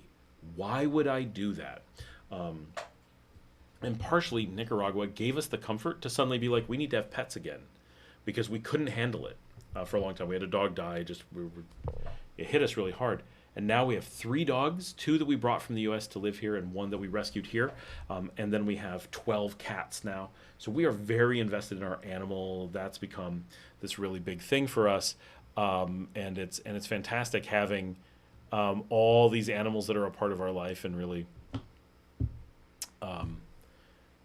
being able to do that. And living in a place where we're so comfortable having our animals. So that's kind of how we ended up choosing Nicaragua. Everything was right, but once we were really here, there was very little question for us. It was not a long thing. It wasn't like we were here for years and like, oh, I guess we should consider making this home. It just became home. And it's funny going back now because when we first moved here, we weren't even trying for residency, right? And I know that I tell you guys, don't try for residency, just let it happen, right? But this is one of the things we didn't make a mistake on. We didn't come, because most of the things I tell people not to do is because I made that mistake, and I'm like, please don't make the same mistake as me. But I came here thinking we were only ever going to be here, 90 to 180 days at a shot. We never really thought we would even have to do border runs. We thought we were going to come here, have a home that we rent, keep our dogs here, travel in the region. We were coming up with how do we want to do it, right? But once we were here, they're like, well, you could head towards residency and you could get these things and this would just be your home and this is your home city. And of course, when we first moved here, we barely knew Leon. We knew we wanted the combination of things that Leon gave us. And we were willing to we'd been to Leon, but we hadn't lived in Leon. We just knew that Granada was the wrong place for us. And we knew that San Juan del Sur was the wrong place for us. But we had a lot of unknowns, right? But within such a short period of time, it just became a foregone conclusion. Nicaragua is our home. This is our base. This is our future. This is where we're investing. This is where we're, setting up our lives and making the place where we raise our children, making the place where we have our animals. And it was very organic. We didn't do it in a crazy way, but it also wasn't, we weren't able to do a bunch of research and figure it out. It took really being here and doing stuff. All right, I'm going to read some of the stuff. And a lot of the places you mentioned, right? Georgia, Vietnam, they're great places. Places I would be happy in any of those places. I could live in any of them. That would be fine. But location in the world, not as good for me. And of course, Nicaragua is Spanish, right? So we already spoke some, making it a thing. We knew we'd be able to learn Spanish. So my wife speaks very good Spanish. I speak pretty decent Spanish. The kids are learning Spanish. That's important. We know that we're in a region that we're not isolated. We know we love the region around us with lots of stuff to do. Georgia would be cool too. Lots of great stuff around there. Vietnam, yep, go travel to Cambodia. Honestly, Cambodia would almost certainly be where we would end up in that region. Crazy. Diego says, why are they wasting tax dollars on that? Why does the public university need a dance major or an art major or culture major? We as a country will never see a return on investment on them. So the theory of university, so the question then is, why do you send anyone to university? The purpose of university, conceptually, is to teach a broad range of things. It is not to prepare people for economic value. It is to prepare them for cultural value. So if you question those things, now if you're questioning why Nicaraguan dance, why not a foreign dance? They need to be exposed to more broad things. I'm with you. That could make sense. But if you're questioning art or culture things in a university, you're questioning university conceptually. And that's fine. I would say 90% of people who go to university should not. But be clear, you are questioning the concept of the university, not questioning those classes. I find it infuriating that we waste money. So you're saying university is a waste of money, which I could agree with. Subsidizing middle-class kids' dance education when water access in the capital is not stable and it's rationed in some barrios. Okay, there's value to that. Sicily sounds dangerous, mafia dangerous. The mafia is not dangerous to normal people, just to be clear. So the mafia actually makes places generally safe. I'm not saying it's a good idea, but Italy's dangerous because Italy is full of crime, not because of the mafia. Santiago says, Italy is the girl you have to impress and feel regrets. That is pretty much true. Italian is basically Spanish. It is. They're actually argued as whether or not they're separate languages. Diego says, without being bombed, it's a huge if. Ha ha ha. Santiago, is it an arbitrage lifestyle? So we're not here because it's an arbitrage lifestyle, but is there a huge, obvious arbitrage lifestyle? Right? Like, yes, it happens because of the obvious arbitrages. But that's not why we're here. We were seriously looking at places that were so, right, we were looking at Italy and Spain and Greece and considering Germany. And because of education stuff, we never really considered it, but it was a consideration for when we were older. We were talking about, Ireland. We did spend some time in Norway. Never lived, just spent time. We went to lots of places that there would not be any real arbitrage, and that was